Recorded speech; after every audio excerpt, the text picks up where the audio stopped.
Chapter 642. The moonlight was cold, and the funeral song in his ears stopped. What replaced it was the fortress flower's laughter and the shouts of her soldiers. Depose the Duke and destroy Zayn? In the lounge, Thales repeated the king's words and took a deep breath. Let me guess, your majesty. You will gather the power of the entire kingdom and pull up a strong and unstoppable regular royal army of more than 30,000 men. Equip them with the best equipment and provide them with the best logistics. Then you will give me the kingdom's wrath in my left hand and the legendary wing in my right. Then, under my correct leadership, they will charge into Jade City from the left and right, simply and crudely but unstoppably, destroy Clarity Palace, and then drag Zayn Covendier from his dukedom throne, stuff him head first into the toilet bowl and flush him into the moat? King Kessel was silent for a while. No. Thales let out a sneer of I knew it and said sarcastically, Then you must have planned a perfect plan to get rid of Zayn safely and quietly, without forcing the feudal vassals to rebel and causing Constellation to be destroyed in a civil war. That's why you have the confidence to order me around. After all, we should have learned something from the Sand King incident, and perhaps my little protest, right? The Iron Hand King glanced at him and turned to look at the desk. Open it. It took Thales a few seconds to realize that the other party was hinting at the scroll the king had brought. The prince pursed his lips to express his displeasure at Kessel's teasing, but he still went to the desk and picked up the scroll. He found that it was printed with the exclusive coat of arms of the Iris family. Warmly welcome. Duke Thales' reputation has spread far and wide. We had a pleasant conversation. It has been a long time since we last met. I rather miss you. Thales read the contents of the letter inattentively. Most of it was nonsense in a polite and genteel manner. Jade City may be small, Clarity Palace may be crude. The two families have a long history. The sages of the South Coast and I attend this grand event. Look forward to it. Thales finished reading the scroll. Just as he was feeling confused, he saw something on the desk under the scroll. He picked up the square frame, which he initially thought was a tray for the scroll. His expression suddenly changed. What is this? Thales raised his head and looked at the king in disbelief. As you can see, this is Duke Covendier's reply. Kessel V was still staring at the sparkling Star Lake. He welcomes his close friend, the Duke of Star Lake, to Jade City to stay at Clarity Palace and participate in the Jade celebration. He wishes to rejoice with the subjects and people of South Coast Hill, and to honor the deep friendship between Nine-Pointed Star and Iris Flowers, as well as the loyal bond between Renaissance Palace and Clarity Palace.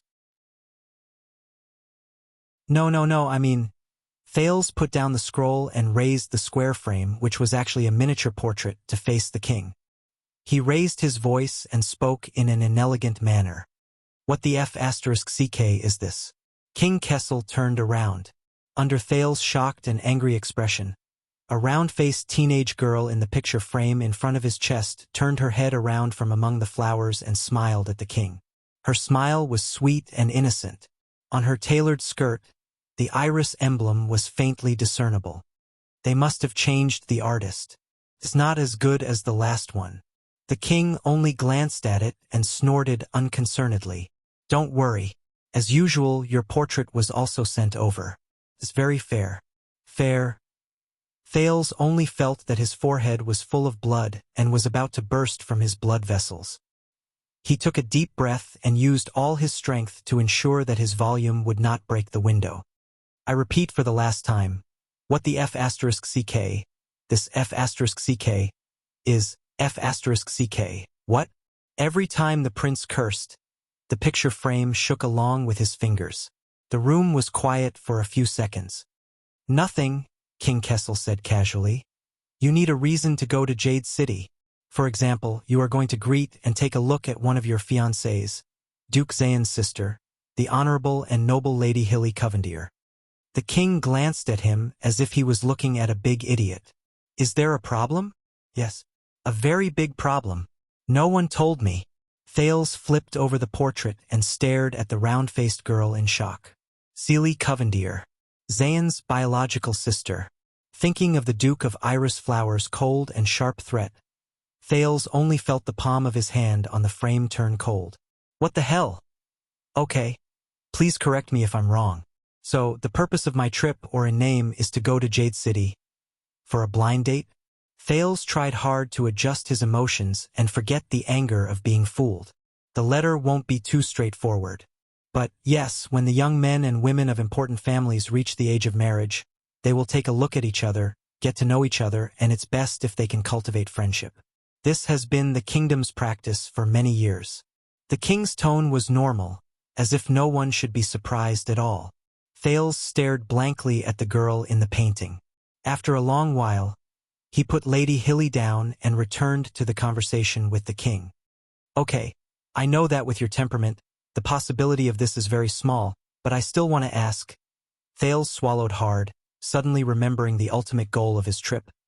You're not asking me to set up a marriage with that lady, and then let Zayn suddenly die, so that we can take advantage of the lady's inheritance and enjoy the fruits of her labor, and take South Coast Hill into our pocket. King Kessel snorted. His meaning was unclear, and it made Thales' heart skip a beat. 200 or 300 years ago, this would have been an effective method. But unfortunately, at least in Constellation, a simple family marriage is no longer the best way to seize power. Oh, how regrettable. Thales immediately breathed a sigh of relief when he heard that, but there was no regret on his face. It seems that my fate with that noble and pure Lady Hilly will end here. The king did not speak. He only narrowed his eyes and looked at him from afar. After the incident at the royal banquet, Zayn and I have a new and old grudge, and we are as incompatible as fire and water. Thales sneered. And now I actually have to go to Jade City to ask for his hand in marriage. Okay, at least I have to visit his sister with the premise of a marriage alliance. This is great. He'll definitely think that I'm doing it on purpose, that I'm provoking him through his sister. With Little Flower's narrow-mindedness, it would be strange if she doesn't go crazy and mess with me. As Thales said this, he remembered something. His expression froze, and his words came to a halt. Huh? Provoking him through his sister? Messing with me like crazy? Wait! Thales' expression changed slightly. He picked up the scroll again. This is only Covendier's reply, so... The Duke of Star Lake widened his eyes and looked at the indifferent king in disbelief. Your Majesty, whether it's an engagement or a blind date, how long ago did you tell Zayn about me and his sister? King Kessel no longer looked at him, and his tone was indifferent. When it was confirmed that you had escaped from danger in Northland and were about to return to the capital, the House of Nobles selected a list of dozens of suitable noblewomen, inspected them one by one, and conveyed the intention of marriage alliance to their families, which naturally included Iris Flowers. What? Escaping from danger in Northland. Returning to the capital, Thales' heart skipped a beat. That means... As far as I know, the Covendier girls live in seclusion, and their character and behavior are to be observed, so they were not originally high on that list. But now, it just so happens that... Wait! Thales crossed his arms and stopped the king with a horrified expression. Wait, so, before the royal banquet, even before I returned to the country, you told Zayn that Renaissance Palace was interested in his sister? Thales stared at King Kessel. The king looked back at him, his eyes a deep blue. Not me, but you told him. Don't forget, Prince Thales is the one in charge of the marriage, so as to show sincerity. Sincerity. The more Thales listened, the more dazed he became. He looked at Miss Hilly on the desk. The king seemed to think that Thales was not annoying enough. And it's not a simple notice. This is an official note between great families, especially since the marriage alliance between the Jadestar and Covendier families has been going on for a long time. This is a very serious and sacred matter, and there is no room for ridicule or disrespect. No. F*CK. D*MN. D*MN. The youth seemed to have figured something out. He turned around and leaned weakly on the desk. I understand. The king did not seem surprised. He looked at his son calmly. Thales' breathing quickened. After a moment of realization, he said with a look of disbelief, I understand. At the royal banquet, the reason why Zayn facilitated Anchor Biral's kidnapping and assassination. At the royal banquet, Zayn's final words during their private confrontation rang in Thales' ears again. This is a warning. I came to you on purpose, Thales. I'm giving you one last chance. One last chance. Better to die for a friend than to perish for an enemy. Thales clenched his fists and gritted his teeth. That night, the reason why Zayn wanted to be the disruptor, the reason why he wanted to add fuel to the fire, the reason why he couldn't wait to find trouble with me, drag me down, watch me make a fool of myself, ruin my reputation. I want you to know, Thales. I want to teach you. This is my response. Thales rubbed his forehead in pain. And the reason why he still hated me so much after I returned to the country, the reason why he uncharacteristically bit me like a mad dog. As a response to you offending me, rejecting me, and even threatening me 6 years later, all these unreasonable attacks and framing to me were not because he was out of his mind, or because he was some overbearing CEO, or even because he disliked me. Thales slapped his thigh regretfully. It was because in Zayn's eyes, I was the one who impatiently sent him a marriage alliance letter the moment I returned to the country, retaliated against him, threatened him, provoked him, offended him, and coveted his sister. Watch your hand, your highness. Having figured out the truth, Thales slammed the table in exasperation. F***CK. The Duke of Star Lake's indignant voice finally dissipated in the lounge. The king's figure was still standing by the window, motionless. Wait, you already know about these things, don't you? Thales thought of something and glared at King Kessel. Zayn refused to let go of me the moment we met at the royal banquet, and the reason why I was so unlucky in the end was because of this damned marriage partner you found for me? The prince's interrogative voice drifted in the lounge. Parents arrange marriages for their children, King Kessel said calmly and unapologetically. It's only right and proper. Yes, just like children arranging funerals for their parents. Hearing the king's nonchalant response, Thales was infuriated. Then I really have to thank all 8 generations of your ancestors. The unhappy teenager swore without scruples, without the slightest bearing and etiquette a duke should have. The king looked at him quietly. You're so grateful for your father's kindness. Thales spent a few seconds trying his best to expel the indignant anger from his chest. He forced a smile. Course not, I was too agitated. Yes, I should have another way to thank you. Let me think, yes, I've got it. Coincidentally, the toilet brush in my washroom is broken.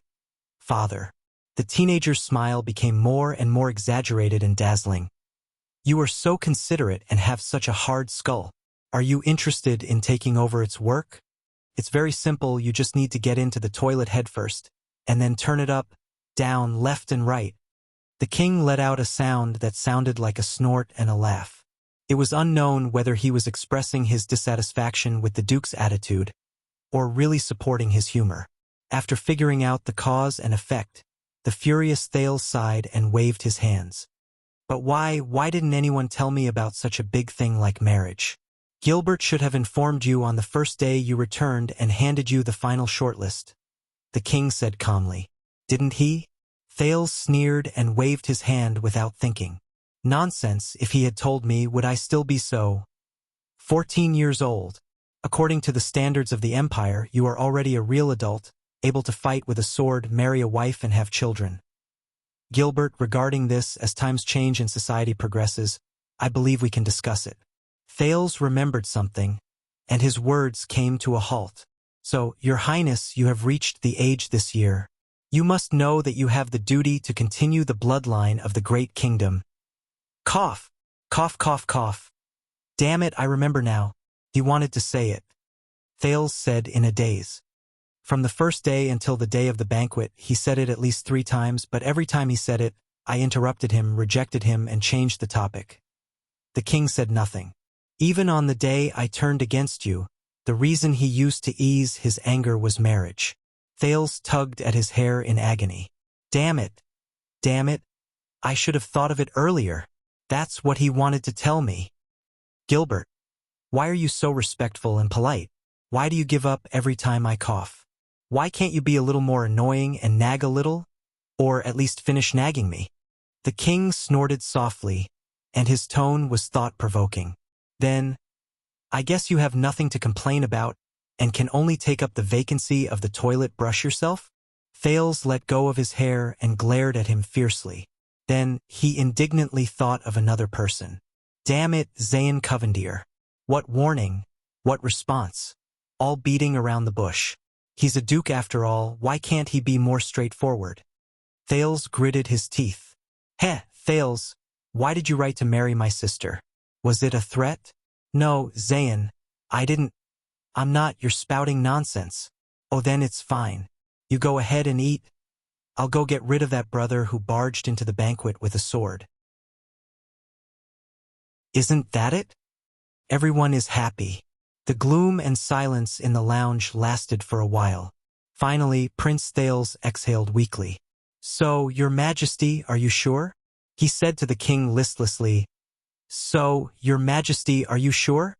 The person you want to depose is one of the 6 guardian dukes of the kingdom, and the wealthiest, youngest, and most popular one. If something goes wrong along the way, for the sake of the Sunset Goddess, even declaring war on Extet and Camus Union at the same time seems more rational than this. King Kessel did not even turn his head. I thought you hated him and were happy to see Zayn Covendier fall. Hated him? Thales snorted sarcastically. Believe me, if the occasion was different, I'd be happy to replace the toilet brush in my castle with Flowery. But to destroy him? Zayn is not a pushover, and he's already wary of us, not to mention that he hates me. If I'm not careful in this step, I'll be trapped in Jade City, Thales Jadestar. The king called his full name in a cold tone, causing the teenager's nerves to tighten. Do I need to remind you of our covenant? At that moment, Thales felt like a bucket of cold water had been poured over his head. Thales straightened his body, only to feel that all the joints in his body were extremely stiff. A certain bone ring on the front of his shirt grew heavier. Gertaxa, I will help you push the kingdom forward, remove obstacles, and break the shackles, Thales said bitterly. For this, at all costs. At all costs. Very well. Then as we agreed, child, become my sword, and cut through all the obstacles until the kingdom is wiped out. The king revealed his face under the moonlight in front of the window. Unless you go back on your word. Go back on my word. Thales gulped, only to feel that the front of his shirt had become heavier. So, Your Majesty, you want me to treat a distinguished noble lady the same way I treat my fiancée, while racking my brains behind the scenes, plotting to depose or even kill her brother. Wonderful, there's no more melodramatic love story than this. He tried to make his tone sound relaxed. Thales. But His Majesty's tone made his efforts to pretend to be relaxed go down the drain. From the moment you returned to the country, this matter was destined to be carried out. This is unavoidable. Thales opened his mouth, but nothing came out. He could only turn his head and look at the portrait on the desk. The round-faced girl in the painting was surrounded by flowers, innocent and happy, as if there was no danger in her world. It was not until a cat's meow came from the castle, stirring up a chorus of cats and the barking of dogs, that Thales' thoughts were pulled back to reality. What's the specific plan? Thales exhaled. His tone became solemn, and the teasing tone from before was gone. What does the kingdom's secret intelligence department plan to do? Coercion, enticement, assassination, poisoning, or directly swinging an axe when we meet? Who should I work with and how should I do it? Let me make it clear, even if it's an act, I will never kiss Zayn's butt. But the king just looked at him quietly. You'll see when you get there. The Iron Hand King's answer made Thales frown. This answer won't work. Our covenant states that you will respect my wishes, listen to my advice, and treat me with sincerity, without reservation, without deceit. The teenager repeated, anything.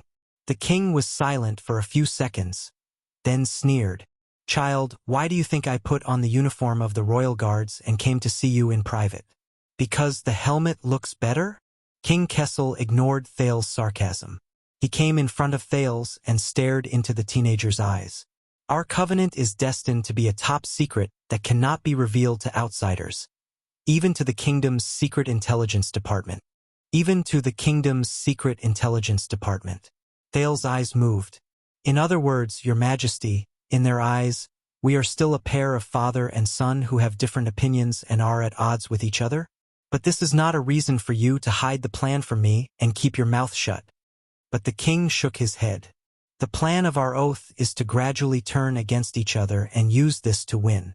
You and I should distance ourselves from each other, not know each other well. If you know all the details of the operation, then your performance in Jade City will be different, and it will be hard to guarantee that no one will find out. As you said, Zayn has always been very wary of us. Thales frowned.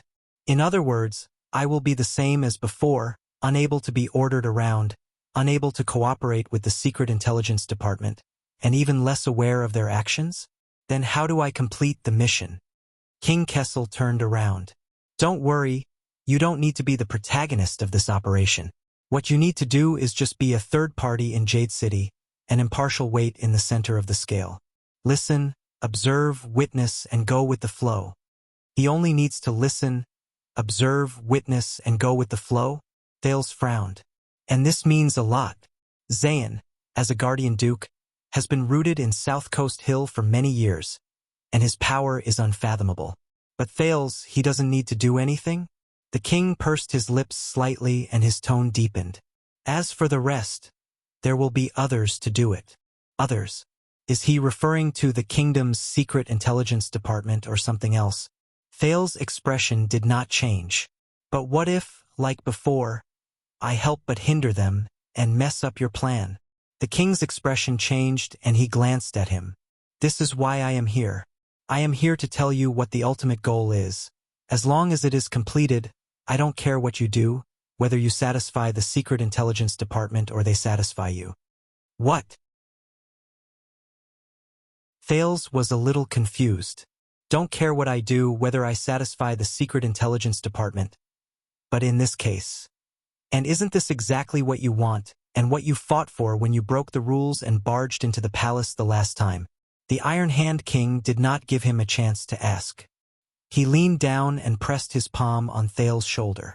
There was a strange meaning in his words. I did not give you a specific plan and rules, but I also gave you the power to act freely and make decisions on the spot, outside the framework. Discretion. Make decisions on the spot. Thales was stunned. Really? The troublesome prince, who had always been accused of ruining my plans and ruining my plans, was not used to it. The sounds of the banquet coming from the corridor outside the door gradually faded. Thales guessed that the fortress flower had probably drunk everyone. The king was obviously unwilling to delay any longer. He picked up the helmet of the royal guard and put it on meticulously, just like a true guard. You can do this according to your preferences and limits. Just like if you don't like the brutality of the Sand King operation, you can influence it and turn it around. You don't have to think about whose wishes you are fulfilling or whose plans you are ruining, as long as...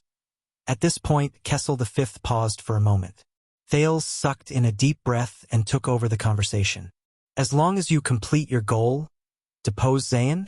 The king let go of the helmet and nodded. And don't expose yourself. He asked me to go to Jade City and told me the ultimate goal, but did not tell me the Secret Intelligence Department's plan and details. He only asked me to act on the spot and go with the flow. Then lend me Yodel.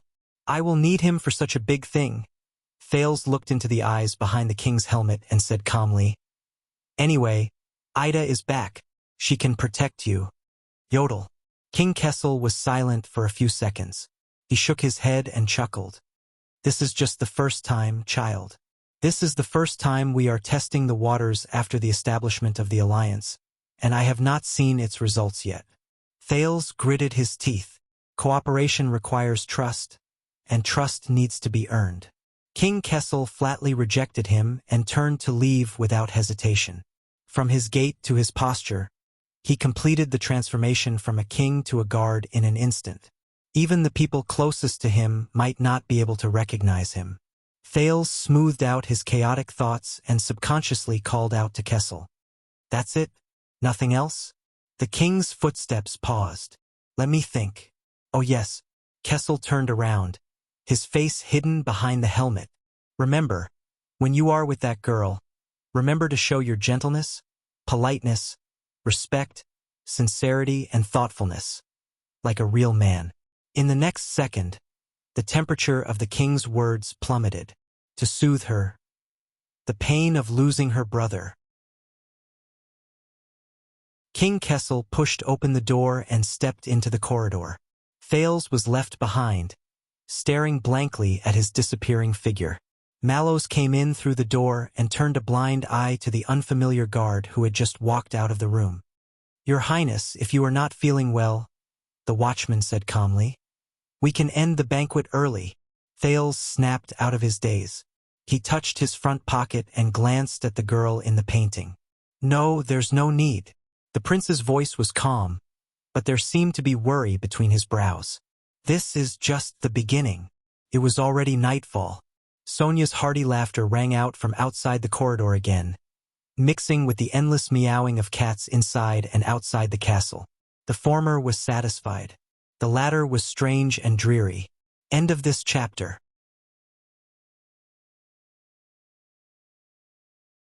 Chapter 643. Late at night in Star Lake Castle, Thales sat alone on the observation deck on the top floor of Jackal Tower, looking down at Star Lake in the distance. King Kessel and Captain Adrian returned to the capital that very night, leaving only Sonia and her Starlight guards behind. They caused a huge ruckus in the main castle's banquet hall, and only calmed down at dawn. Mallows and Granny Valencia were in a terrible fix. As for the Duke of Star Lake, he had already returned to his bedroom with the excuse of being drunk. Bullsh *T. I clearly saw him drinking juice. The fortress flower, who was drunkenly tugging at Mallow's collar. But only Thales knew that, compared to welcoming the king's visit, he would rather be drunk and unable to get up. A cat's meow came from the eaves in the distance, and the dog's barks on the ground responded to it. Coupled with the indistinct chirping of cicadas, Star Lake Castle under the moonlight was filled with a sense of wildness and contentment. Why? Thales stared at the sparkling waves on Star Lake, lost in thought. Why now? Why Zayan? Why South Coast Hill? Thales lowered his head and pulled out a dagger wrapped in heavy bandages from its sheath. After he escaped from the Great Desert, due to various reasons, he did not remove it. Instead, he strengthened the disguise on the JC's dagger to ensure that its origins would not be revealed. More importantly, why him? Thales casually took out the bone ring Gertoxa and hung the dagger's tip on it. The ferocious bone ring and the sharp blade complemented each other, making it look even more desolate under the moonlight. What does Kessel V want him to do? Why is the king so confident and so lax? Where will Renaissance Palace start? How will they deal with the aftermath so that they can ensure the results without causing trouble? What is his role? What should he do? What can he do? Countless questions and doubts filled Thales' mind at the same time. There was light moving on the rapid shadow tower not far away. Thales knew that it was the patrolling sentry changing shifts. Looking at the figures, it might be Vanguard Supa Langley leading a team of local Jadestar private soldiers. The prince skillfully jumped off the observation deck and hid his body, waiting for the change to end. The patrolling sentry was more concerned about the threat outside the castle, but if one of them turned around in the middle of the night and saw the Duke of Star Lake's head, it would not be pleasant. Thales leaned against the wall, and his gaze froze. Well, at least he knew one thing. That was, he had to obey the king's orders, go to the Emerald City, and participate in this uncertain political conspiracy in any way. It was not only because he was bound by the oath, not only because he had a personal grudge against Zayan, not only because it was necessary. It was also because it was his choice, his right, and his bargaining chip. After the painful lessons such as Dragon's Blood and Sand King, he had risked his future and his life to win the tiny bit of freedom from the Iron Hand King's fingers. This freedom may not be much, but it is vital. Just like in the past, Thales knew nothing about Renaissance Palace's plans, tactics, process, and details against Zayan. He was excluded and could only act according to the circumstances. But unlike in the past, this time, Thales received a clear order and was informed of the answer beforehand. He was even acknowledged as an independent, third-party chess piece. He was no longer blindly swayed in the kingdom's chess game.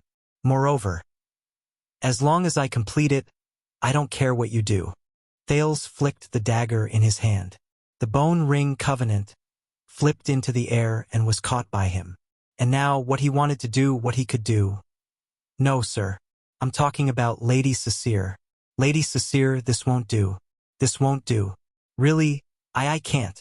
An embarrassed and flustered male voice came faintly from the bottom of the observation deck. Thales, who was practicing his craft, had a change of expression. Oh, I understand. So, you don't like me? What followed was a valiant and imposing female voice. Her tone was aggressive. What? Thales gulped and entered Hell's senses. No, how would I dare? You are very powerful, very elegant, very charming, but I belong to the royal guards. The man became more and more flustered. Thales held his breath and crept up to the other side of the lookout. He carefully peeked half of his head out and looked down. Diagonally across from him, 2 floors below him, Zombie Glover was leaning against the lookout in a disheveled and stiff manner. Behind him was the sky, and Sonia Cecere, the famous fortress belle, stood in front of him in a drunken manner. She pressed down on his shoulder with one hand, and she almost forced Glover out of the lookout. So, you mean that I'm not good enough for you royal guards? Sonia leaned forward, and there was a hint of coldness in her misty eyes. Glover shuddered a little. No, sir. I have a duty to fulfill. I still have to protect His Highness. Don't worry about that. I can guarantee that Prince Thales will not have any objections. He might even help me as long as you are willing. Sonia shook her head and revealed an evil smile. Thales furrowed his eyebrows tightly. Glover's expression was stiff, and he shook his head vigorously. When she saw that the man would rather die than submit, Sonia, whose eyes were misty, was silent for a while. Then, she understood something. She patted Glover's chest rhythmically. Aha, I understand now. You think that you are not good enough. You lack experience in all aspects? Glover's face turned red. No! He denied it at first, but he immediately realized that this was a breakthrough, so he quickly admitted, yes, Sir Cecere, about that, I can't do it. I have never, my experience in this area is still shallow. Even if I will definitely not be able to take it, and I won't be able to last long. But Sonia took a step forward, and her entire body was almost on Glover's body. She patted his shoulders with both hands. Don't worry, I will teach you. The fortress flower's eyes shone, and the curve of her lips became wider. Her tone also became stranger. And I will start from the beginning. I will demonstrate it myself, and I will teach you step by step. I will teach you step by step. Oh. Thales, who was eavesdropping from above, changed his expression several times. Is this what I should be listening to? Glover could not take it anymore. He pushed Sonia away abruptly, turned around, and struggled free. No, we can't do this. My lady, sir, this is against the rules. By the way, I still have a duty to be on duty tonight. Why don't we talk next time? But before he could take 2 steps, the fortress flower pressed her arm against the wall and blocked his way. But I want you. I really, really want you desperately. I want you now. Glover gulped, and his breathing quickened. Sonia, who reeked of alcohol, had a misty look in her eyes. She swayed and approached Glover. I know that you actually want me too, don't you? And I happen to be the commander of Broken Dragon Fortress, and I have the heavy responsibility of protecting the country. This means that it's not just me, but the entire kingdom wants you. The fortress flower had a smile that allowed no resistance. She forced Glover into a corner step by step. The latter's face, which had never changed in 10,000 years, was now filled with endless fear. Are you really not going to reconsider? What the F***CK Thales, who was eavesdropping on everything, rubbed his face.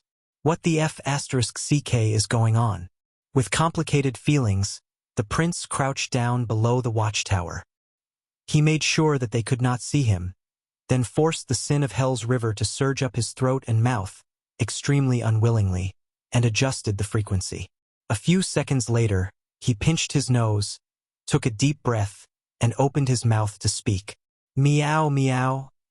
The sound penetrated the obstruction and reverberated, as if it was right beside their ears. The fortress flower and Glover were shocked. The two of them separated abruptly and looked around. Meow. Thales continued to imitate a certain black cat who dared to speak harshly to Grandma Valencia. He vividly dragged out his voice and pretended to be a cat who was sleeping soundly and objected to being disturbed by humans. Glover finally got rid of his fear.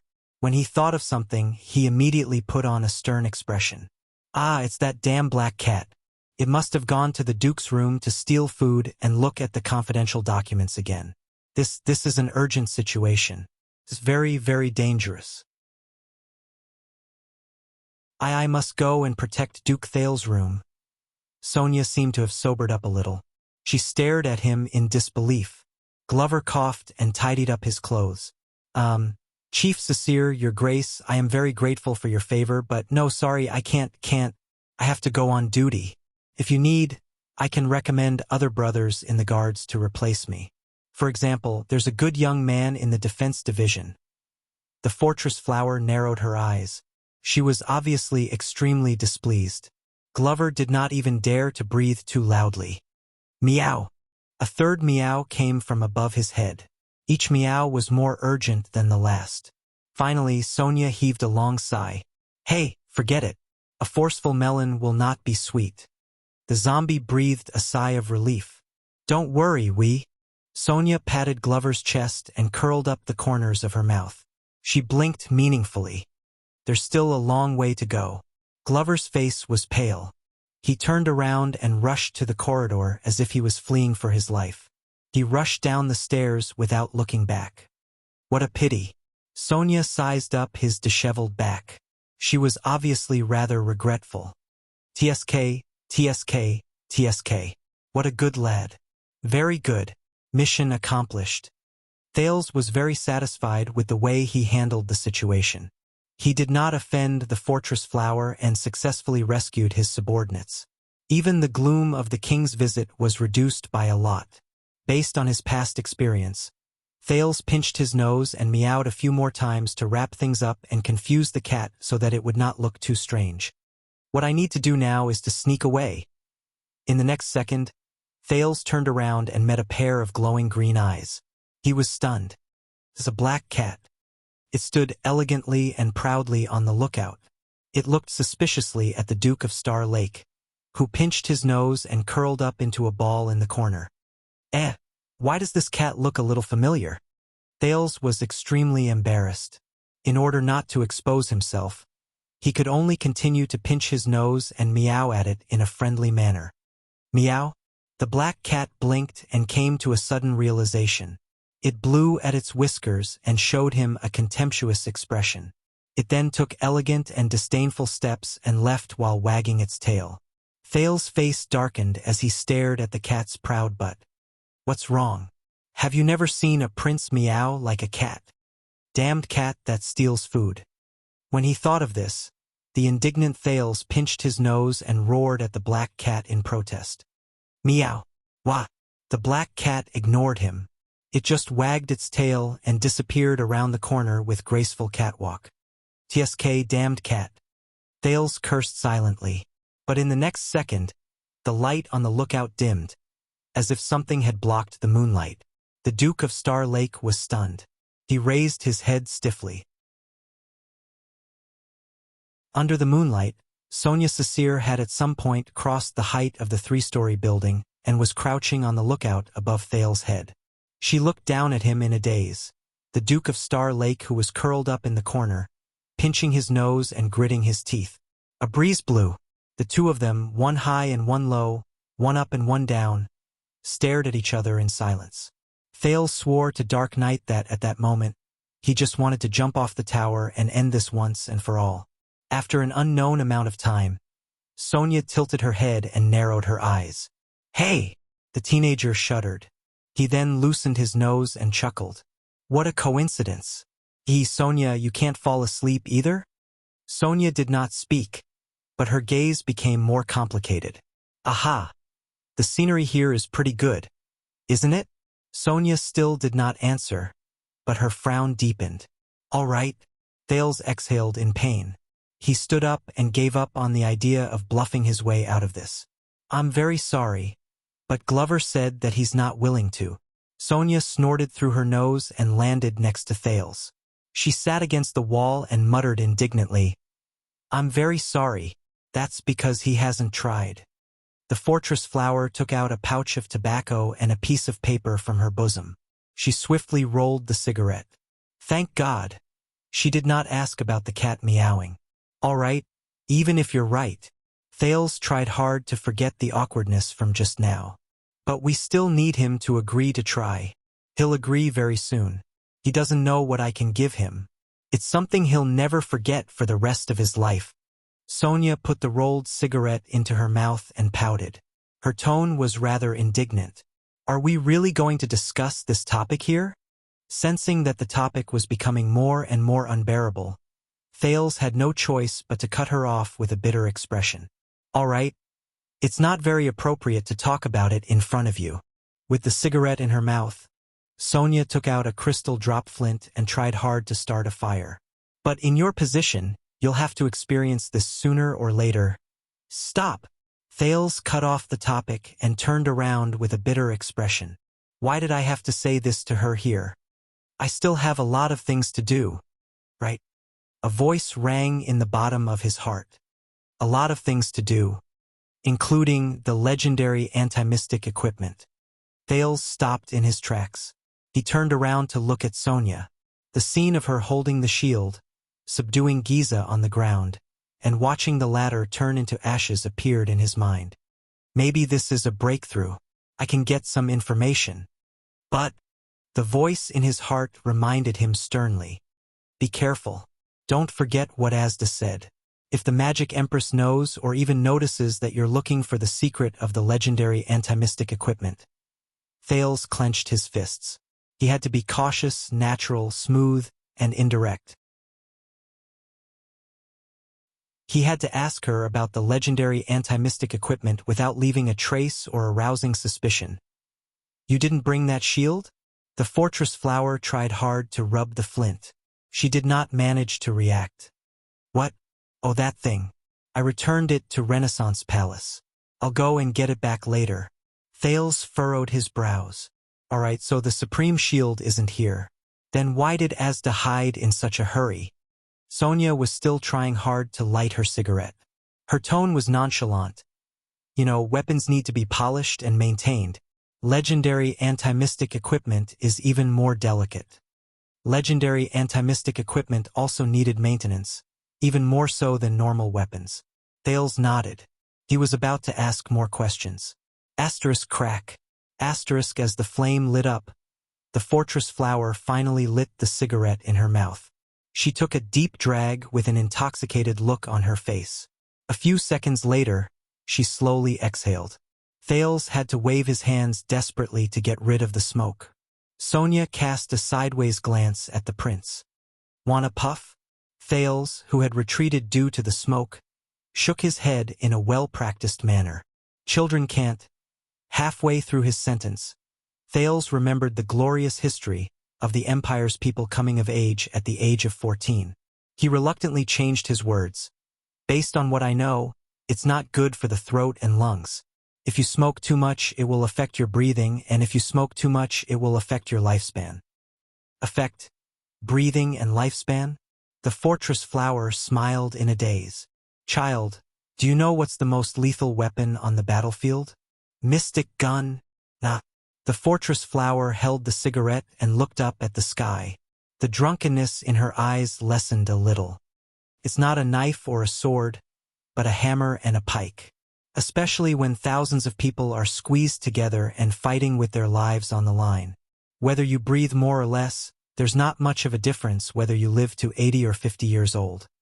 Thales recalled the battle to break out of the encirclement under the fortress. He recalled the roars of battle that filled the sky and the severed limbs all over the ground. He could not help but frown. He chased away the smoke even faster.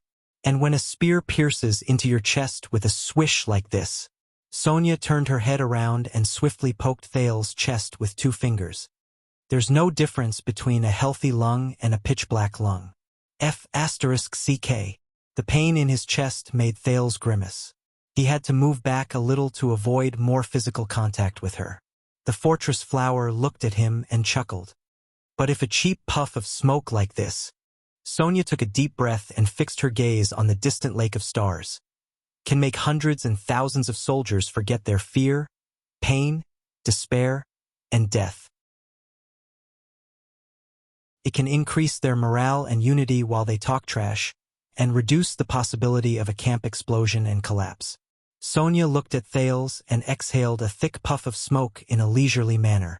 Then, perhaps we can win a battle and defend a fortress. Cough, cough, cough. Thales choked and coughed continuously. Thank you, I'll remember this.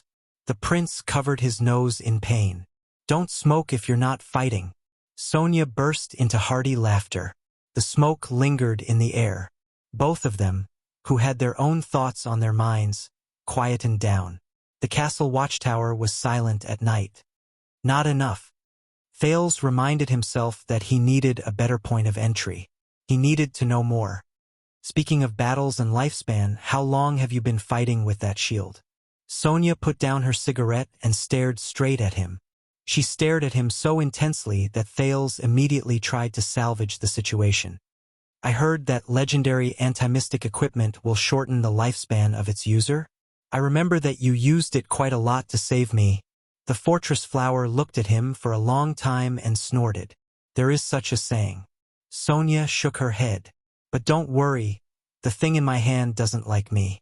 It refuses to cooperate with me and release its power, so it can't hurt me. Oh, then I'm relieved. What? Thales turned around in shock. Doesn't like you? Yes, I'm also puzzled, right? Sonia took a puff of her cigarette. She was filled with indignation. What's wrong with this world? Even a broken shield has the right to say that it doesn't like me. No, that's not the point. The point is... No, I mean it's alive? Thales said in surprise. You can say that, but not entirely. Can't speak, but I can feel it. How should I put it? Emotions? Sonia picked her ears. It's said that they are only telepathically connected to a few masters, and only then can they unleash their greatest effect. Of course, it's said that the greater the effect, the greater the price. Telepathically connected, greatest effect. Thales furrowed his brows and recalled the blade of purification from a long time ago, the small red sword with a great background. Just like that broken shield in my hand. Sonia snorted coldly and continued. It's always so reluctant, and it really thinks of itself as a master. In the end, I can't be bothered with it anymore. It's not even as useful as the long-handled broadsword I seized outside. Thales fell into deep thought after he heard that. But there must be a reason why you were given the supreme shield. The kingdom must think highly of you, he said carefully. It's not that. Sonia waved her hand, and the smoke thickened.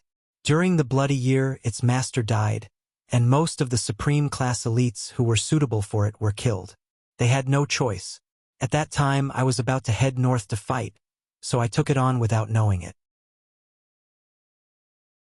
When I first got it, that broken shield was black and rough. I raised a hammer and smashed it for half a night before I was sure that it wasn't a fake. No wonder the supreme shield doesn't like you. Thales was silent for a while. In the end, he could not help but ask. Then, do you remember who its previous master was? Sonia rubbed her nose. Baron Quentin told me before. I don't really remember his name, but I heard that he was a royal guard when he was alive. He was quite a high-ranking official. A royal guard when he was alive? Thales stopped talking.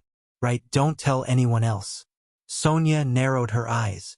The Black Prophet specifically reminded me that the legendary anti-mystic equipment is a secret of the kingdom. It's very important and sensitive. If anyone asks about it, remember to tell him immediately. Thales felt a chill in his heart. F***ck.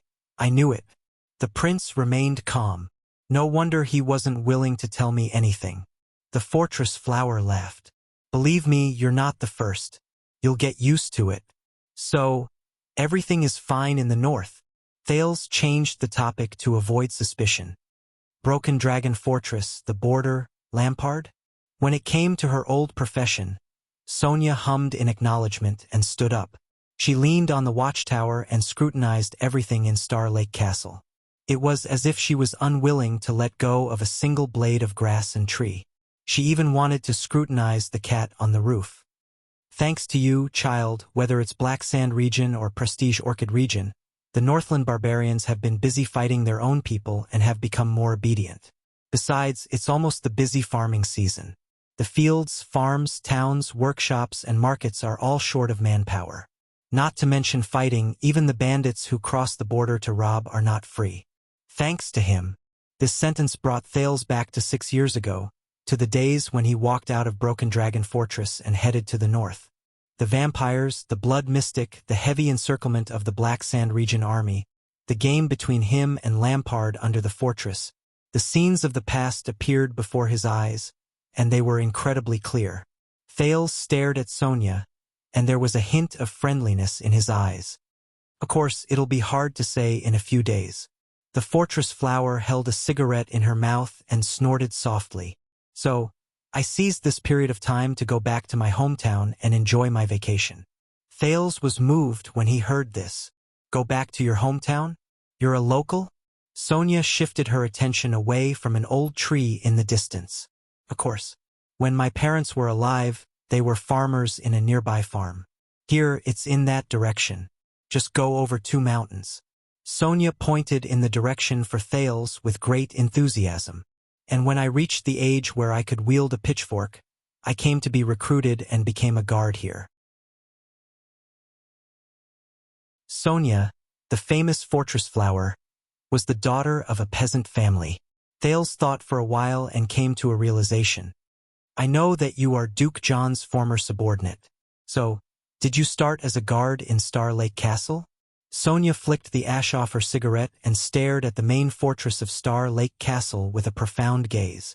There, under the moonlight, Sonia pointed down. There used to be 3 trees there. I used to rest there when my shift changed. Thales looked in the direction of her finger. It was a field that Mother Valencia had instructed people to cultivate. The teenager's heart skipped a beat. Trees. And that used to be a part of the garden. Sonia's voice was a little ethereal. John liked to take a walk there alone and meditate, rain or shine. He said that it helped him think. Thales stared at that place. It was now fenced off and many dogs were kept there. Garden. Thales subconsciously clenched his fists. Sonia? It's not just your castle, child. Sonia stared at the location of Rapid Shadow Tower. Her expression was absent-minded. She spoke in a drawn-out tone. Once many people treated this place as their home. For many, many years. Home. Home. Thales was silent for a long time. When he turned around and looked at the field again, he had a different feeling. I'm very sorry. He suddenly did not want to ask her about the Supreme Shield anymore. There will be a chance, he told himself. Not now. It shouldn't be. Sonia was silent for a while. Her cigarette flickered. No, thank you. Sonia shook her head and dispelled the gloominess. She turned back into the cheerful fortress flower. Every year I would come back to rest for a few days. I would scrounge a meal at old Cordero's manor, cause some trouble, and get into fights. But this year, since you have repaired the castle.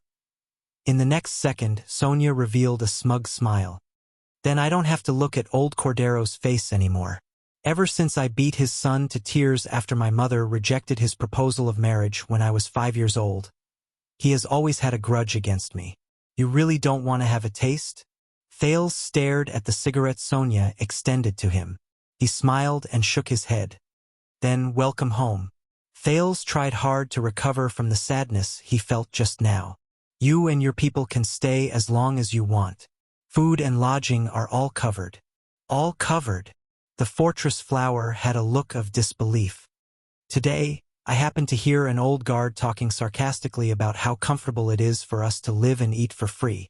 You should be talking about the second logistics officer, Durward Stone. Thales seemed to have remembered something, and a troubled expression appeared on his face. And I can guarantee that you definitely did not accidentally hear it. That rotten old man is very bad. But soon his eyes brightened. But it doesn't matter. I believe that I can repay my father for hosting the kingdom's famous martial and meritorious war hero, Lady Sonia Cecere. No, I must repay him.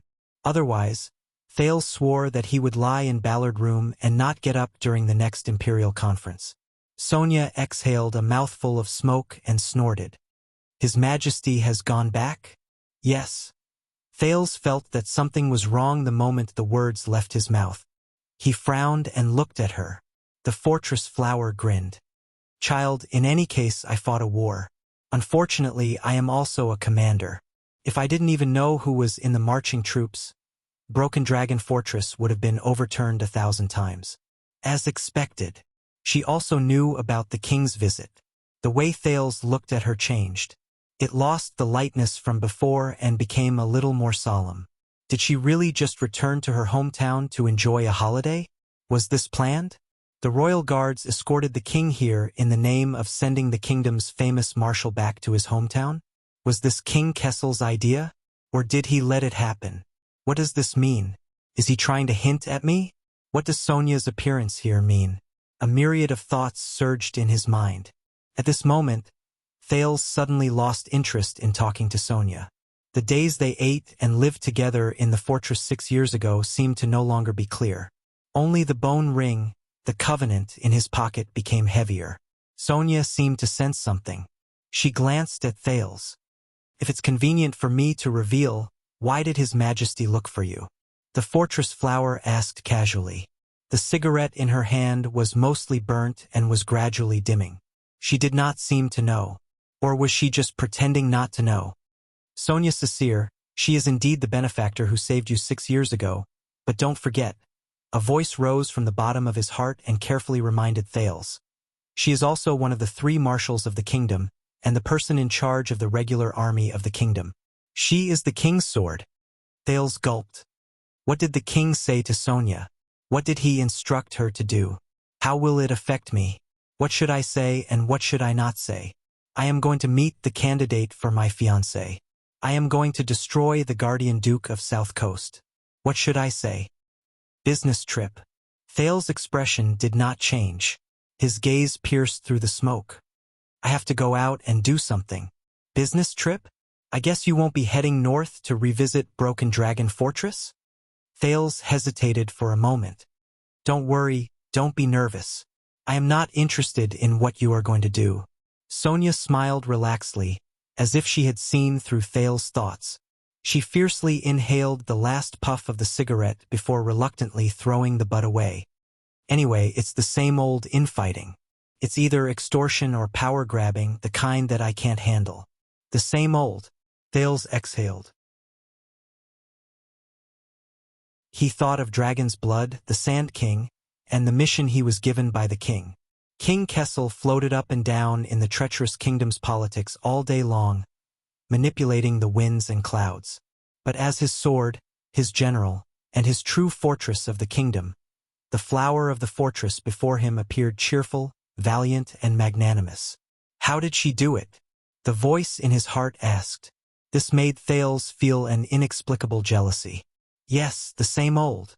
The young duke snorted. His words were filled with indescribably complicated emotions. I can't handle it either.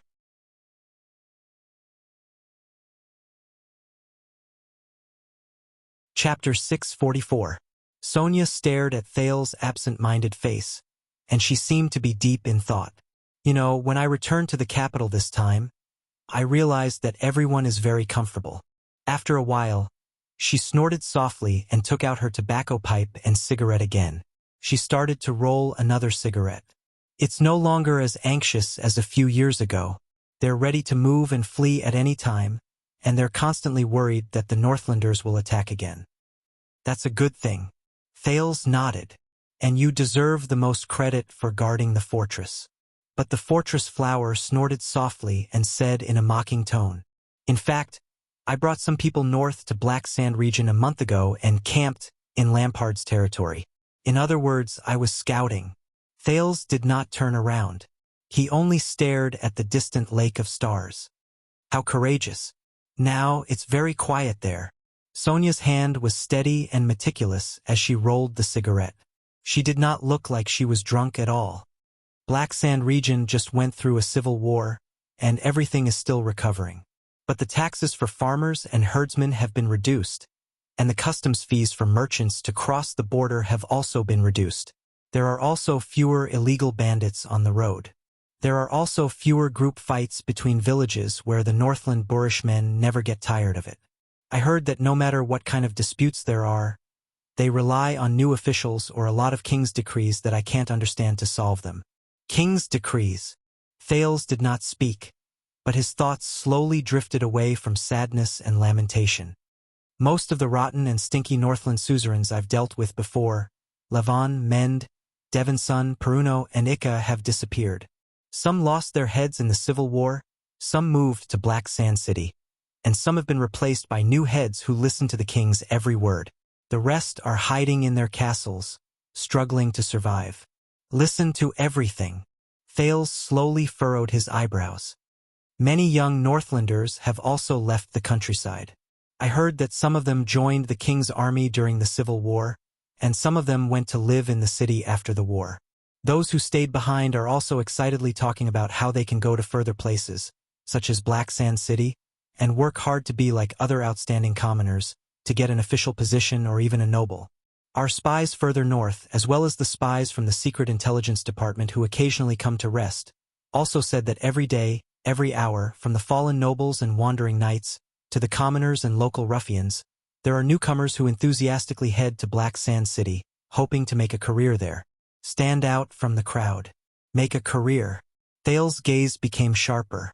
Is that so? Sonia nodded. She had finally finished rolling a cigarette and was carefully rubbing the butt. To be honest, I've been fighting for quite some time. I'm not afraid of the northern heavy cavalry. They're heavy swordsmen or heavy-armored axemen. In fact, with Broken Dragon Fortress in my hands, it's not a big problem for me to fight against 10 or more of them alone. But Sonia paused for a moment. A few seconds later, she rubbed the crystal drop flint and lit the cigarette in her hand. But I can feel that something is different in the north, and this is not a question that I can answer on the battlefield with swords and mystic guns. As Thales listened to her, his old friend, words appeared in his mind. Thales, you know better than anyone else that after 6 years, the ideal Extet is getting further and further away from me. Now that I think about it, it might not be so far away. Thales, who had gone through the trials and tribulations after he returned to the country, felt sentimental. Just like the weak and powerless Cohen and the unshakable lower city district, those who never forget may not have accomplished their work, but there will definitely be echoes. And how did you do it, Chapman Lampard? What did you give up on this journey? The fortress flower took a deep breath and exhaled an endless stream of smoke. What do you think of the North Star who returned from the north, Your Highness? Thales snapped out of his daze. North Star. A voice whispered in Thales' heart. No, you don't like this nickname. It may seem awe-inspiring, but it carries a mocking tone, as well as an undetectable sense of rejection and alienation. It gives you a lot, but it takes away even more. I know. The Duke of Star Lake nodded slowly. 7 years ago, I was there at the center of the storm. Thales turned around to avoid the smoke. He felt that everything in front of him was obscured by Sonia's cigarette, and it was filled with the unknown. Therefore, I know better than anyone else what kind of beast I released in Extet in Dragon Cloud City, and what kind of flames it will ignite. Beast. The fortress flower was silent for a while before she slowly said, So, can you put it back in the cage? Thales smiled. Put it back in the cage. He shook his head and sighed. No one can lock it up. It was destined to be like this when it was born more than 100 years ago. Perhaps not just 100 years ago, he quietly said in his heart. From the day humans were born, it quietly landed. Sonia snorted sarcastically. She took a puff of her cigarette and leaned against the observation deck with a solemn expression. Now, many people in Eternal Star City think that Exted is mired in internal strife, divided and declining, and that it will no longer be able to launch a national expedition like it did during the Bloody Year. It will no longer be a threat to us. Thales pursed his lips. At least the first half of it is correct. Sonia ignored his words and continued. And in the past 7 years, the border between the two countries has been peaceful, and Broken Dragon Fortress has been deserted. Whether it's His Majesty, the important figures in the Imperial Conference, or even many families in the Northern Territory who have been enemies with Exdet for generations, they all feel that the enemy has been eliminated, and the external threat has been eliminated. Even Old Solder is no exception. He rejected my proposal to strengthen the fortress defenses, saying that he has more important matters to attend to. In fact, some people in the Imperial Conference think that I'm just being an alarmist. As Sonia finished speaking, her gaze was sharp and threatening as she stared at Thales. Thales stared back at her with a profound gaze. The only thing between them was the wisp of white smoke rising from the cigarette between Sonia's fingers. A few seconds later, Thales grinned and shook his head. Only a fool would think that Exted is no longer a threat because of its decline, let alone the important figures in the Imperial Conference. I think that most of the time they just can't help it. Can't help it? Sonia was nonchalant. When Old Solder asked me for reserve soldiers and said that he was going to Western Desert to rob the nobles, he looked very excited. It didn't seem like he was being forced by the king. Western Desert. The Sand King's plan. Thales was silent for a while. It's not the king. Thales gazed into the night sky, lost in thought. It's not the king that's forcing them. Not even individuals, but things. Fame, position, ideals, interests, power. It's everything they're trapped in, forcing them to make decisions that, from another perspective, may not be rational or long-term. Sonia's cigarette flickered. She frowned amidst the smoke. And that's the scariest part. Thales subconsciously gripped the ring and dagger in his pocket, feeling that they weighed a lot, one on his left and the other on his right. The most brilliant form of coercion is often subtle and silent, making you think that you're doing it voluntarily. Under the moonlight, the lookout tower regained its silence. After a while, the fortress flower flicked her cigarette and snorted coldly. Listen, I don't know what happened in Renaissance Palace, nor do I know what kind of beast you released, but what I've seen and heard this time has given me a bad feeling. The next time Broken Dragon Fortress becomes lively, I'm afraid that the things we'll have to face will be far beyond our imagination. Thales looked up. So? I need more. More what? Everything, Sonia answered without hesitation.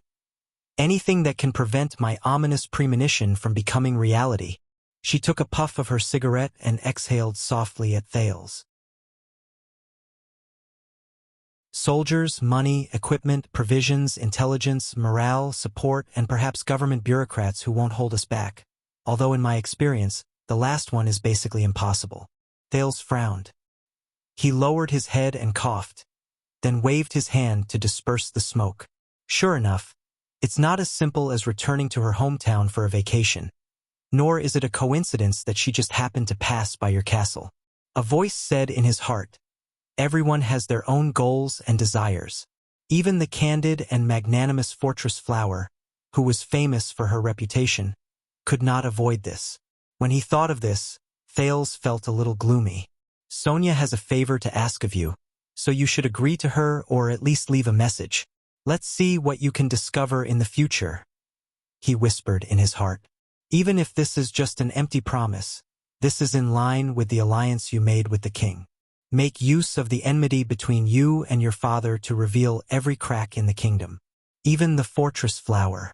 But, after a while, the Duke of Star Lake said in a low voice, I'm sorry, you've got the wrong person. I'm just an exiled prince who has fallen out of favor. I have no soldiers, no power, and I'm extremely poor. Sonia stared at him for a long while before she turned in the direction of Star Lake. It's okay. 19 years ago, when I led the army north to Eternal Star City, I met your father among a group of refugees. He was about the same. The fortress flower took another puff of her cigarette. In fact, Kessel had just escaped from being hunted. He was in a daze and was shivering. He was much more miserable and downtrodden than you are now. When he heard this name, Thales frowned. Then, perhaps you should look for my father for help. If I could… Damn it! Sonia swore and pointed at the moon with her cigarette butt. Ever since he sat on the throne, your father has become less and less adorable and obedient. He's not the same as when we first met during the war, when you told him to kneel down, take off his clothes, when you told him to dance, when you told him to dance, when you told him to be king. He cried and screamed and crawled to be crowned. Thales frowned deeply as he listened to these disrespectful words. Why did she say that? Your father is becoming less and less adorable. When I told him to be king, he would be crowned. Why did she say that to me? Sonia Cecere. She's supposed to be the corps general of the regular army of the royal family, the northern barrier of the kingdom, and the sword in the hands of the Iron Hand King, isn't she? Why? But Thales did not show it on his face. He only picked out one word from her words to tease her. Strip. Really? Sonia waved her hand as if she did not hear him.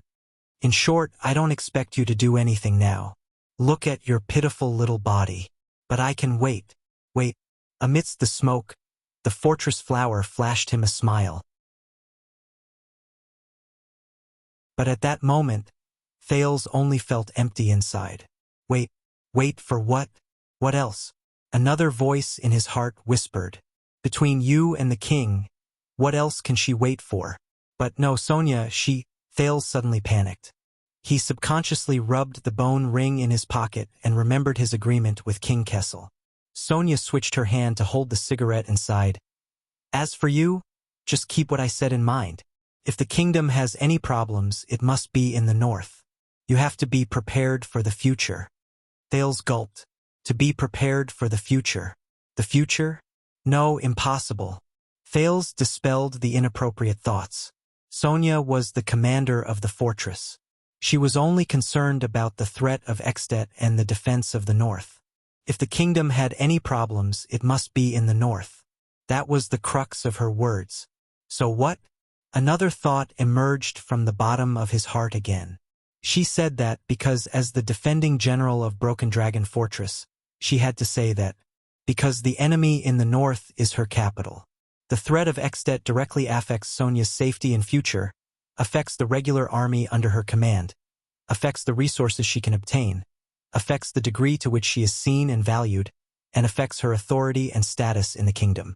Because she is also in the net, unable to extricate herself. Isn't it? Isn't this what you've learned in the past few months of political games, and you've used it against the king?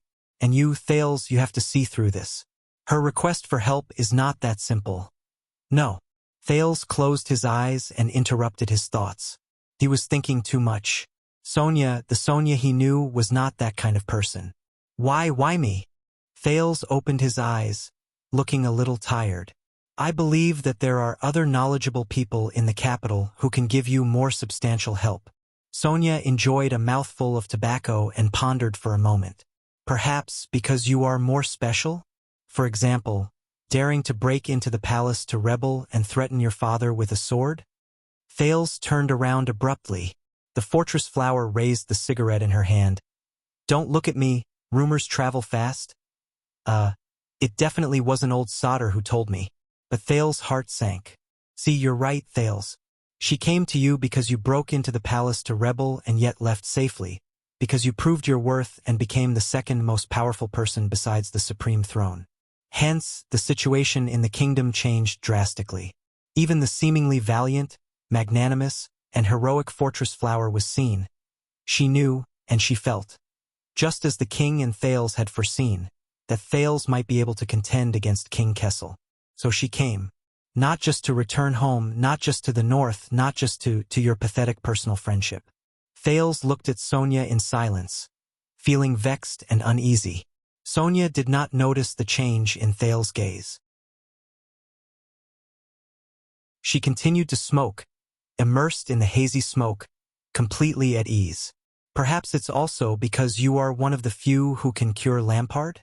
According to Miranda, 7 years ago, you gave up the chance to escape and decisively returned to Heroic Spirit Palace, using your freedom to extinguish the flames of war between the two kingdoms. Thales took a deep breath. 7 years ago. 7 years ago again. Damn it, 7 years ago. He suddenly lost interest in the conversation in front of him.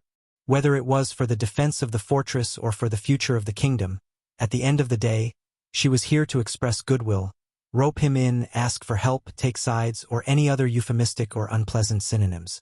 She, the master of the supreme shield, Sonia Sasir, who had once saved his life. She was actually not much different from the Duke of Western Desert. The powerful and influential nobles and suzerains will scramble to find you, rope in the prince who has just returned to the kingdom, and do everything they can to win you over to their side. Sonia, even Sonia, was the same. At this thought, Thales only felt deeply disappointed. As for him, Thales Jadestar, he could no longer be as honest and open his heart to his savior as he had been when they first met. So I think that child. Sonia took a puff of her cigarette and sighed, but there was a hidden meaning in her gaze.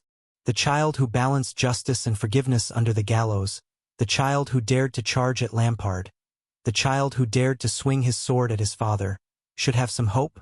At that moment, Thales tightened his grip on the covenant. Hope? Thales repeated mechanically. Sonia wasn't the first and wouldn't be the last. In the future, there would be more and more people who would do the same. From a certain point, the people who talked to him would be filled with schemes, interests, goals, and desires, until there was nothing left. Thales subconsciously tightened his grip on the covenant in his pocket. But you know, Thales, this is a necessary path, and this is just the beginning. A voice spoke to him in his heart. You know, you've already made preparations. No matter what the price is. Sonia smiled and knocked on Thales' forehead. I know that you're not a big shot in Renaissance Palace yet. Not yet. But the good thing is that you don't have the time to be like them, forced to the point where you have no choice but to be like them. You haven't become as annoying as them. Become them. Thales ignored her presumptuous actions. He only felt that the bone ring in his pocket was getting prickly.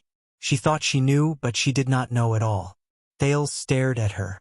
The fortress flower smiled and said, in short, the world will not remain the same. I hope that you, in fact, many people think that you are. But I am not. Thales subconsciously shouted. The watchtower was silent for a moment. Sonia was shocked. She looked at Thales, who was breathing rapidly. The smile on her face gradually disappeared. Not what? But Thales immediately reacted and adjusted his breathing regretfully. I'm sorry, madam. I lost my composure. I might have drunk too much at night and could not concentrate. He controlled his tone and forced out a few smiles. I understand your concern about the defense of the fortress, your grace, but you might not know about my situation. But before he could finish, Sonia interrupted him coldly. Shut up. Thales was about to say something, but at that moment, the fortress flower's eyes shone with a terrifying light. It was sudden and sharp, and he forgot to speak. She was sizing Thales up and down carefully. Tell me, boy, how long have you been back in the capital? The teenager was stunned for a second. Half a year, I don't remember. I'm sorry for my slip of the tongue, but it's late now, your grace. I'm a little tired. But the fortress flower shook her head and sked before she interrupted him again. Sunset, it seems like she was right. They ked you badly. Thales frowned. What? Sonia smiled at the sky. Do you know, you're now like that mute subordinate of yours? Wearing a mask to talk? Sonia raised the cigarette and curled up the corners of her lips. Her smile remained curled, and her eyes remained cold. Wearing a mask. When Thales heard that, he was silent for a moment. Ralph could not speak. Are you different now? Sonia quickly refuted him. She smiled coldly. How long has it been since you last spoke like a human? Thales was speechless for a moment. Why, are you possessed by a demon or cursed by a witch? Cursed by a witch. Thales gulped and resisted the desire to touch the ring. I will help you push the kingdom forward, get rid of obstacles, and break the shackles. For this, I will do whatever it takes. Very well. Then, as we agreed, child, become my sword. Cut your way through all the obstacles until the kingdom is free. He took a deep breath. You don't understand, Sonia. You haven't tried it, how would you know? You don't know. The distraught Thales interrupted her loudly. His breathing quickened as he stared at Sonia, who was holding a cigarette in her hand. Sonia Cecire, you just heard a few rumors and weighed up the situation, and you rushed back to your hometown to visit me. You relied on your so-called old friendship to say some meaningful words, such as, there are matters in the north, I can wait. Prepare for the future. You are rather special. You said it in an understated, boastful, and self-righteous manner. Thales activated the sin of Hell's River and tried his best to calm his breathing. You don't know, Sonia. Thales tried not to think too much. He stood up and tried to end the conversation as gracefully as possible. You don't know anything. He gave you a sword. I don't know anything. The teenager said absent-mindedly. I, Thales Jadestar, am destined to become your enemy. What, everything? My son, you must fulfill your promise and swing your first sword. Sonia did not speak. She sat opposite Thales and stared at him without blinking. She let the cigarette in her hand burn. But her gaze made Thales even more uneasy. He wanted to turn around and hide. Finally, the fortress flower exhaled and looked at the starry sky above her head. You know, when I came to Star Lake Castle to enlist as a guard, my mother was so shocked. Shocked. The nannies in the castle taught me that phrase. Thales snapped out of his daze. What? But Sonia didn't pay any attention to him and continued to speak. She only continued to speak airily. And when I came here, the first thing they said when they saw me was, you went the wrong way, girl. The scullery and weaving workshop are not here. And when they found out that I came here to enlist as a guard, Sonia chuckled softly. Her emotions were complicated. John is an open-minded duke, so no one dared to directly say, hey girl, you are not suitable for this. You should go home to give birth and feed your child. The fortress flower turned around and asked Thales. There was an underlying meaning in her words. Isn't it like now? Thales, who was in a bad mood, frowned. Now? Now what? Sonia snorted coldly. Now no one dares to directly say to you, hey Prince, Duke, North Star, you are a newcomer. You are delicate, noble, soft-hearted, barbaric, boorish, and unromantic. You are not suitable for this job. You should go back to bed and sleep. When you have learned to be obedient, you can wait for your father to pass the throne to you. Delicate, noble, soft-hearted. Thales subconsciously clenched his fists. Sonia leaned forward and drew closer to Thales. Her tone was full of mockery. But they all think so. It's just that most of the time they don't even know it. And their gazes when they look at you are filled with pity and sympathy. The kind that can move them. Why can't you sense it? Thales suddenly felt an inexplicable indignation. Sonia narrowed her eyes. So much so that you yourself are starting to think the same. You self-righteous little piece of trash. Thales could not listen to it anymore. He took a deep breath. Good night, Sonia. It was nice chatting with you. But the moment he turned around, Sonia's mocking and disdainful words traveled into his ears again. Instead, they are polite and courteous. But there is a hidden meaning behind their words. Oh, Your Highness, you are really mature. You have already done your best for your age. We cannot expect more from you. Sonia's tone became gloomy. Just like back then, the recruiter looked at me with a strange gaze and said to me, oh, what a heroine. How can a girl have such ambition? You should really let those cowardly men see you. You should really let those cowardly men see you. Thales stopped in his tracks. And they said that because you are a newcomer, because you are an accident. Based on common sense, you should not be in the same room with them, just like how I was in the past. The fortress flower turned around to face the starlight on Star Lake. Her expression was numb. Thales did not turn around, but his Adam's apple bobbed. Why are you saying all this? Because I know this feeling. Sonia took a deep breath and exhaled slowly, as though she was savoring the fine wine brewed from her memories. This feeling of walking into a completely unfamiliar world, facing all the unknown obstacles that you are not used to, but still having to pretend to be tough and move forward. At that moment, Thales shuddered a little. The feeling of stepping into Renaissance Palace appeared in his memory. It was cold, narrow, and oppressive. The scene when he walked into Ballard Room also appeared before his eyes. Everyone was smiling, their words were sincere, and they looked dignified. And this is your opponent's territory. It is a battlefield that they are used to for a long time. It has fixed rules, and it is an environment that is beneficial to them but harmful to others. Sonia stared at the starlight but bottomless star lake in a daze. And we are using our weaknesses to attack their strengths. We are going to accommodate them, follow them, and do the old things that you might never be able to do. Thales was silent for a long time. Be careful, boy. You are like me, inferior to them, but like your father, superior to them. And you came back from the north, so you are outside of them. At that moment, the words Gines said to him before the royal banquet surfaced in his mind. This means that, at the end of the day, you are not them, from the inside out. But Thales tightened his grip on the dagger and the bone ring in his pocket and snorted coldly. Let me guess. What you want to say is that although you went through a lot of difficulties, you still succeeded. You passed the enlistment and became a guard, and you stayed in the castle, right? He turned around and looked at the back of the fortress flower, who was lying on the lookout. Through your power of eradication or something else, you showed the strength of a newcomer and amazed the world with a single brilliant feat. You proved that women are not inferior to men, and that you can be outstanding in a man's territory.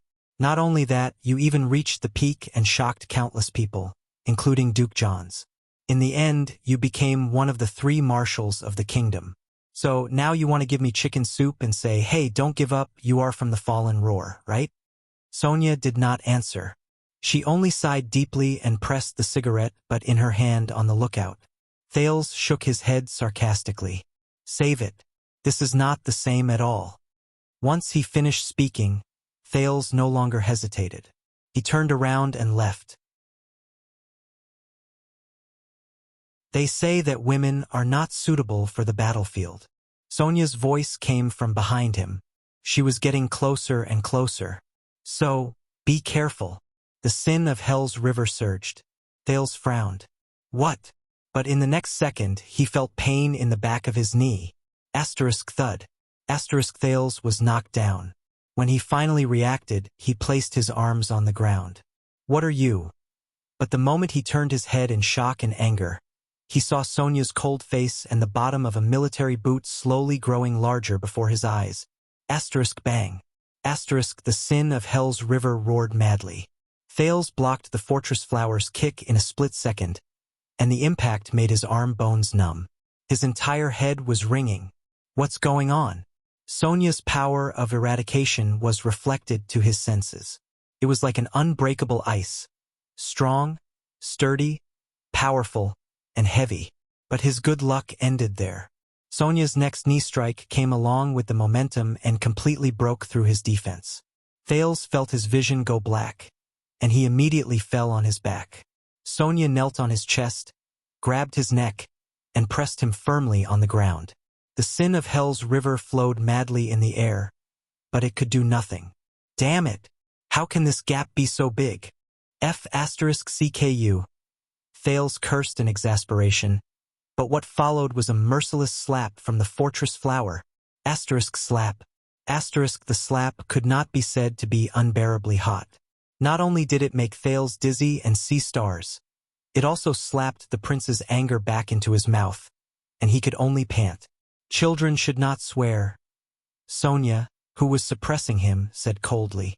Don't CK him all the time.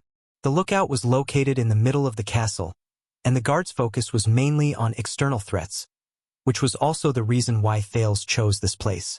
But even so, the sounds of fighting could still be heard. Who's making a ruckus up there? Lights lit up on the slightly shorter castle wall and shone on the lookout. A voice that Thales was very familiar with rose, and it was filled with righteousness. Stand up, raise your hands, and show your face. Let me see. Sonia snorted coldly.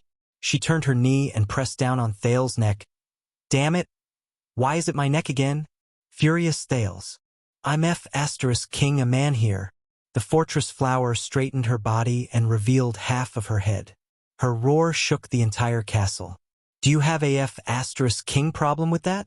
Once she finished speaking, she lowered her head and spoke to Thales without hiding it. Scream louder. Are you not full yet, you piece of trash? Use all of your strength. Thales was shocked and angry at the same time. Unfortunately, his neck was pressed down and he was tongue-tied. He could only let out a few sounds. Hearing her voice, the patrolman on the castle wall was silent for a few seconds. Ah, it's Lady Cecile. The next moment, the patrolman's voice became gentle and obsequious. It's a misunderstanding. A misunderstanding. It's all a misunderstanding. Haha. Sorry to disturb you. Duke Thales asked me to bring you good news on his behalf. Please be gentle. Zombie is my partner. He might be big, but he might not be able to withstand your strong. Get lost. Sonia's roar rose again. Under the watchtower, the patrolman's voice and his lights disappeared at the same time. Many of the Jade Star private soldiers who came with him also disappeared. It was only then that Sonia sneered. She released Thales' neck slightly and lowered her head. Now no one will disturb us anymore. Thales had never hated his guards as much as he did at that moment. He swore that once he was free, what awaited Doyle would be the most terrifying punishment and torture in the world, something the latter could not imagine. The sin of Hell's River continued to gather in his arm, but the teenager could not break through the fortress flower's blockade.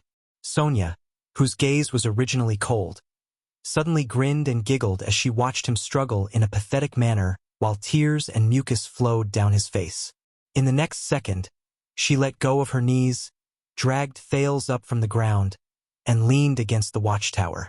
Thales, who had been pardoned, could not be bothered to retaliate and take revenge. He panted in pain and rubbed his chest. You crazy woman, what do you want to do? I screwed up. Her casual words made Thales' words come to an abrupt halt. Screwed up? What screwed up? Thales panted and could not help but look at Sonia. I failed during the entrance test for the recruitment of castle guards. Even with all my strength, I could not lift a weight stone. Sonia was smiling, but at that moment, the smile on the fortress flower's face looked tired, bitter, and numb. She did not have the demeanor of a general who dominated the battlefield and resisted the northern invaders. Thales did not know how to answer her, which was rare to see. It was the same for the long-distance running test. My stamina did not pass at all. Sonia did not seem to realize that she had just bullied the prince. She turned around tiredly and sat down next to Thales. There was also shooting. I managed to draw my bow while trembling, but I just could not hit the target. There was also reading and writing. Did I tell you that it was the wet nurse in the castle who taught me how to read? She stared fixedly at the night sky. As for fighting, it was even worse. I guess I was more used to swinging a hoe and hitting people, rather than wearing armor and wielding a sword to kill people. Even new recruits could knock me down. Thales slowly regulated his breathing. Although I was considered a good hand among the farmers, and I was also known as a shrew in all the villages around here, and I even fought with wild boars and bandits with a pitchfork, among the men who came from all over the country to wield their swords. Sonia said faintly. In short, I screwed up. Among all the applicants, as the only woman, my results were the worst. I remember their gazes and mockery, and all my efforts were in vain. I proved to them once again that women are not suitable for the battlefield, and perhaps even more so, should not be soldiers. They can't do those fighting and killing things. I screwed up. Thales' breathing paused for a second. At that moment, the fortress flower, whose might shook the entire western peninsula, slowly raised her head. She stared at the bright moon and the starry sky in a daze. Her drunkenness seemed to have returned to her senses. All my dignity, persistence, and hope were shattered by the bloody reality the moment I walked into this unfamiliar world. Sonia turned her head to look at Thales, and revealed a weak smile that did not match her identity as the fortress flower. Just like you. End of this chapter.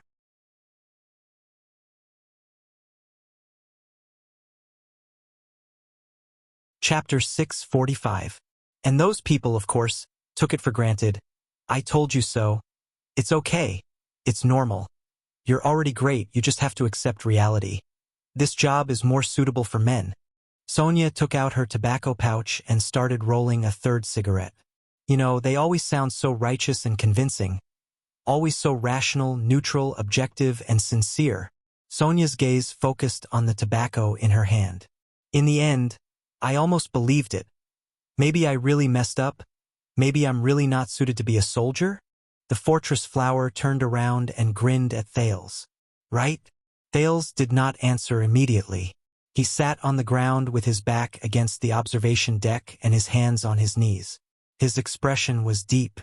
They always sound so righteous and convincing.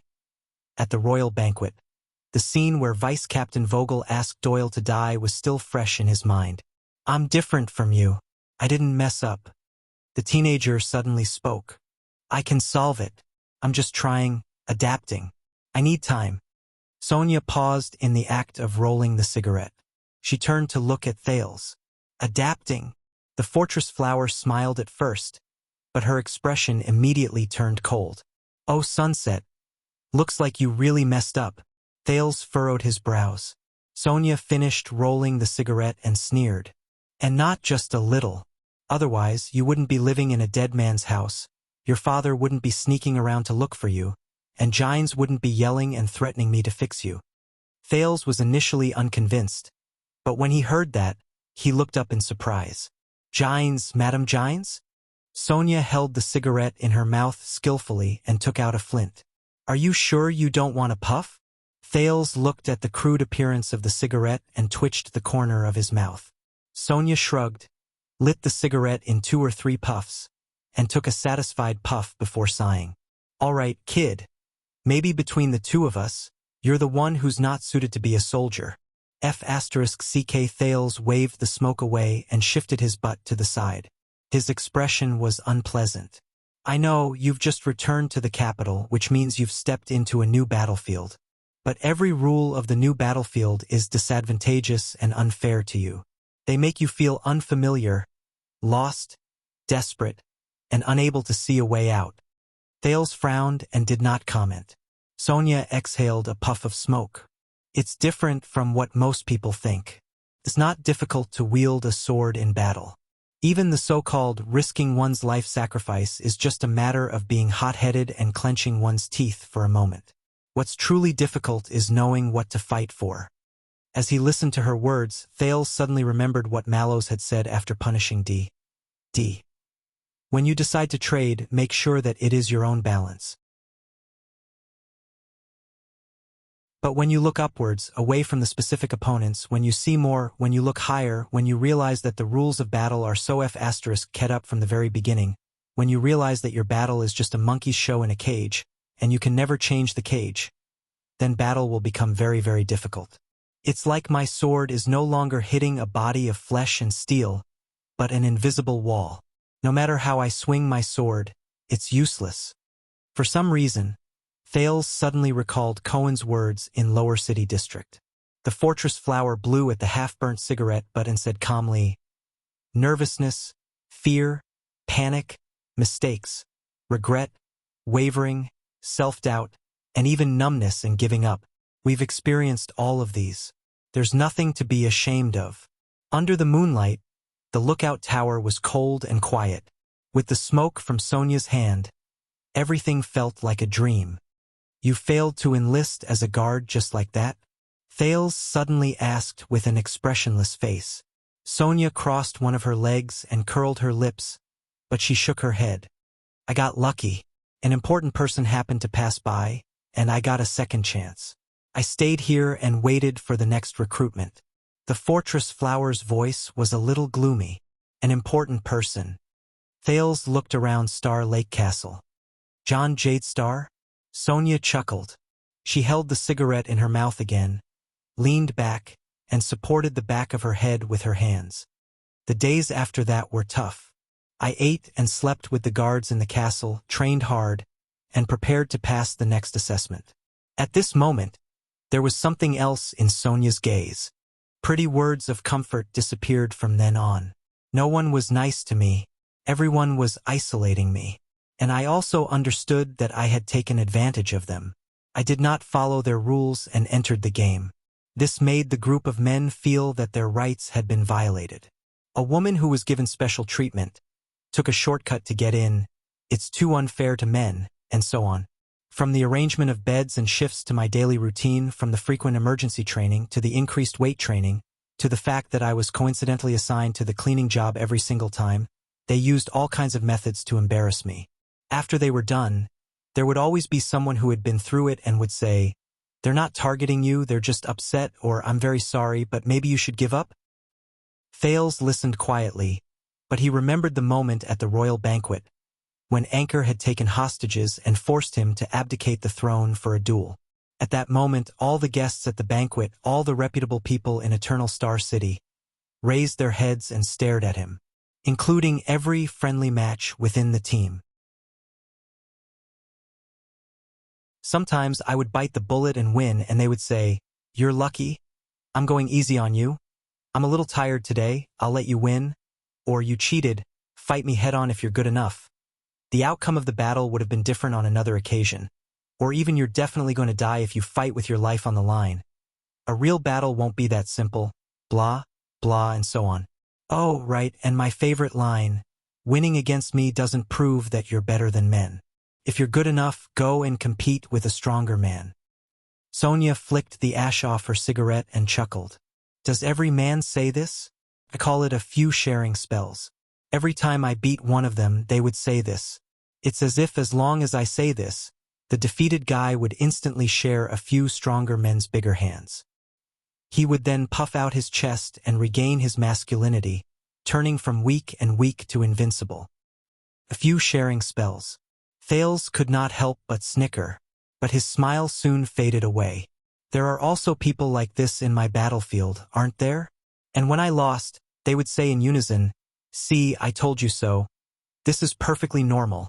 Generally speaking, women really can't beat men. That's enough. Based on your standards, it's already very good." Sonia's tone of voice dropped. At that time, everything was very depressing. Swordsmanship, combat, weightlifting, long-distance running, javelin throwing, archery. It seemed like I couldn't beat others in any of them, especially those men who had received training and even served in the military. I didn't have their strength, speed, explosiveness, physique. These are the things that people usually compete against in sports competitions and night duels. I didn't have everything they were proud of. A dark cloud blocked the moonlight, leaving the teenager and the woman in darkness. Both of them were dejected. "But you won," Thales said softly. "In this unfair rule." Sonia was silent for a long time before she took a deep breath and slowly exhaled the smoke from her nose. "I didn't win. I just survived." The fortress flower's unfocused gaze slowly became focused again. As the days passed and the next recruitment date approached, I was so disheartened that I almost gave up on myself. Then, someone asked me, "Why, Sonia? Why are you on their chessboard?" When he heard this, Thales looked up. "Their chessboard?" Sonia smiled and nodded, as if she had thought of something happy. I was asked, "There are many ways for soldiers to fight, and there are also many ways to kill people. Why must we learn from them to use muscles, physique, strength, and explosiveness? Why must we learn from them to make a ruckus all day long? Why must we pursue their pursuit of strength, boorishness, domineeringness, masculinity, and aggressiveness? Why must we use it as a standard to prove ourselves? Why should we learn these things from them and compete with them?" Thales narrowed his eyes. Sonia sighed. "Because," I said foolishly at that time, "because these things are useful, because the officer said that these are things that are competed in the tournament, things that have been tested by history, and are also things that every soldier on the battlefield needs and are good things." When she said this, the fortress flower chuckled. "That's because the earliest tournament was only for men, I was told. So, of course, they have to compete in the things they are good at. When have you ever seen them compete in childbirth? Thale's expression changed. And soldiers need these things not just because these things are good. Sonia sat cross-legged. She even forgot to smoke and let the cigarette burn slowly in her hand. That person told me, it's because they are already soldiers and they are used to, and are good at these things: strength, boorishness, domineeringness, masculinity, aggressiveness. Most of the time, they only use these things, so these things become useful and good. They are then passed down to the later generations. As more and more people use them, fewer and fewer people doubt them, and everyone tacitly agrees that this is common sense and truth. Sonia was in a trance as she recounted, as though she had returned to that moment many years ago. Because this is the tournament they control, the battlefield they define, and one of their most cunning tricks is to allow you to participate in the game, then defeat you in these rules and events that do not allow you to be doubted, and then tell you, look, you didn't win, you can't do it. Thales subconsciously said, but, however, the fortress flower did not allow him to continue. She continued, so, Sonia, why is it that you are already at a disadvantage in the chessboard that men are all too familiar with and have dominated for thousands of years? If that's the case, why? Why do you have to follow the rules they set, the tournament standards they are used to, the survival principles they set, and the habits they are all too familiar with? When the armors and weapons that you can obtain are all made according to men's requirements, how can you rely on these to fight against them? Why do you have to follow the rules they set, the tournament standards they are used to, and the survival principles they set? Thale's gaze gradually drifted away. When they even treat the size of a few swords as standard events in the tournament and require everyone to compete against them in length, how are you going to win? By pretending to be a man? Sonia sneered. Thales snapped out of his daze and realized that he had missed a part. Is this a metaphor? Sonia turned her head around and smiled evilly. It depends on you. Thales raised his eyebrows. At that moment, the eyes of the fortress flower before him were like torches that pierced through the fog and confusion. Don't listen to them, I was told. Even if you want to win their prizes, don't act according to their standards, don't act according to what they say, don't pretend to be a man, even if that is the only way you can prove to them, because if you do that, you will really lose. It was that night that I realized how stupid I was in the past. She turned to the pondering teenager. Thales, don't be stupid. Don't listen to them, don't pretend. Thales clenched his fists. Don't listen to them. At that moment, he inexplicably thought of Quick Rope and the words the latter had said to him. Single quote. Don't play against him on the same chessboard, Thales, because you don't know how many tricks he has up his sleeves and how many cards he has up his sleeves. And those who are toyed with by their father without knowing it are extremely sad. Immediately after, Thales thought of Chapman Lampard. I'm fighting in my own way. Thales subconsciously opened his mouth to refute. Almost at the same time, he thought of the man whose gaze was as cold as ice and whose ice was burning with fire. Of course, you're not physically affected, but what about your brain? Sonia stared at him and extended her hand to point at Thales' chest. What about here? Thales did not speak. The scar on his chest where he was burned by a silver coin when he was young seemed to be burning slightly. A few swords originally only grew in one place. Sonia raised her cigarette again and said sarcastically, but the reality is that after thousands of years, they became something else. They're everywhere. They don't grow naturally, but they're man-made. Thales pursed his lips. What happened after that? He asked hoarsely. Sonia's gaze flickered. After that, I didn't risk my life to arm wrestle with them, compete in weightlifting, and compete in speed. There must be something, I thought. She narrowed her eyes, as though she was recalling the time when she was deep in thought. There must be something on this chessboard that they ignored, abandoned, and disapproved of for a long time, but I could pick it up and make use of it. Even though it was very difficult because this chessboard had belonged to them for too long, and the rules of the game had been set for them for too long, to the point that everyone felt that they were born that way. But I couldn't give up. No matter how loud they laughed, how nasty their curses were, what they used to stop me, what dirty jokes they used to set me up, how I slept with so many people to get close to the Duke, and how I almost wore out my crotch. What kind of joke is this? I'm the #1 shrew in the 6 great villages and towns. I've heard all kinds of dirty jokes, and kicked all kinds of ugly things. Unknowingly, the dark clouds gradually dispersed. Moonlight fell, and smoke surrounded the observatory. Sonia snorted softly. I stayed, persevered. I worked hard to train, learn, and observe. Time and time again, I lost to men and those strong people. Then, gradually, I discovered something interesting in the most inconspicuous, neglected, and mocked places, but most people disdained. I had a better sense of balance. I could jog on the single-plank bridge that they could not even stand steadily on, and walk on the bumpy and broken roads. I was small and light. I could crawl into smaller gaps and hide in narrower bushes.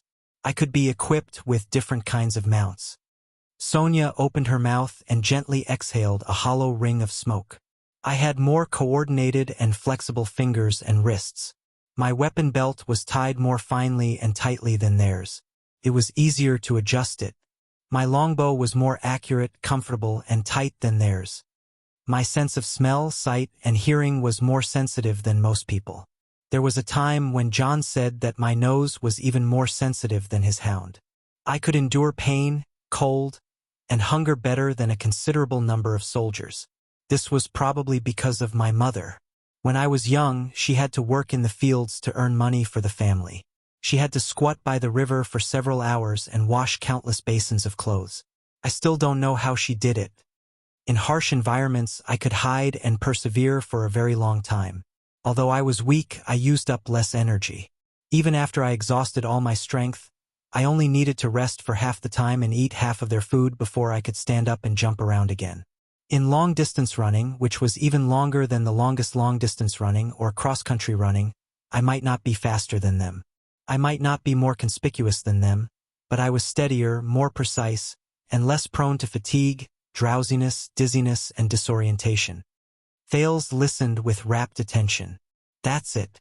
Endurance, balance, adaptability, memory, meticulousness, tenacity, and recovery rate.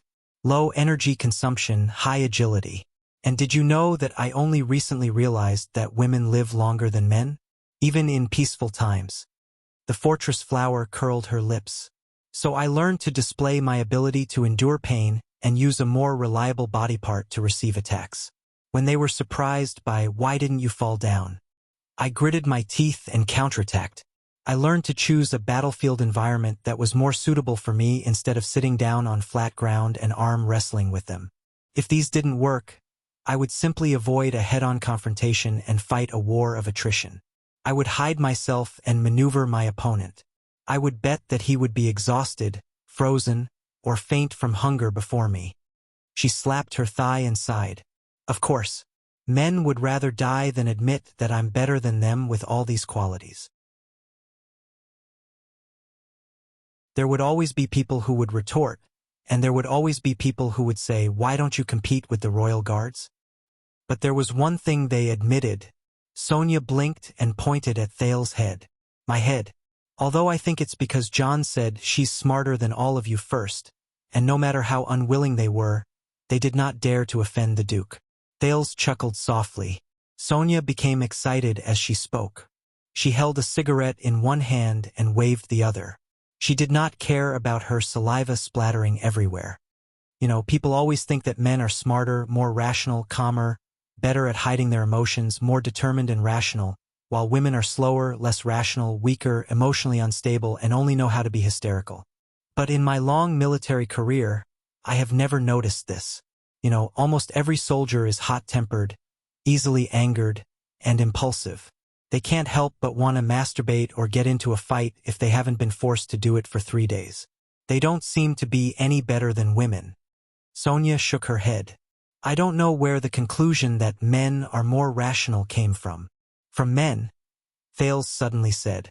The more lacking something, the more they want to brag about it. Sonia was stunned at first before she burst out laughing. Wait, aren't you angry when you hear this? The fortress flower put away her laughter. When most men hear this, they will become angry out of humiliation, deny it, and stomp their feet in anger. At the very least, they will pretend to be serious and say that they can't overturn a boat full of people. Thales shrugged. Isn't that exactly what you want? Men are not rational? OSH*T, you're really quick on the uptake. Sonia frowned. If I mention this again in the future, someone will definitely retort, look, Prince Thales is also a man, he is very rational. There is no need for that. Thales politely waved his hand and leaned back. I don't plan to share a few. Sonia laughed heartily again. She raised her head and looked at the bright moon surrounded by stars. Her words were filled with emotion. In short, I make use of my strengths to make up for my weaknesses. I am me, and I want to do my own thing, not do what they want me to do according to their standards and pointlessly prove to them that I can be a man. Thales suddenly felt that the bone ring in his lapel did not seem so heavy anymore. Did you pass the guard's assessment? At that moment, Sonia's smile faded away. When I was waiting for the next chance to try and overturn the rules, the assessment came early, unexpectedly. The fortress flower stood up and took a deep puff of her cigarette. A group of bandits entered the Wang family's hunting forest to settle down. The Star Lake guards brought new recruits to suppress the bandits, but the information was wrong. Those were not ordinary bandits, but the advance scouts of the rebel army of Blade Edge Hill. Her words sounded a little desolate. We were held back in the forest for an entire month, and we suffered great losses. Our communication route was cut off, and we could not advance or retreat. Sonia nodded slowly.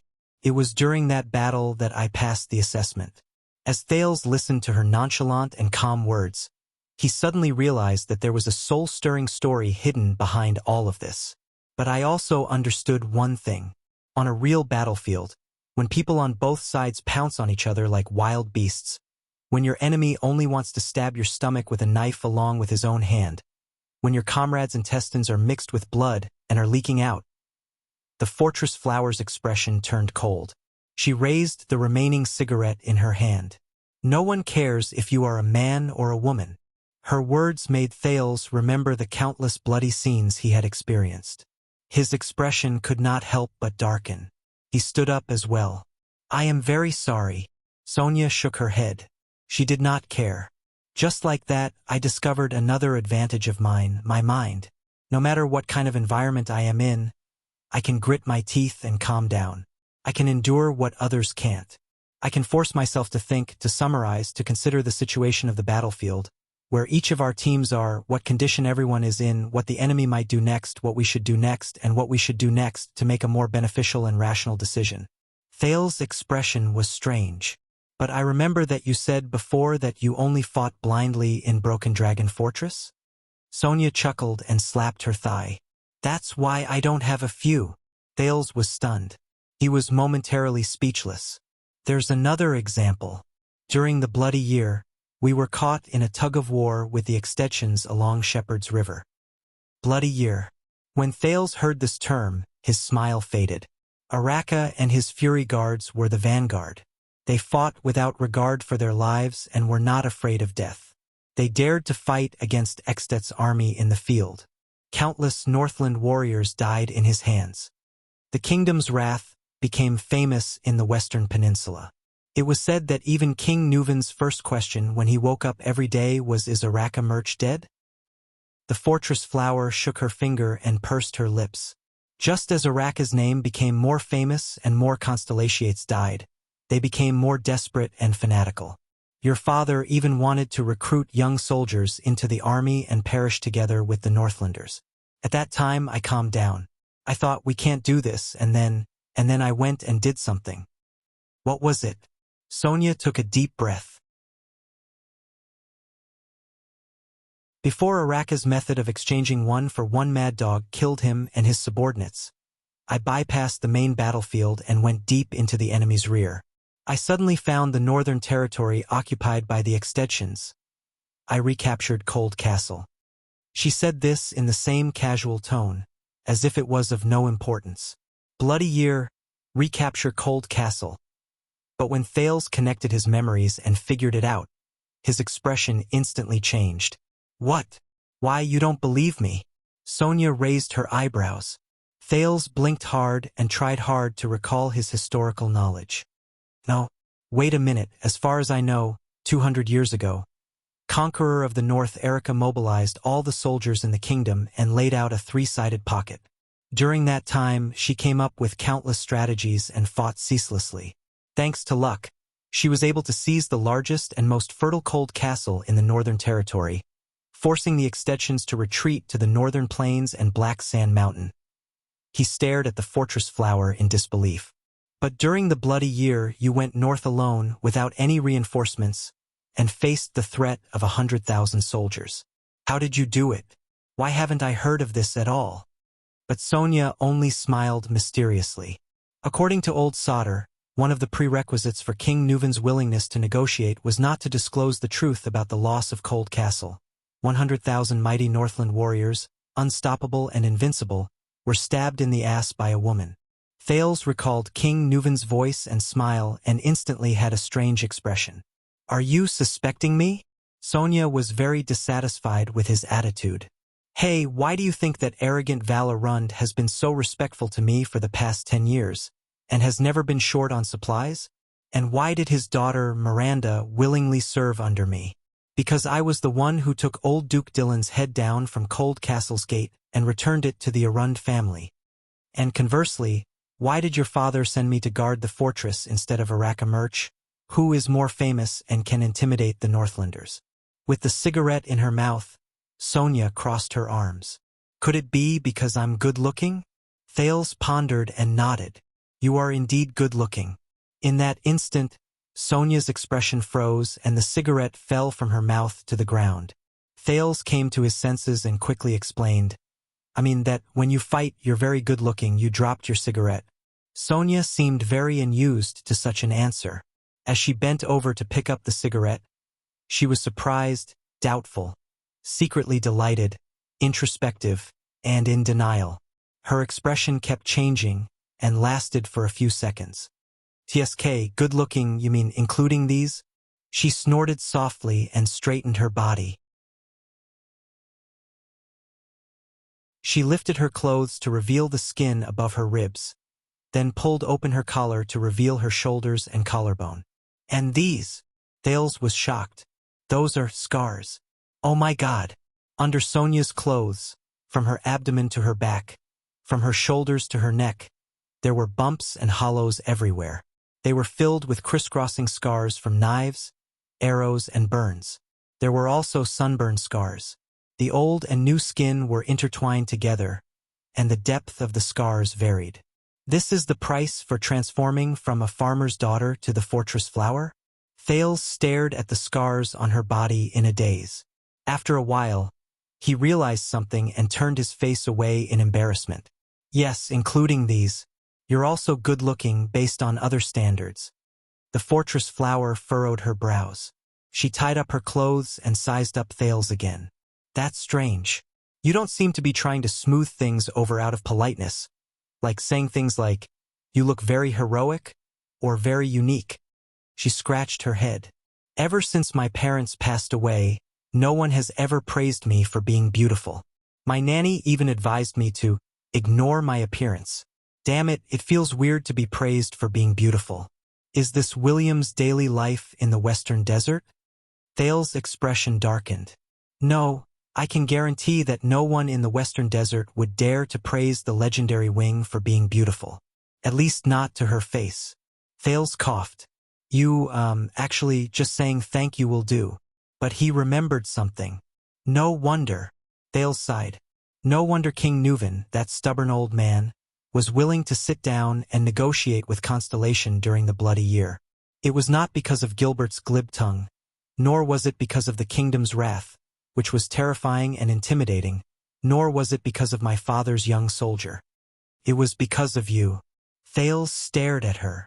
It was because of Cold Castle that King Nuven made his final decision and brought about the Fortress Treaty. Countless people in Constellation owe you a great debt of gratitude. But Sonia only smiled faintly and waved her hand. John once said that reputation is like shit in the Eastern Peninsula. Alright, it's nice to be praised occasionally. She scratched her chin and enjoyed the last few puffs of smoke. Seeing her like this, Thales could not help but feel sentimental. In comparison, his diplomatic mission to Extet 7 years ago to stop the flames of war seemed to be nothing. I have a question. Thales furrowed his brows. Both of you were promoted to nobility during the Bloody Year and were generals who commanded the regular army for the royal family. Why was the kingdom's wrath and the legendary wing conferred the title of Baron, while you, Sonia Cecere, who made outstanding contributions, are just a lady? Yes, I'm also very curious. The fortress flower's face was full of mockery. Not only that, I'm ranked last among the so-called 3 marshals. Speaking of this, she seemed to be full of complaints. And the fortress flower, damn it, which soldier likes to be called a flower? Does it wait to be fertilized, pruned, plucked, presented to someone to confess to, or wait to bloom and then wither? Why don't I see them calling Araka the kingdom's flower, and Roman the legendary flower?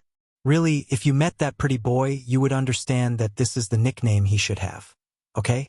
Thales nodded repeatedly as he listened to her evaluation of Williams. Then what do you want to be called? This really stumped Sonia. Let me think. Wolf of the fortress? Thales snickered.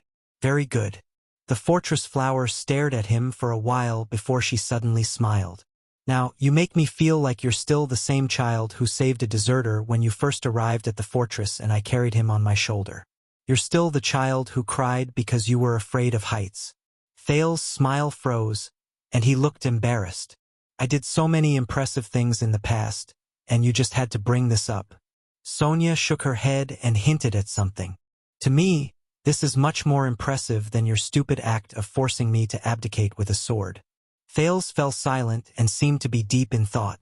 Sonia continued to smoke her cigarette with a similarly profound expression. A few seconds later, Thales suddenly spoke.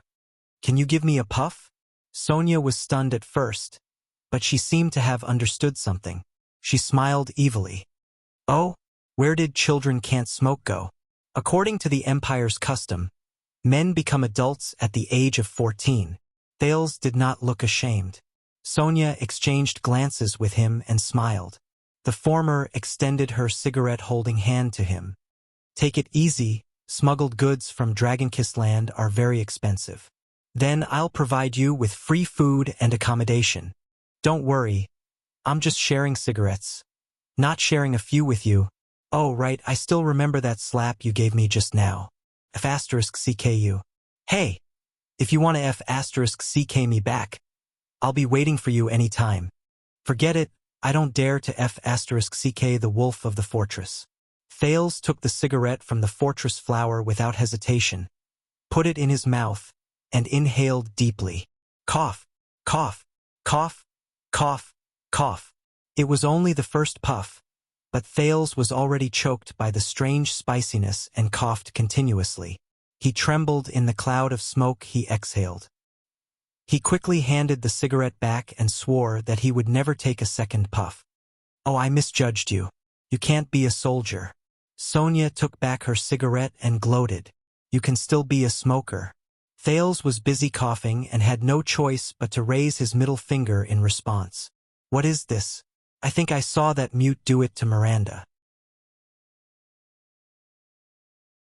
This is a common friendly gesture used by Northlanders, Southern Constellations when they greet each other. Sonia smiled faintly and took the last puff of her cigarette. She then raised her middle finger at him. How are you, you little bastard? Anyway, thank you. The prince finally calmed down. He turned around and faced the forest in the distance of Star Lake Castle.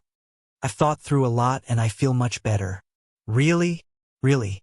At that moment, the weight of Gertaxa was no longer like a knife on his back. Thales raised his head and faced the gentle moonlight. He sighed. I suddenly realized that compared to what you're facing, what you've faced before, and what you're facing now, the battlefield I'm about to enter doesn't seem to be that difficult. Nor is it that bad. As a newcomer to the game and a challenger, he could not pretend to be like them and play by their rules. He could never. I'm a little tired. There should be a lot of mistakes in my wording. I'll go back tomorrow and edit it. End of this chapter.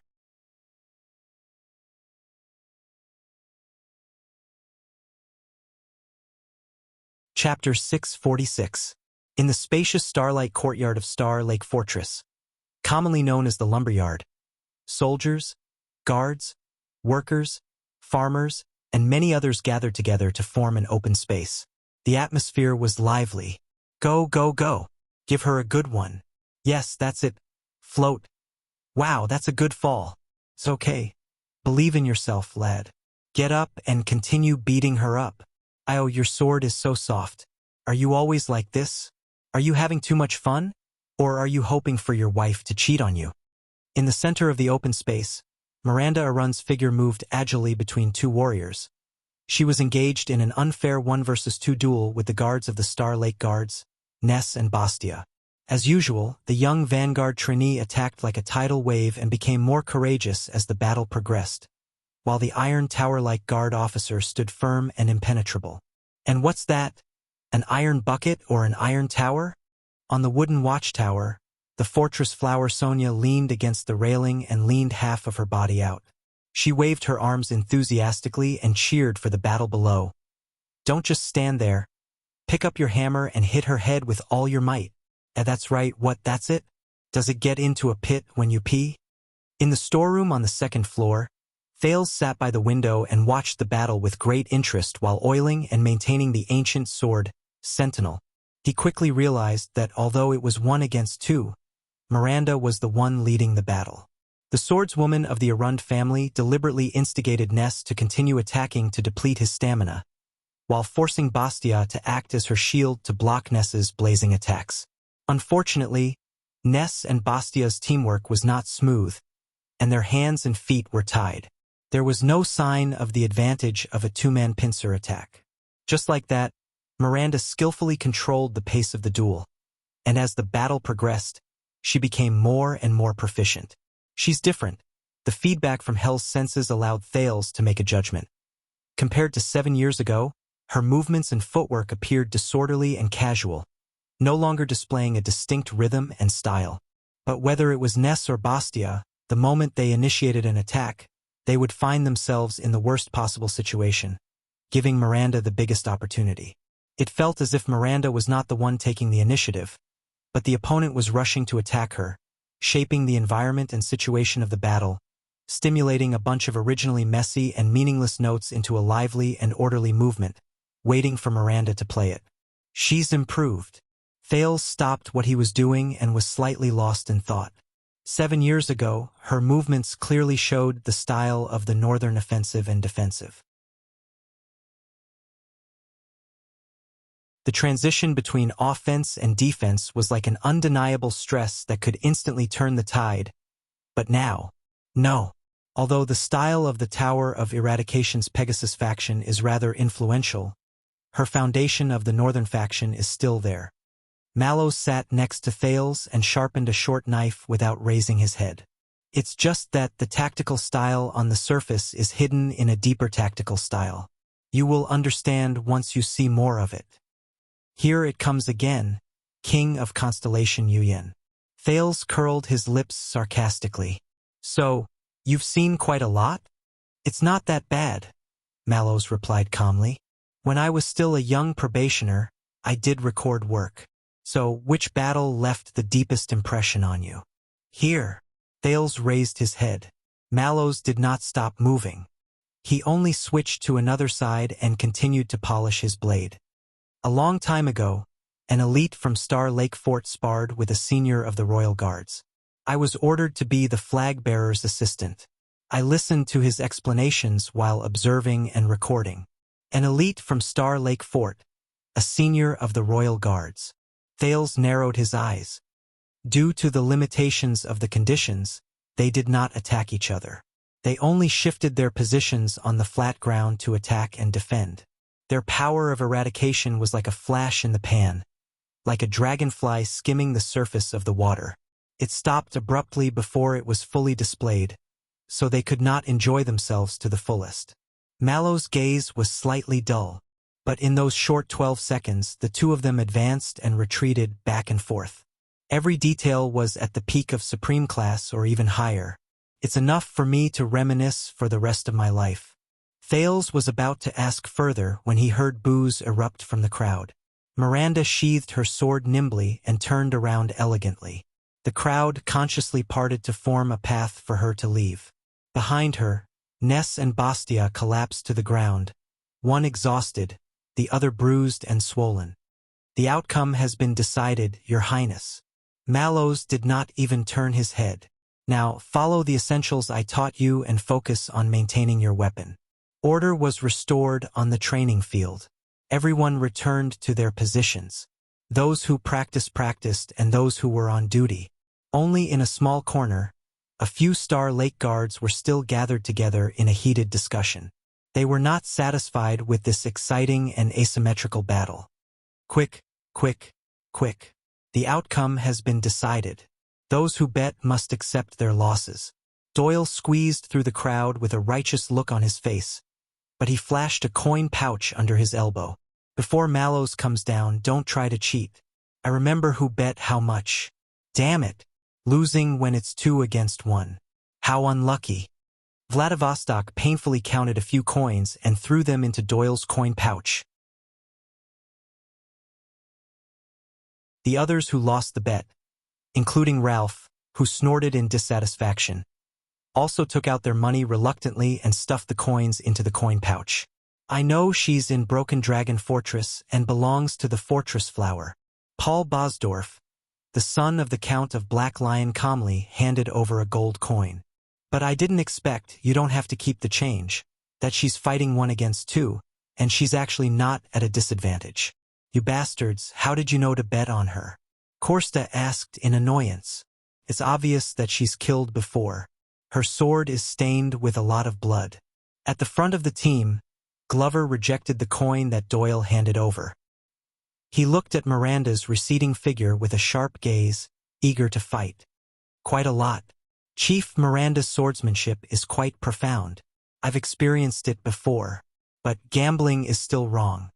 Waya looked around nervously. I don't know the Arund family's girl, but I saw Old Kong bet on her. So, Logistics Officer Praka shrugged. Actually, I don't know Miss Arund either. But when the Fortress Flower let them fight 2 against 1, I knew that Ness would lose. Don't ask me why. Commodore, who was on the winner's side, coughed. When he saw the dejected Ness walking over sullenly, he immediately went up to console him. Hey Ness, you fought well, just a little unlucky. Keep up the good work. Oh yeah, I'll treat you tonight. Doyle, who pretended to be indifferent from the waist up and happily counted money from the waist down, was the shortest. Prince Thales is up there, staring at that girl. Everyone looked at him. What's wrong? Doyle raised an eyebrow and hurriedly put away the money pouch, as if it was a matter of course. This is very telling. All right. His Highness is finally paying attention to women. Everyone hissed in disdain. You'd better not let His Highness or Miss Miranda hear that. Waya sighed and shook his head. I'm speaking from experience. Of course. Doyle confidently weighed the money pouch in his hand. He was in high spirits. In the storeroom on the 2nd floor, Thales, who had already heard this through Hell's senses, turned around indifferently. Thor, how many people in the Star Lake Guards do you think can defeat Miranda? I don't know. Why Thor? Tormund's nickname, take a guess. Nicknames have to be agreed upon by the person herself. After all, the people in the Star Lake Guards have never fought against Miss Arund directly, and battles are also affected by the environment. Mallows was meticulous in his sharpening of his sword. In terms of one-on-one duels in the arena, I dare say that Glover and Doyle, who have undergone strict night training, can take on Miss Arund. Thales raised an eyebrow. D. Is he that fierce? Mallows did not answer. He only twitched the corner of his mouth. But if Doyle were to encounter Miss Arund in a battle of life and death in the wilderness, the watchman put down the sharpened blade and cleaned the crumbs on the table. I hope she'll be merciful and give him a quick death. That exaggerated? Thales frowned, but he rolled his eyes. What about you? You against Miranda? Mallows took out the oil to protect his blade and smiled when he heard that. Miss Arund and I, it's 50-50. Wow, Thor, you have such a long face. Pardon me? Oh, my face is long. I mean literally. Your Highness, I'm even more curious about what you mean by literally. Don't. You must know that curiosity killed Thor. Thank you for your teachings, Your Highness. I dare not forget it. Thales snorted mockingly, but in the next second, he suddenly said, Did you know he was coming?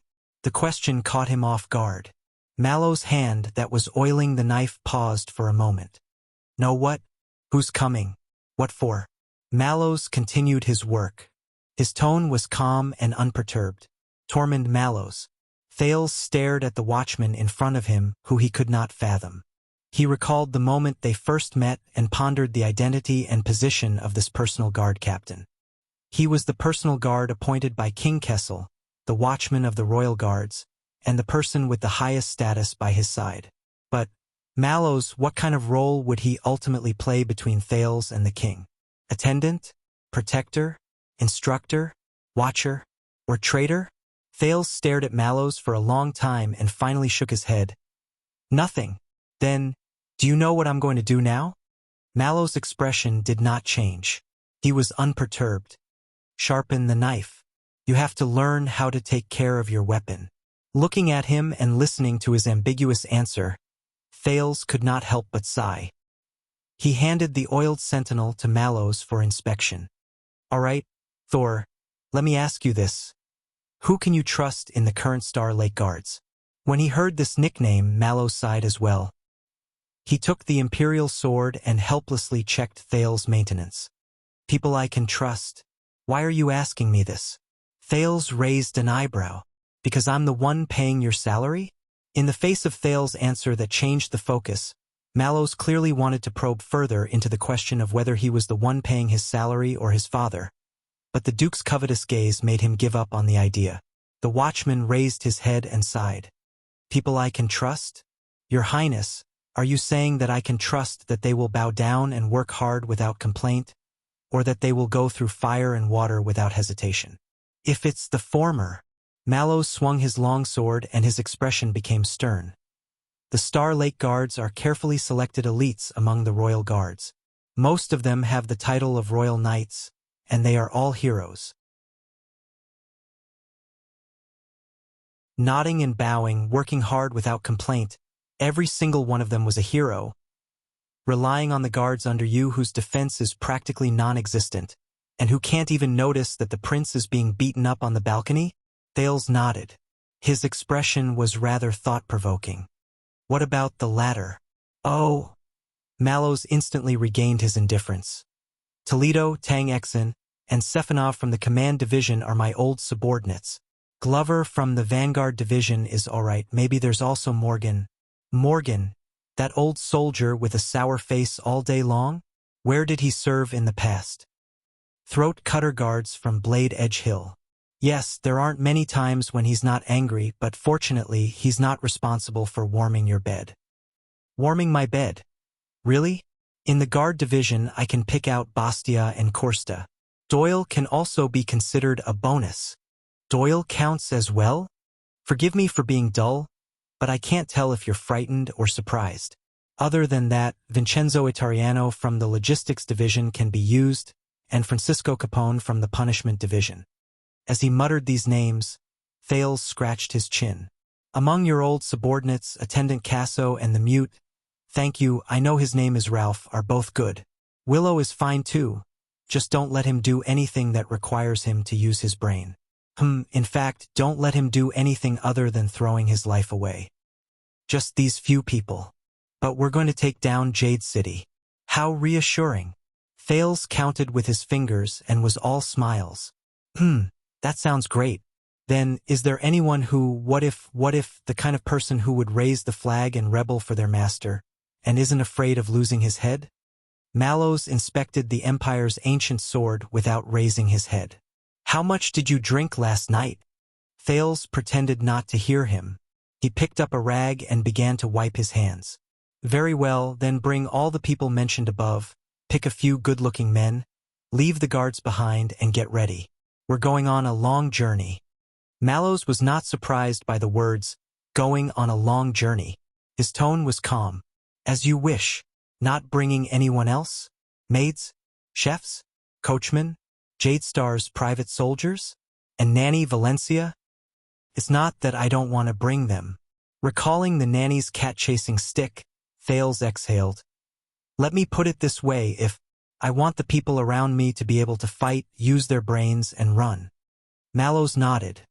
Then I suggest that we bring Oscar's son from the Vanguard Division. He's a southerner, and is more familiar with the climate and terrain. Thales frowned. I didn't say we're going to the south. Is that so? Then I must have remembered wrongly. Mallows weighed Sentinel in his hand. Then I won't bring him. Thales stared at him, and after a few seconds, he sighed dejectedly. Forget it, you better bring him along. Yes, Your Highness. Mallows twirled his sword and put Sentinel back into its scabbard. Then, this martial arts lesson ends here. You've done a good job in maintaining your sword. I mean, the thickness is still a little uneven, but at least you're starting to get used to it. Thales stood up to receive his sword, but paused the moment his palm touched the scabbard. I realized that I missed a question, Tormund. Thank God. Mallows was glad that he did not call for Thor. I'll be happy to answer, Your Highness. Thales raised his head and looked straight at Mallows. Is this scabbard useful? Mallows frowned slightly. Thales pointed at the scabbard with Sentinel in it and said meaningfully, After all, since ancient times, swords cannot escape from their scabbards. Mallows was silent. His fingers stroked the scabbard. It looks like good leather, but you'll know when you use it. But Thales stared at him. Then I'll be straightforward. Among so many people in the Royal Guards, can I trust you, Tormund Mallows? Mallows' gaze sharpened. At that moment, the two people in the storeroom stood opposite each other. Both of them extended their right hands and held up the ancient sword, Sentinel, which lay horizontally in the storeroom. Mallows was expressionless. He was silent for a long time. Finally, he gently loosened the scabbard. Perhaps you should ask me in return. Can you not trust me? Thales stared at him for a long time, let out a long sigh, and took Sentinel. I hope that your skill with the sword is as good as your skill with sarcasm, my dear head of the personal guards. Then you've underestimated me. Oh, could it be that your swordsmanship is actually not bad, but you're hiding it? No, I mean, I haven't even used half of my skill with sarcasm. Thales pursed his lips and was speechless. Coincidentally, I also have a question to ask you. Mallows turned around, put away the short knife he had sharpened on the table, and inserted it into the scabbard in front of his chest. When you have a rendezvous with someone late at night, you don't like to go through the front door, and would rather climb over the window. At that moment, Thales, who was holding Sentinel, froze. Mallows narrowed his eyes and crossed his arms. I remember telling you that the air corridor will turn you into a meat pie one day? Thales widened his eyes and used all his strength to blink. I don't really understand. Oscar and Doyle were just sentries in the open, Mallows said calmly. When you met the Fortress Flower, Lady Cecere, Itariano from the Command Division was on a hidden sentry duty in a deeper area. He saw all of you clearly through his binoculars and immediately reported everything to me. F***CK. He really knows, he's not lying to me. Thales was exasperated in his heart. Mallows snorted softly. Wait a minute, Your Highness. You wouldn't be so stupid as to think that the defense of Star Lake Castle is useless, right? Who knows? Right, little dummy. Thales came to his senses and coughed. Of course not. Well, I know that all of you are nearby, so I'm not worried. But Thales thought of something, and his expression changed. Wait, so all of you must have seen Sonia attack me, but you did nothing? Attack? Mallows looked nonchalant. I'm sorry. You're so famous that we all thought that was your new trick. This pen is so annoying. Thales resisted the urge to roar. Why do I have this feeling that one day I will be killed because of you? In fact, Your Highness, I think this should be my line. If it is, then that's great. Thales smiled sarcastically, waved his hand and turned around. All right, that's the arrangement here. Next, he would head to South Coast. So, Your Highness, in the future. All right, I got it. I won't climb walls anymore. I swear, the next time I want to play with women, I'll walk out of the front door openly, beating drums and gongs. I had Tang Xian pull the safety rope outside the window. Mallow's voice rang behind him. Next time before you climb walls, remember to tie it up first. Safety rope. Thales' waving hand stopped in midair. He turned around in a daze. Safety rope? Tormund, you. Mallow sighed softly, feeling helpless. We've been together for a while, Your Highness. I know I can't stop you from being silly, stupid, sick, and jinx. Thales' expression darkened. All right, this pen is really annoying. Just like that day. I couldn't stop you from getting out of the carriage or rushing out recklessly to fight someone. But I don't want to order a coffin for you, Your Highness, or for me, or for anyone in this castle. Thales furrowed his eyebrows. So, before you go on this long journey, if you can be merciful and take pity on us. Mallows crossed his arms and pointed outside the window with his thumb. Safety rope? Mallows nodded lightly, turned around, and left. Staring at his back, Thales felt complicated for a moment and did not know how to react. Thales lowered his head and looked at Sentinel in his hand. The size of the scabbard was just right for holding in his hand.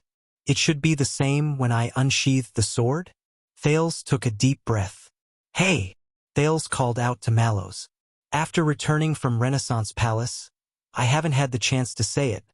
But, thank you, Thor. Damn it. Mallows sighed in his heart. Why did you change the way you addressed me? Thales walked forward and pursed his lips. I know. I'm a boss who's not easy to serve. I'm impulsive, childish, self-righteous, and always make stupid decisions to embarrass you. I'm almost terrible. You can remove the word, almost. Mallow's expression did not change. This pen? Thales used his strength to flatten his eyebrows, which were scrunched together tightly. He took a deep breath and said, But thank you for helping me all this time. You've covered my back. Thales gulped. Fortunately, he did not blurt out, covered my back. Damn the Secret Intelligence Department. Mallows stared at him with puzzlement in his eyes. Thales tried hard to speak. Especially the day I barged into Renaissance Palace. Thank you for leaving manpower and contingency plans for me. Thank you for reminding me before I entered the palace, and the matters after that, all these and so on. Mallows furrowed his eyebrows. He looked at him as if he was looking at a lunatic. Thales forced out a smile. All right, it's not really suitable for me to say these sensational words. The Duke had a stiff smile on his face. He spread his hands, turned around mechanically, and left. Anyway, thank you. And the royal banquet just now, Mallows suddenly said. Thales stopped while he was in the middle of turning. What? Mallows exhaled through his nose. I have to add this to the list of things you should thank me for. Thales reacted and coughed awkwardly. Oh yes, and this, thank you. And the days in Mindy's Hall. Thales could only nod in agreement. And the days in Mindy's Hall.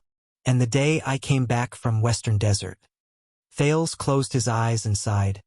And the day I came back from Western Desert. And the management of Star Lake Castle. Thales repeated numbly. And the management of Star Lake Castle. And, that's enough from you. Thales could not take it anymore. How much longer do you have to count? Mallows smiled. You're welcome, Your Highness. This is part of my duty. His smile at that moment was very much like his usual polite and slightly sarcastic professional smile. It was very similar. I dare not accept your generous thanks. The watchman said faintly, turned around and left. Thank you, my foot. Thales rolled his eyes at his back and swallowed the words, then I'll have to trouble you this time. He also threw the tiny bit of gratitude and a tiny bit of guilt towards the watchman into the bottom of Hell's River, and prayed that they would never be reincarnated. Mallows was very efficient. In just the next day, everyone knew that Prince Thales was about to leave for South Coast Hill to visit. The entire Star Lake Castle was thus in operation. Everyone was busy preparing for the Duke's long journey. Many people also began to be curious about the Duke's goal and mission. Unfortunately, such a top secret could only be known by the informant B, who was buried in the deepest part of Star Lake Castle. But Thales did not expect that after the news of the Duke's journey spread, the first person to come to him would be this person. Forget about the fortress flower. She also thinks highly of herself, and is as unapproachable as the rumors say. At the door of the Duke's room, Paul Bosdorf, the son of the Count of Black Lion, who was patrolling past, looked at the cold back of the person who entered the room and sighed. I was thinking of exchanging some pleasantries. Doyle, who was chewing on a sausage, closed the door and shook his head in denial. No, no, no. I'm not arrogant, and I'm not unapproachable. Trust me, no one is born with a sour face. Doyle swallowed a mouthful of sausage. Girls at this age are forced to be blunt and aloof. They are also the best and most direct form of protection, especially for women who have to work with men. Compared to being approachable and smiling, doing so can save a lot of unnecessary trouble. Paul frowned. How did you know? Doyle stroked his hair and made a cool pose. I wish I didn't know, but I can't help it. I'm gifted. Paul sneered and shook his head. You understand a girl's mind so well. It should be easier for you to please them and be popular. Paul stared at him. But why is it that when I arrived in the capital, everyone in the circle said that you are pompous and frivolous, so much so that you have a bad reputation? Even unmarried girls from good families stay away from you? When Doyle heard this, his smile froze, but in just 2 seconds, his expression changed. He turned around and winked at Paul. Hey, that's because you don't understand the good things about a mature girl. Paul was speechless. But she's not married yet. Paul sank into deep thought. Coming to Prince Thales in private at this time is a little... Doyle's expression became solemn. Oh, you don't have to worry about that. I asked Waya before. It's true Waya. Oh, you don't know what true Waya is. It's okay, it's Waya anyway. First of all, Prince Thales and Doyle are old acquaintances. They fought together. Secondly, I believe you can see that she's not one of those rich young ladies who only have love in their minds. Doyle blinked. He chewed and swallowed the last mouthful of sausage. He was confident and resolute. So, I'm sure of one thing. She and Prince Thales, meeting at this time, will definitely not talk about romance, marriage, or love. In the room, Miranda, Thales, who was copying the sunset scripture, making up for homework before class, was surprised and delighted when he saw the newcomer. In front of him, the cold swordswoman picked up the cup of tea on the desk that he had yet to drink without hesitation. Madam. What? It's Lady Arund, Miranda said coldly.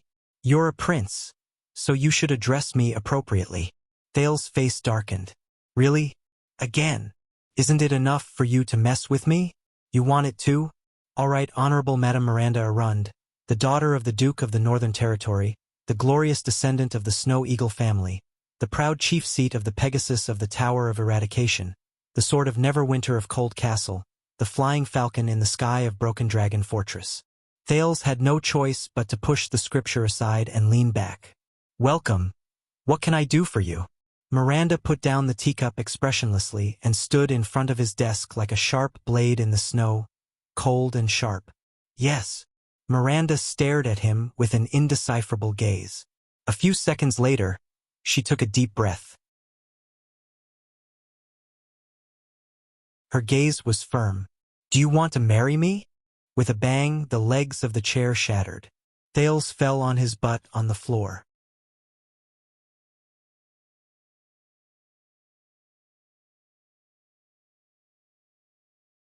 Chapter 647.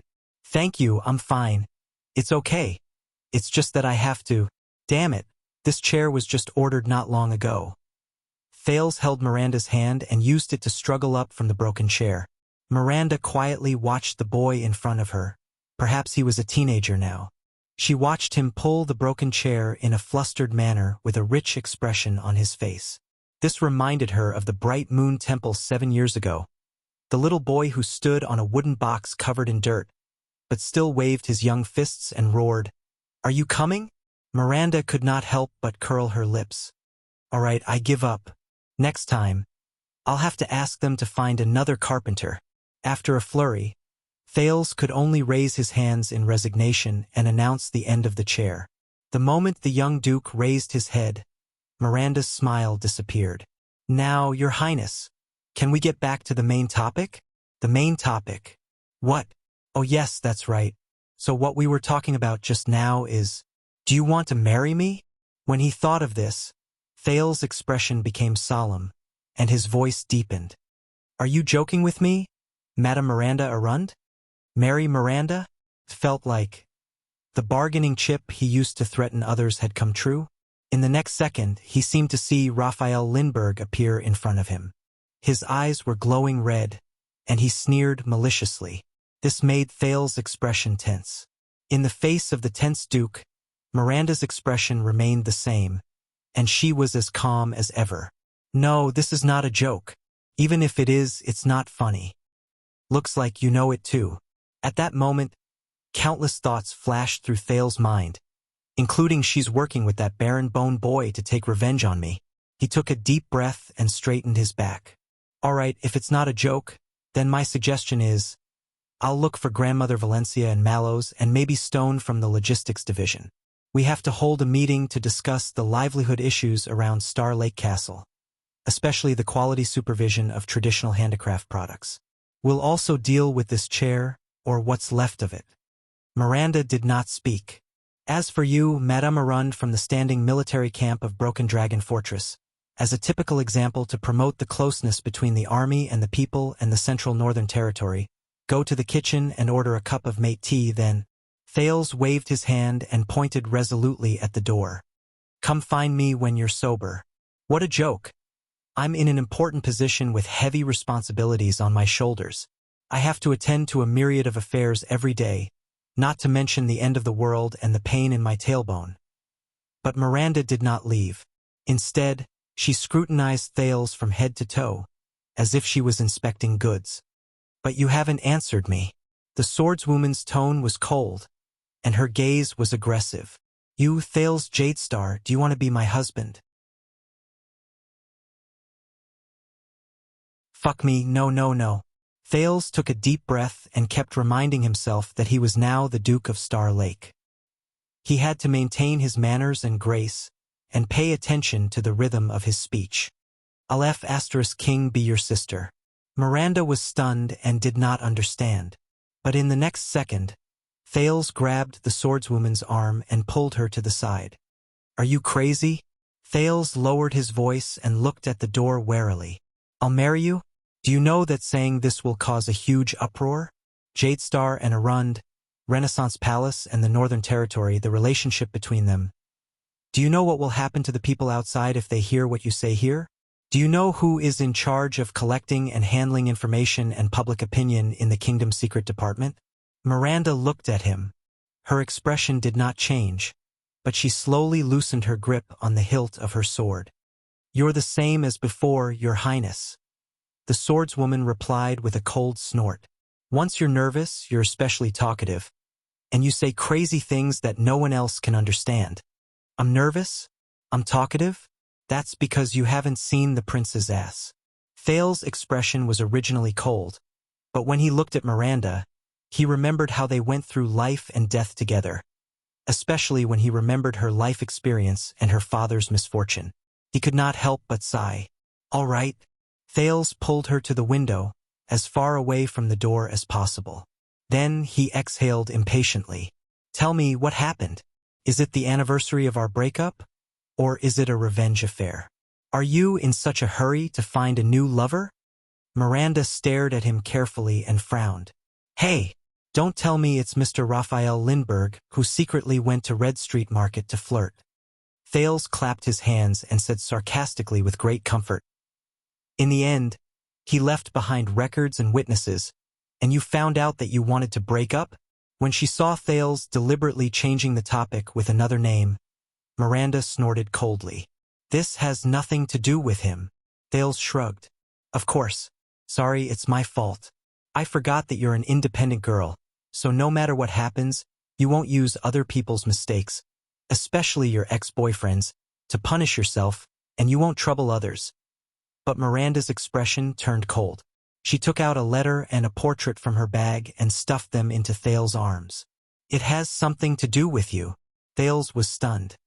He lowered his head and opened the letter in his arms.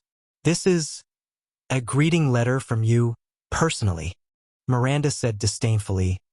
Not only did the letter describe in detail the 700 years of friendship between the Jade Star and Arund families, it also included many people who were of equal social status and were a match made in heaven. It also praised my family's reputation, appearance, and achievements. It even kindly inquired about my health and mental state. Finally, it quoted an ancient love poem to express your longing for me and lamented the loneliness of being single for so many years. It also asked for a recent portrait of me in the letter. At that moment, Thales froze on the spot. His previous endless dignity and coldness instantly turned into embarrassment and embarrassment. Well, maybe it's just a daily. Miranda ignored him and continued to speak.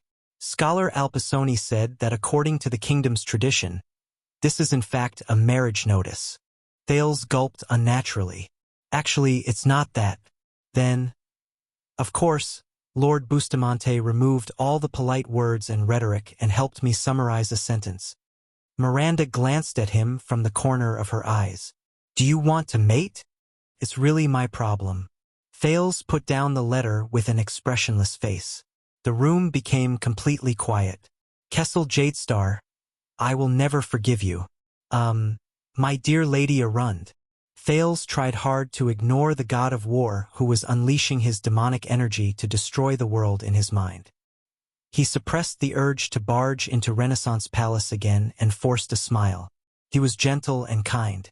If I say that this is my father's idea, and I had no prior knowledge of this thing, oh, it really drew me pretty well, would you believe me? Your father's idea? Miranda stared at him.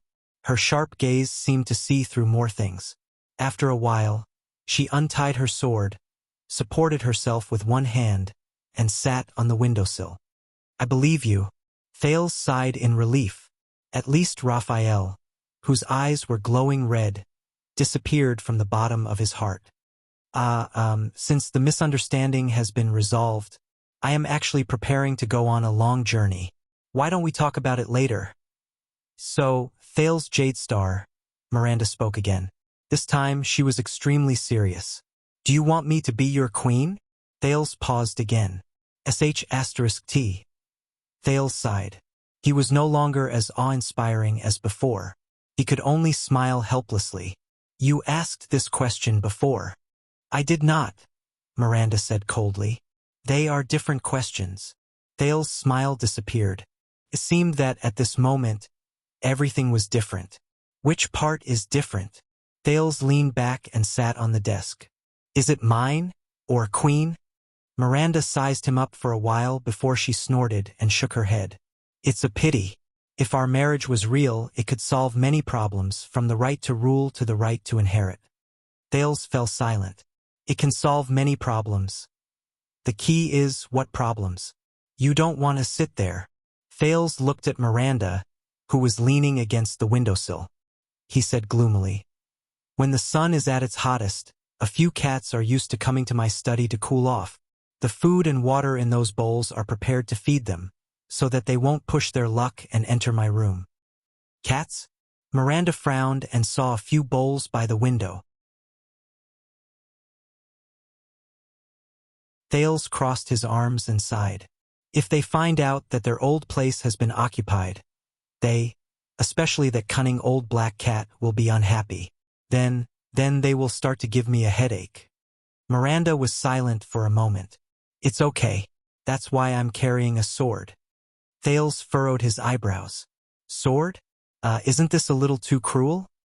Will it be crueler than the problem you encountered at the royal banquet? What happened? Thales took a deep breath and said seriously, "Well, Madame Arund, what I just said was not a political metaphor, but a literal meaning. There will really be cats wandering around here." Miranda was stunned. After this interlude, the two of them once again fell into silence. Miranda spoke again. "By the way, I went to the Sunset Temple a while ago and met Aunt Licia." "Li Shi who?" Miranda ignored Thales. "Priestess Melgen was there as well. For the sake of your reputation, they asked me to bring some words that were not convenient to say to the prince directly." "Priestess Melgen? Some words to say to the prince?" Thales was shocked. I'm really writing." The prince subconsciously pointed at the copy of the theology lesson on the table. "Tell her that she can hand it in tomorrow." "Not that." Miranda glanced at him in disdain. She said seriously, "Priestess Melgen said that the period for the internal investigation of the temple is almost here. If you show some understanding to Sister Nia and don't want her to be so anxious that she has to rummage through chests and cabinets every day, quickly return the 3 books that were stolen from the Forbidden Book area." Forbidden Book area, stolen. Thales originally heaved a sigh of relief, but his smile froze on his face. "One of them is Arch Sea City Enlightenment Collection, and the other is Hidden Records of Exorcism. The last one is..." Miranda took out a note. "High Priestess Petruzali's top secret notes." "Wait, Petruzali, isn't he the Sunset High Priestess during the era of the Ascension King? The one who presided over the killing of children as an offering to the gods?" "Thank you."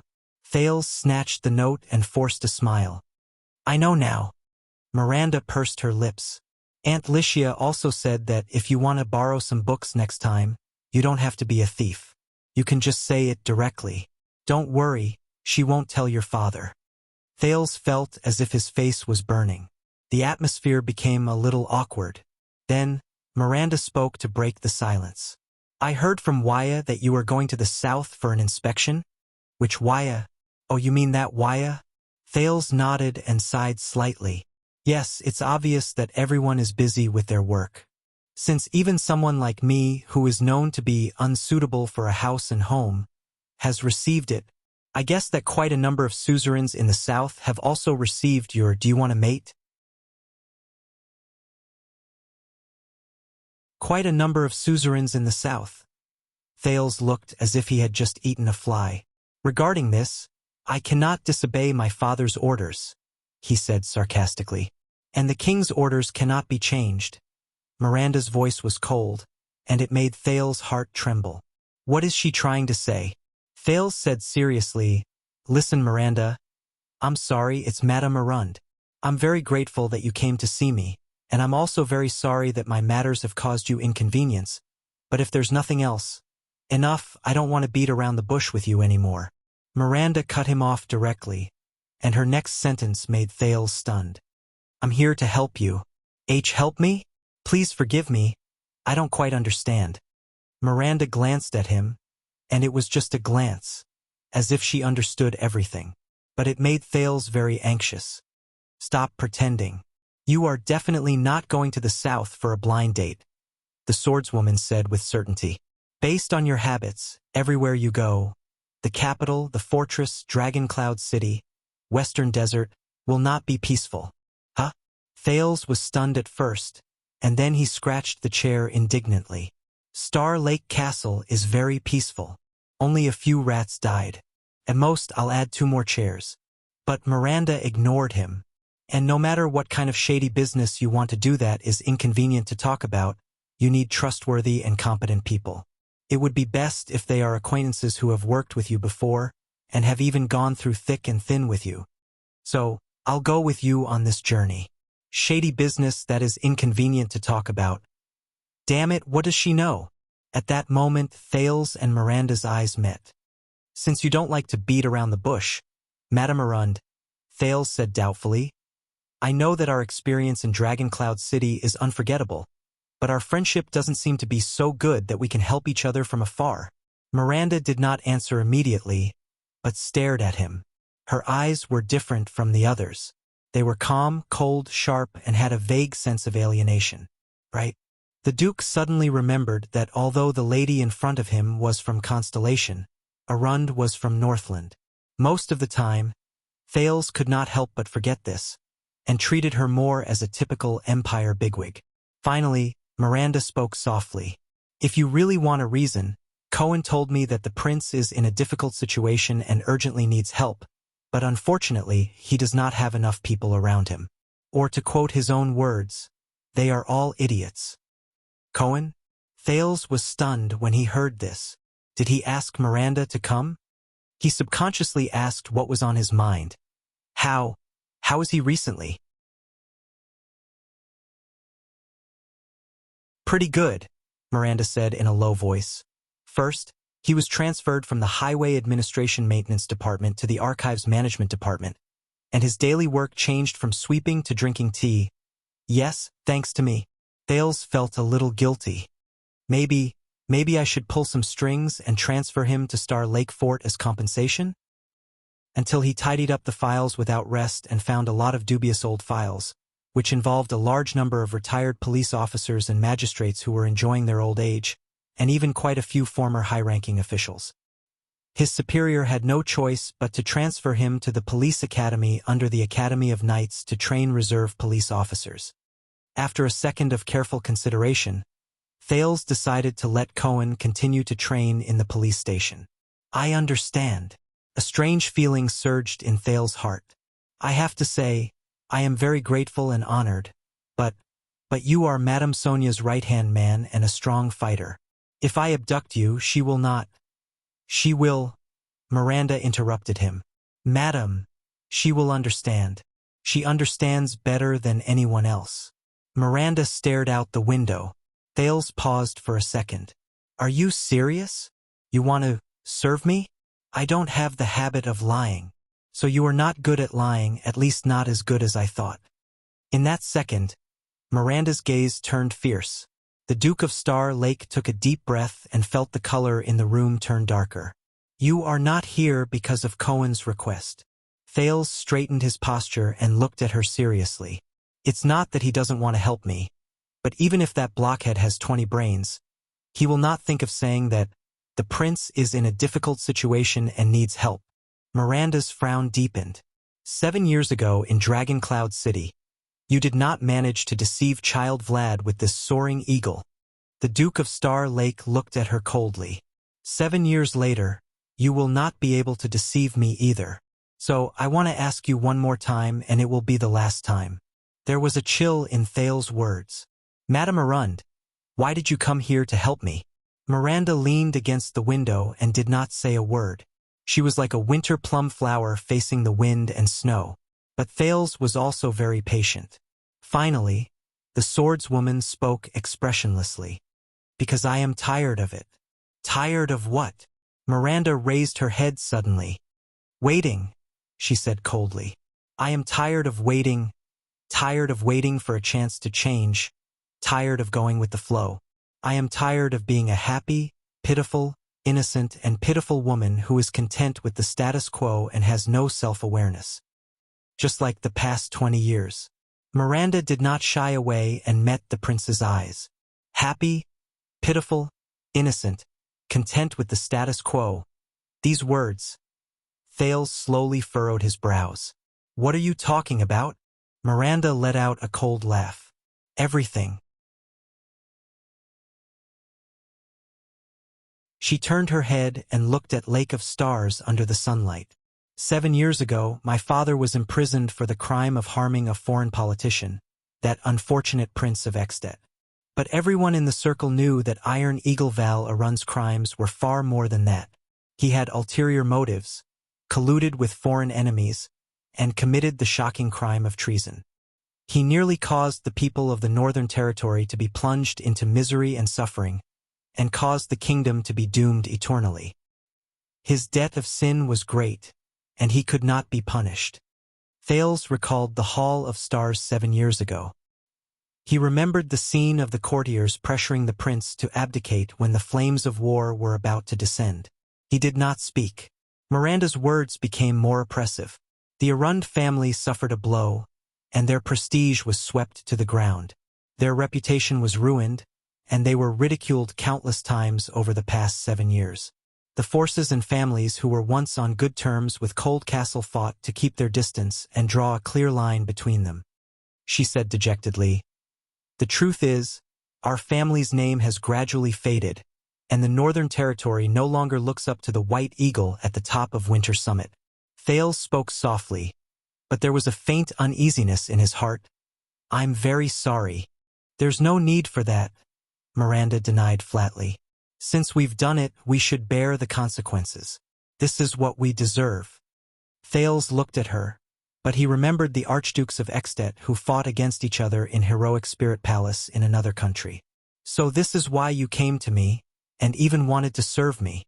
You want to borrow the Duke of Star Lake's power, and the glory of the White Eagle?" Miranda nodded, but then shook her head. "More than that." Her gaze froze.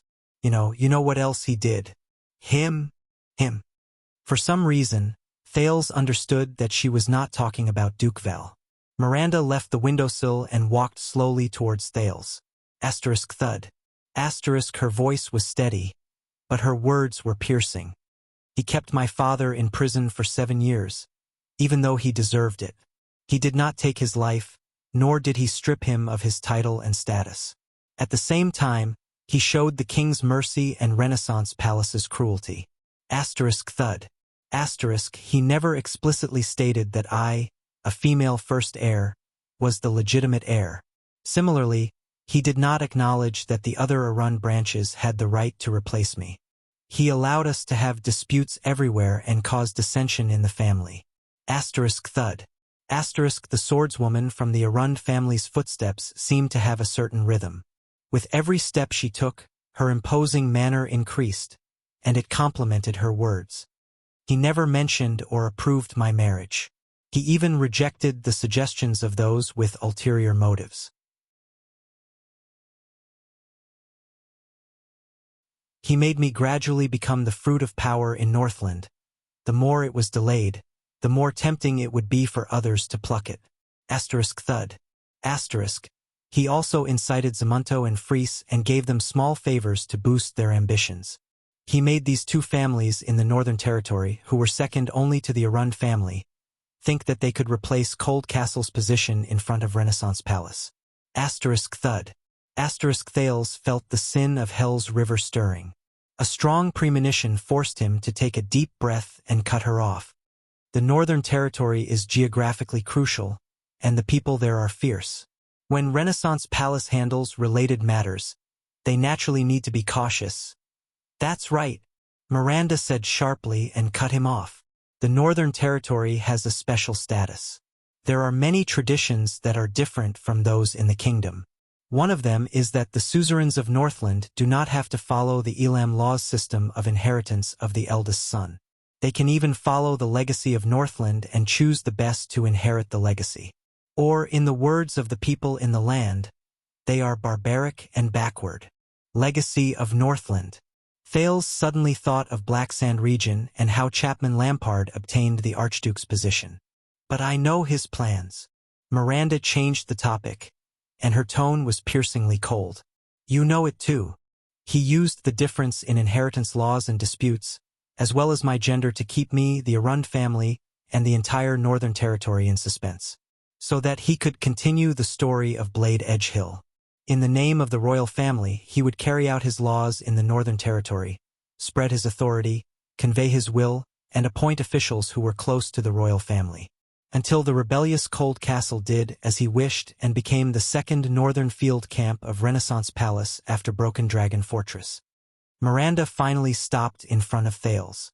She said airily, "Until the proud white eagle at the top of Winter Summit became a parrot in a pet birdcage."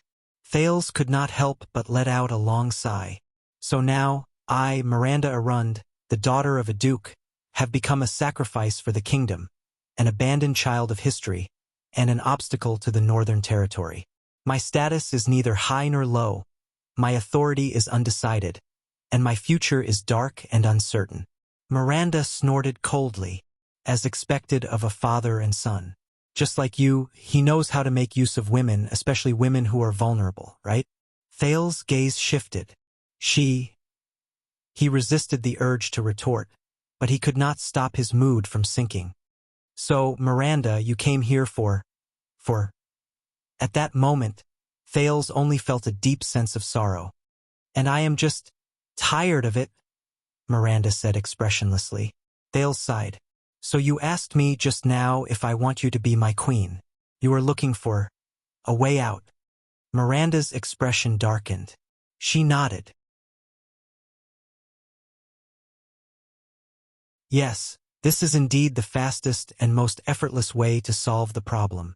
But then her gaze turned sharp. But I believe that you are not so stupid and short-sighted that you only see my value as a wife and mother. As he listened to her words, Thales remembered his brief encounter with the shackled Duke of the Northern Territory, Iron Eagle Val Arund, at the royal banquet. Please do me another favor. Don't marry her.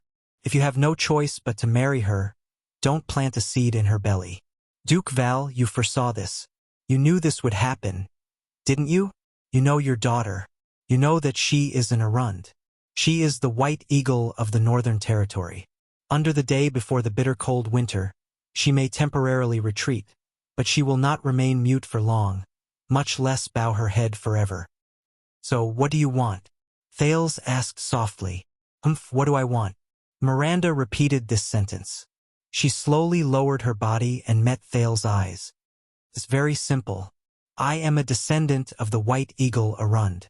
What flows in my veins is the cruel blood of the first marshal under the King of Renaissance, wretched Eagle Noliner Arund. She said in a low voice, I went back and forth between Cold Castle and Broken Dragon Fortress. I fought against the Northland barbarians for a total of 9 years. All the generals, captains, soldiers, messengers, cooks, porters, and even the prostitutes in the villages outside the fortress know me. Miranda's expression became more determined. I am also the subordinate and comrade of the fortress flower. Be it fame, ability, status, experience, or familiarity with the Northern Territory, I am the best and strongest replacement and successor for the northern barrier of the kingdom. In this second, Miranda's gaze was as sharp as a knife. In the entire kingdom, no one is more deserving of the title of the Duke of the Northern Territory than me. Her voice was as cold as ice. No one is more qualified than me to rule that ancient land. Her words were as heavy as a mountain. No one can use any reason to stop me from defending or even taking back what belongs to me. Thales did not speak. At that moment, he was in a daze, as if he had returned to the small Ballard room. To defeat them, Your Majesty, you must change your strategy. You need them to jump out, stand out, and shine. Now they jumped out. Thales' heart trembled. He slowly raised his head and met Miranda's determined expression. This day has come so quickly. At this moment, the Gertaxa was in his front pocket, as light as a feather. And I will give you unexpected great help you see through them, disintegrate them, and finally destroy them. That night, when he reached an agreement with King Kessel, Thales knew the price of doing so. Or rather, he thought he knew. He thought, now what do you think? As he pondered, the daughter of the Arund family stared at him. Polaris!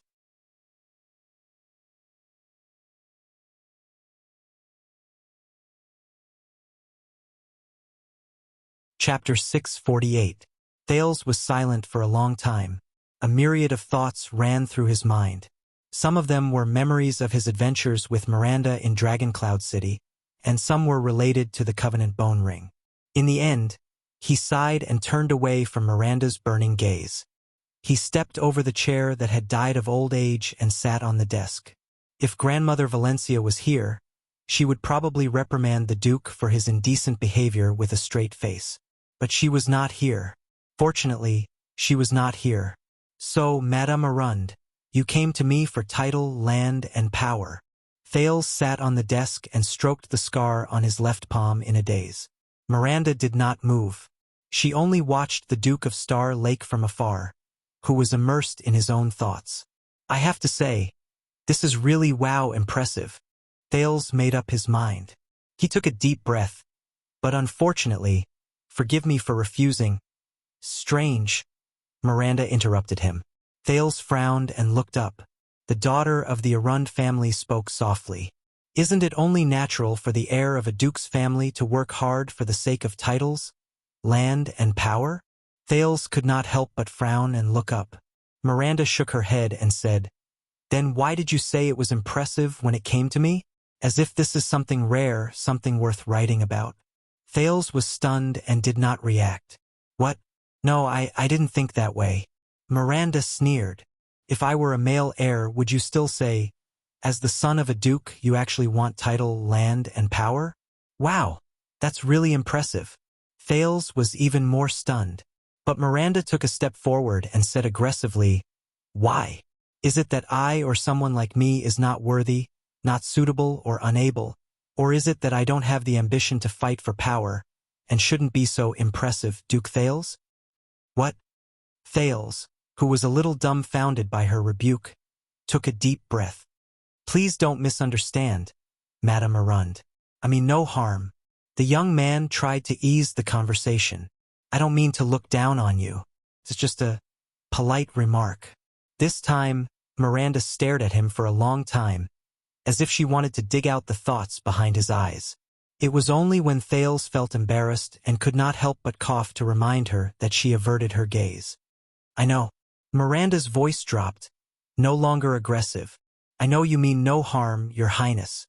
Through the feedback from Hell's senses, Thales vaguely felt that at that moment, she was a little gloomy and depressed. "At most, you'll feel nothing. You'll just be used to it. You won't feel anything strange. You'll only think that it's a normal sentence. You'll even think that I'm being too sensitive."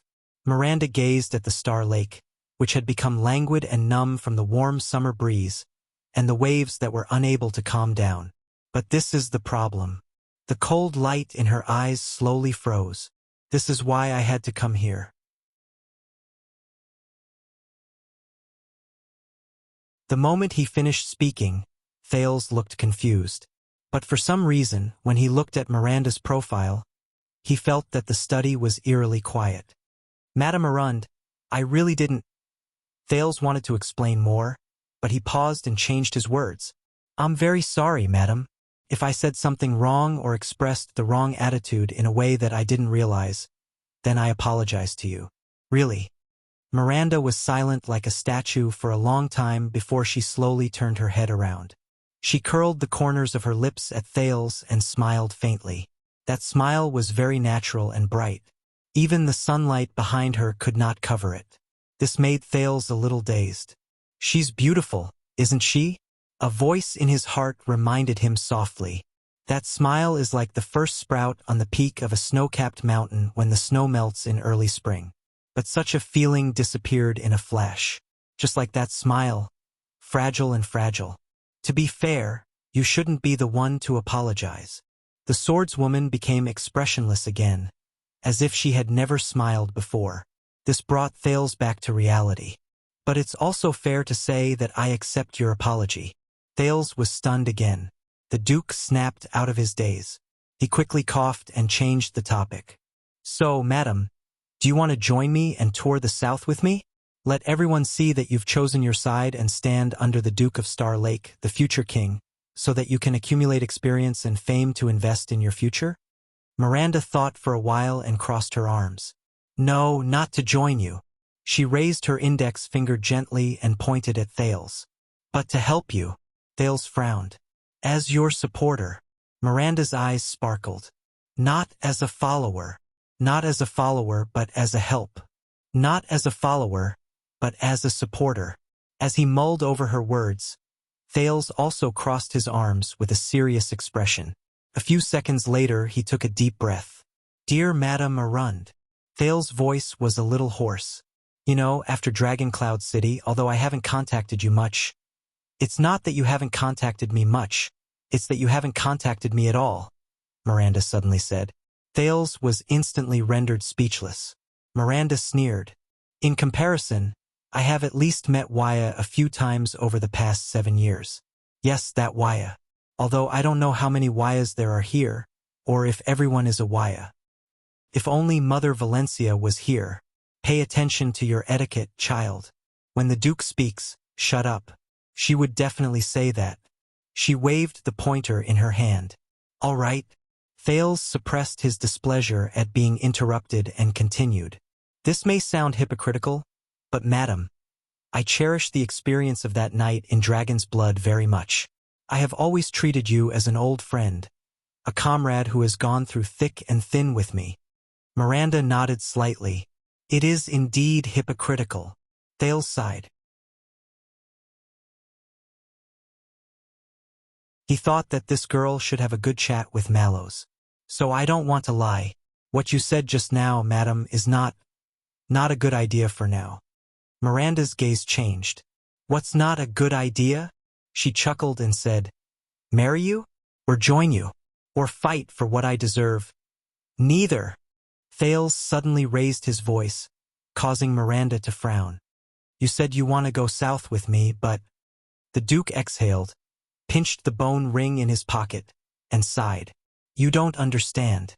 You think that I have your answer here, that you can win back the Northern Territory here, that I can help you get back what your family lost, but you... Thales' words died in his throat. But you are wrong. In his heart, a voice slowly uttered what he wanted to say but did not say. You will only fall into a sinister trap carefully laid out by the king and personally created by me. You will become a self-righteous but helpless chess piece, falling deeper and deeper until you become the next sacrifice. Just like your father. Just like me. Thales closed his eyes. With Gertaxa as my witness, you will help me push the kingdom forward, remove the obstacles, break the shackles at all costs. He could not refuse the king, but he did not want to hurt her. They were once friends, even if this was just a lie to himself. Your Highness, Miranda asked, puzzled. What do you want to say? Thales snapped out of his daze. Sorry. He opened his eyes, and his thoughts became clear again. In fact, my lady, I met your father not long ago. As expected, Miranda's expression changed slightly at that moment. Thales tried his best to make his voice sound more sincere. Lord Val asked me for a favor. He did not wish for you to be too involved in the matters between me and the royal family. Miranda was silent for a long time, but when she spoke again, her words were full of disdain. My father, right? So you obediently listened to him, did whatever he said, and became a puppet outside prison for a traitorous prisoner, an obedient pawn? She looked at Thales provocatively as if she had seen through everything. He forbade you to F***ck me, so you don't dare to F***ck me? You can only lock your own chastity belt, and you don't even dare to go to the toilet? F***ck Thales' heart froze. How was he supposed to respond to that? Didn't she teach you anything good after being under the fortress flower for so long? In comparison, Raphael and Cohen, who are both from the Tower of Eradication, are so much cuter. The Duke had no choice but to take a deep breath and reorganize the logic of persuasion. What I mean is, you, Miranda Arund, are the eldest daughter of the Guardian Duke of the Northern Territory, the heir to Cold Castle. You have an extraordinary status and are of great importance. You will implicate all parties. On the night of Dragon's Blood 7 years ago, we carelessly neglected this point and learned our lesson in blood. Miranda frowned. So, whether you can serve under me or not is not something that Sonia and I can decide. And my father, His Majesty, he is a complete bastard. Miranda interrupted him again. But this time, huh? Thales was stunned when he heard that, and then he was shocked. What? Who's the bastard? Miranda sneered, and her words were unscrupulous. Isn't that so? As a father, he used you as a bargaining chip to swindle others, a breeding pig for mating. For this reason, he could disregard your wishes and ignore your safety. He could pick up your little dick and show it off to the whole kingdom, as long as it could bring him the slightest benefit, whether it was 7 years ago or 7 years later. She picked up the greeting letter and slammed it on the table. Oh, sunset. Thales took a deep breath. If Mother Valencia is here. No, thank goodness she's not. Thales could only keep a straight face and say nothing, regardless of his status or position. And no matter how badly you get beaten up, you can only say good things about him. A father's love is like a mountain. There will be sweets after the beating, Miranda mocked. Thales took a deep breath. Damn it. He thought that he was the most daring person in the kingdom to scold the Iron Hand King. In the end, for the sake of the past, I'll pretend that I didn't hear this. Thales spoke in a low voice, without looking at her. And you, Madame Arund, perhaps you should know your place, and show due respect to His Majesty. Miranda shook her head and snorted. She glanced sideways at Thales, as if she was looking at the most impossible thing. What about you, as the king's son, Thales Jadestar? Why didn't you know your place, and show due respect? Thales was stunned. On the contrary, you were unscrupulous, impulsive, reckless, trespassing the forbidden palace, leading the rebellion, threatening the king with death, and forcing him to compromise. Why? Just for the so-called justice of a mere western desert squire? At that moment, Thales raised his head abruptly, but Miranda did not dodge. She stared back at Thales, as if she was the one in charge of the conversation. Leading the rebellion, threatening the king with death, western desert squire. All right, maybe the news from that day can't be suppressed, but the details. Madame Arund, the Duke said with a frown and a warning tone. Rumors are not to be trusted. The sound of the guards changing shifts came from outside the window. Your Highness. Miranda's eyes were as sharp as knives, and she said tit for tat. It's not enough to deceive yourself. At that moment, the air in the study seemed to have frozen. One of them was sitting and the other was standing. One of them had a gloomy expression, and her attitude was cold, while the other's gaze was sharp, and she pressed forward. But just when the situation was extremely tense, Thales' gaze shifted. Cohen Caribbean. He stared at Miranda. Did that guy tell you these things? Hearing this name, Miranda hesitated for a moment. Then she snorted and shook her head. Don't worry. Cohen fulfilled his promise and kept his mouth shut. He denied everything that he should deny. Thales was stunned at first. Then he understood and sighed. In other words, his denial is equivalent to admitting to everything that he should not have admitted to? Yes, something along the lines of, I didn't lend my sword to the prince, nor did I follow him into Renaissance Palace, and I'm not stupid enough to rebel, let alone see some brat threaten his father with suicide, and it has absolutely nothing to do with the previous royal banquet. So, Miranda, do you understand? As for the rest, with Miranda's brain, it was not a problem to deduce the truth. Miranda was silent for a while, as if she wanted to defend her friend, but in the end, she understood that it was useless. She could only sigh. We all know him. Thales could only sigh softly. The next time we meet, I want to beat him up, the Duke said helplessly. Then you have to queue up. Miranda pursed her lips. When she said this, Thales and Miranda could not help but look at each other and smile. It seemed that this was one of the few areas where they could find common ground. But this also made Thales sigh in his heart. His desperate gamble in Renaissance Palace had a far greater impact than he imagined. No, if that's the case, I can't bring Miranda along when I'm in danger. Together? Thales raised his head and became serious. You chose to join my team and pledge your loyalty to me, or as you said, to help me and support me. But do you know the price of doing so? Miranda chuckled softly. Of course. The daughter of the Arund family spread her hands and looked around. It's the same treatment you received after you were exiled by the king. Thales closed his eyes gently. No, you don't know, girl. You're far from it. Whether you succeed or fail, if you're not careful and make the slightest mistake, you may be overturned by the warhorse and abandoned by the carriage. Not only will you never be able to be crowned, you will also be surrounded by enemies everywhere you look. Even your life will be in danger. Thales tried hard to shake off King Kessel's words and tried again. I understand your current predicament and indignation, and I'm honored that you chose me as your answer. But please believe me, it's not that I don't want to help you. It's just that you have a better way out than Star Lake Castle. But Miranda shook her head. I used to think that Broken Dragon Fortress was the way out. My best role model is there, isn't it?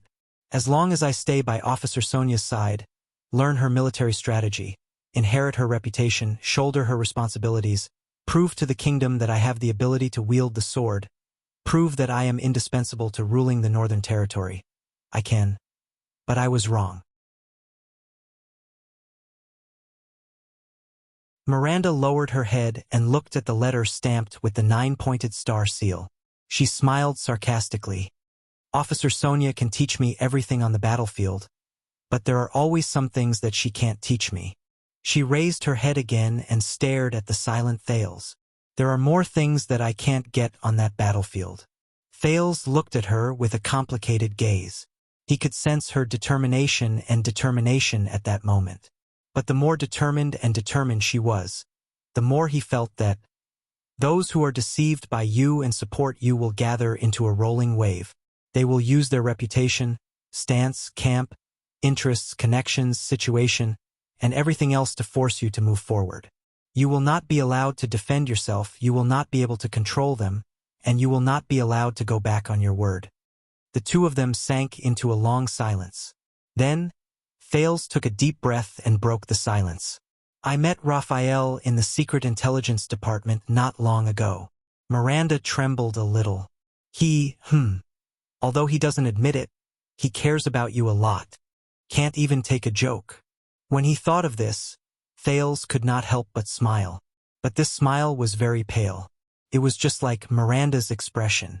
Don't be like this, Your Highness, the swordswoman said slowly, but there was a hint of danger in her words. First, it was my father, then it was that man. With our status, we should not play this kind of amateurish and sensational game. But Thales ignored her. If Raphael were to see you right now, to see you bargaining with me, saying all sorts of things, as a member of the Secret Intelligence Department and a tool loyal to Renaissance Palace, what would he think? Most importantly, what would he do when he finds out? Thales stared straight at her. Miranda also stared at him quietly. Her gaze was frozen, and she sank into deep thought. But when she spoke again, she became the calm, indifferent, and aloof swordswoman. Thales Jadestar, I realized that you are not as cute as you were when you were young. Miranda stared at him coldly. So impulsive, so risky, so silly, so simple and direct. Thales frowned. He had a feeling that his persuasion had failed again. All right, at least I was cute. But there is one thing about you that has not changed, just like the others. In the next moment, Miranda's gaze turned cold. When will you see me as an independent and complete person? Thales, who was sighing, was stunned when he heard this. And not as someone's daughter, someone's friend, someone's lover, someone's wife, or someone's future mother? Thales stared at her blankly. A complete person. If you can't even do this, Your Highness, why don't you just keep the most utilitarian and callous part of you? Miranda snorted coldly. See me only as a tool, a sword, and a chess piece. When he heard this, Thales trembled slightly. These words are so familiar.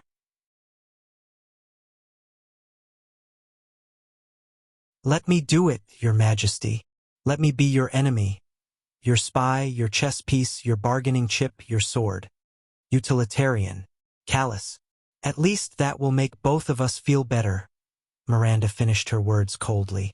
Instead of putting on a hypocritical show of, I see you as a friend, and, for your own good. For your own good. Thales clenched his teeth. She was very determined. The voice in his heart rose. She won't give up. In other words, she asked for it, and it has nothing to do with anyone else, right? Thales subconsciously clenched his fists, his fingertips touching the scar on his palm. And you have to do this. Like she said, keep the most utilitarian and callous part. The voice in his heart reminded him, compared to your pitiful friendship with her, think about King Kessel. Think about the covenant you made with him. Think about the path you want to take. Think about what kind of chaotic future constellation will usher in if you don't intervene and let the Iron Hand King do whatever he wants. Conflict, contradiction, war. How much will it cost? How much blood? How many families will be destroyed? And she's right. She will become a good sword, a good chess piece. In the next second, Thales suddenly opened his eyes. Very good. The look in his eyes was cold and dark. The sin of hell's river flowed faster in his veins. Miranda Arund, if you have thought through everything and are determined to serve me loyally, of course, I will welcome you with open arms. Hearing that, Miranda slowly raised her head. Her gaze was as sharp as a sword. Thales's tone changed, as if winter had suddenly arrived. But you have to know, you are not the first person to come to me. The Duke of Star Lake's visitor list for the past few months is so thick that it can be used as toilet paper. With me, you can lock onto your enemy. The flag of the anti-king flies high, and anyone who gathers under it will fall into the trap and be caught in one fell swoop. Thales's expression was cold, and his words were callous.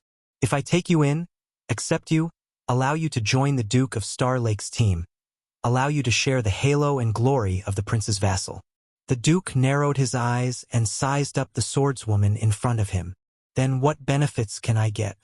I will give you unexpected help you see through them, disintegrate them, and finally destroy them. Thales forced himself to laugh coldly and said in an unfamiliar tone, as you said, apart from the value of being a wife and mother, or what you asked for, a more utilitarian one is to satisfy lust and reproduce, and a more callous one is to be a body and womb.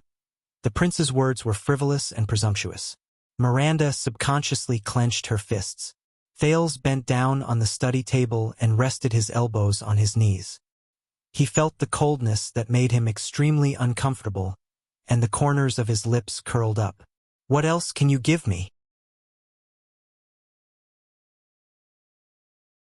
A dark cloud floated across the sky and blocked the sun. The ripples on the Star Lake dimmed, leaving behind only a deep darkness. Miranda's expression became solemn. So, this is a deal? Thales crooked his finger. I took your suggestion and only kept the most utilitarian part. With a heart full of discomfort, he brazenly sized up Miranda. Does this make you feel better, my dear Mira? Mira. Miranda tensed up. This is clearly a nickname that is intimate, but it sounds... Even Cohen does not dare to call me that, she said coldly. Thales snorted, and his gaze immediately turned cold. So, I am not Cohen, but your master. If you want to stay, you better get used to it as soon as possible, Lady Mira. Miranda stared at Thales and furrowed her brows tightly. She was silent for a long time, and Thales was also happy with the peace and quiet. He did not rush her. A few seconds later, Miranda unclenched her fists and smiled unexpectedly. Very good. I like deals.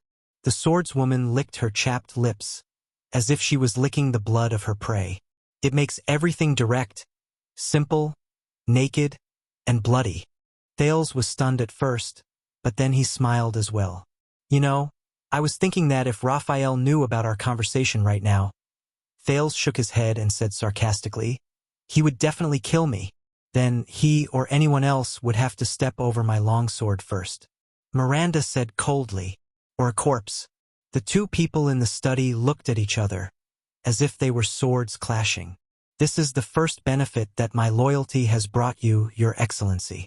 Thales looked at her expression and was silent for a moment. Yes, your martial arts skills are not bad. The Duke saw her raise her eyebrows and could not help but change his words. In fact, they are quite good. But he immediately sneered in disdain. But do not forget, the Star Lake Guards are elites carefully selected from the Royal Guards. Most of them have the title of Royal Knights, and they are all heroes. Thales spoke as usual. His face was not red, and he was not out of breath. I do not lack elites under my command. There are people in Star Lake Castle who are on par with you, or even better than you. Somewhere in the castle, a guard captain sneezed violently. This damn cat fur. Miranda did not answer, but her expression was solemn. Thales straightened his back and sneered. And they can go through fire and water for me without hesitation. Even if they want to rebel, they will not even bat an eyelid. Miranda swallowed hard. Thales stared at his opponent, and the corners of his lips curled up slightly. My dear Mira, if you want to participate in the game, you have to pay more. More.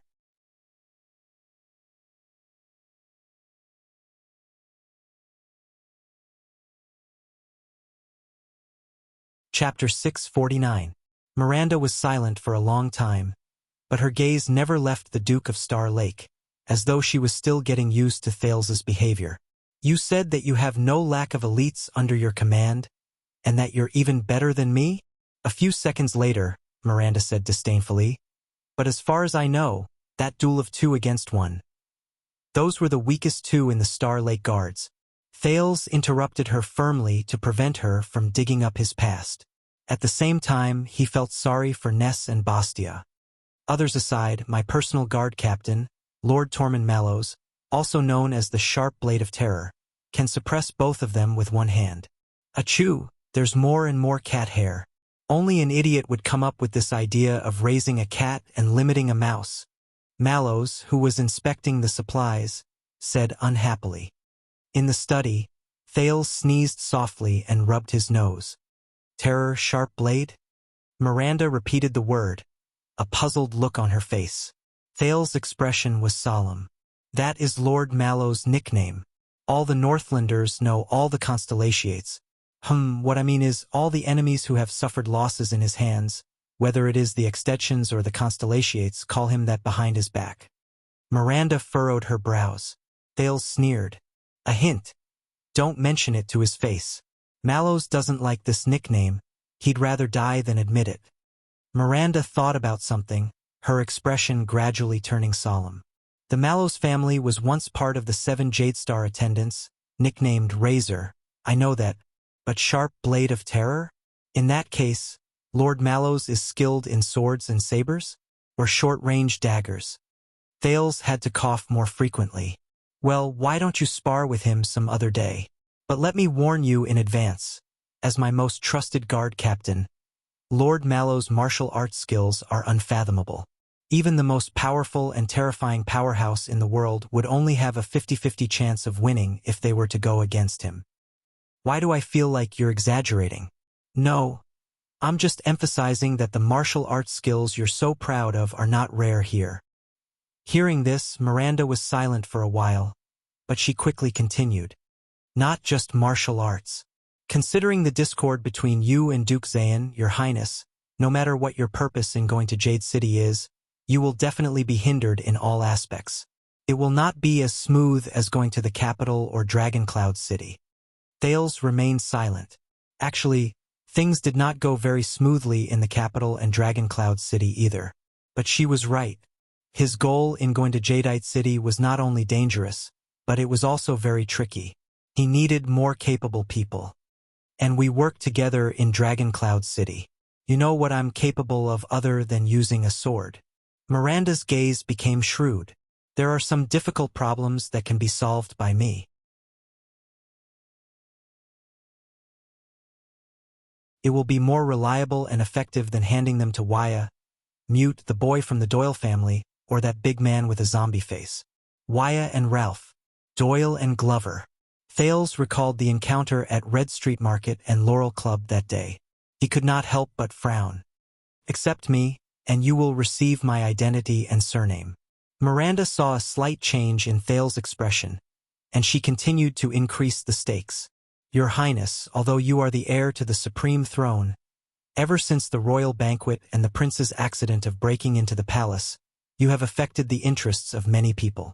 You are in a whirlpool, and you will be blamed at every turn. You have also drifted further and further away from Renaissance Palace. So far, there has not been a suzerain who has enough power to stand out and declare their allegiance to you, to support you, and to endorse the rights you deserve. Thales thought about it. Perhaps you do not know, but my sword is the ancient sword passed down in the family of the Duke of Western Desert. Cohen's cousin, Count Derek Chroma of Wingfort, escorted me all the way back to the capital. And the legal heir to the Count of Brave Souls Fort, Paul Bosdorf of the Black Lion family, is outside right now, on guard duty for me. The Duke of Star Lake shrugged nonchalantly. And their family even gave me an extra-large 9-pointed star flag. The workmanship is exquisite, and the materials are great. When it flutters, it shines with silver light. It's very awe-inspiring. I like it very much. Miranda thought for a while and quickly found the corresponding memory. Paul Bosdorf? You mean the guy who was beaten up with a broom on his first day in the capital? It's not as serious as a pig's head. It's just a scratch. Wait, how did you know?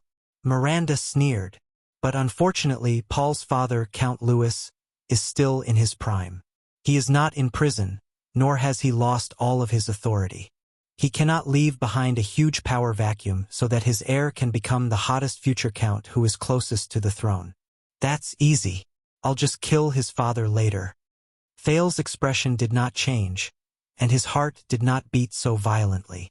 Miranda ignored his terrible sense of humor and said in a serious tone, "As for a sword and an escort, only a fool would think that this is an unbreakable and sincere alliance." Thales pursed his lips. Miranda's gaze turned sharp. But unlike other families, Arund is in a special situation. The Duke of the Northern Territory is in prison and has no hope of returning. The throne is empty, and my status as his only daughter and first heir is especially crucial. She took a step forward. Having me in your camp is equivalent to having the entire Northern Territory in the future and the Arund family, the head of the 6 great clans. This is an unprecedentedly obvious signal, and it is also an important bargaining chip for you to gather your people and power again after you were exiled by the king out of jealousy. Make a comeback? You make it sound like I've ever made a comeback. Thales fell into deep thought. Based on this alone, my value to you is greater than everyone in this castle. And I have yet to mention the reputation and experience I have accumulated in Broken Dragon Fortress over the years. Thales was silent for a while. I admit that what you said is not without reason. The Duke of Star Lake curled his lips and shook his head. But there are quite a few flaws. For example, you may not be able to inherit your father's position. Miranda's expression tensed. Thales smiled. A long time ago there was a little lowly, the old which was the same. We agreed that she would help me ascend to the throne, and I would help her regain her power. Thales said with a nostalgic expression. But the cooperation broke down. She betrayed me. Miranda's gaze shifted. For many years, I resented her for breaking her promise. But it was only after I discussed it with old Wu, with my teacher, that I understood that the cooperation was destined to fail. Miranda sensed the coldness in Thales's words, and she could not help but shudder. Thales sneered and placed his hands on the desk. You see, I have to ascend to the throne first before I have the strength to help her regain her power, but she has to regain her power first before she has the strength to help me ascend to the throne. The prince's gaze turned cold. With this, aren't we just 2 empty promises that act as guarantees for each other? It all depends on which side can't hold themselves back first, and whose credibility goes bankrupt first. Miranda tensed up. At that moment, the prince's gaze seemed to be sharp, and it made the Pegasus music in her body start to circulate. Martial arts, brains, and your so-called illusory status, I do not lack any of them. Thales exhaled and narrowed his eyes. If you want to convince me to accept you, you need to have a greater bargaining chip. Miranda did not say anything. The back and forth negotiations made her frown. And if you don't, then give up. Give up. Thales stared at her, but he clenched his fists tightly on the desk. Miranda, please. Star Lake Castle does not keep idle people? Or are you willing to offer yourself as my pillow and warm my bed? Thales's tone was frivolous and exaggerated, full of sarcasm and disdain. Miranda did not say a word, but she clenched her fists tightly. Please stay away from me. Thales looked at her quietly, and there was still a cold smile on his face. Stay away from Star Lake Castle. Stay away from this quagmire, this whirlpool, and this trap. At least I can avoid the eye of the storm in the future and protect myself. I can avoid becoming a victim of the alliance. Please. Dark clouds covered the sky, and the study room was very dark. Under Thales's urging and interrogating gaze, the swordswoman's gaze moved slightly, and she seemed to be thinking about something. After a while, she raised her head, and there seemed to be a resolute look on her face. Northern Territory, Miranda said firmly. If you help me return to Cold Castle in a justifiable manner and ascend to the position of Duke, Brat, I promise that I will bring you Northern Territory. Northern Territory? Thales did not have the time to fuss over the way the man addressed him. He was first stunned, then he laughed involuntarily. What are you talking about? The northern region is the kingdom's territory. But Miranda shook her head firmly. You don't understand. The Arund family's hawk had a sharp gaze. I promise I will bring you a different northern region, not geographically, not traditionally, not now, and not in the past. It's the future that your father has been dreaming of for many years, the northern territory of the kingdom. Thales' gaze shifted. He subconsciously withdrew his arm and straightened his body. What? Miranda took a step forward and said firmly, I promise that it will no longer be a special case in the north that is outside of the kingdom's system. From inheritance to jurisprudence, from land to population, from culture to system, from finance to management, from agriculture to defense, from conscription to tariff, from personnel to logistics, from pine forest to desolate land, from bitter cold temple to neverwinter palace, from birch forest to broken dragon fortress. Renaissance Palace will rule over the northern region like an extension of its arm, just like how it ruled over the central territory. It was as easy as moving an arm.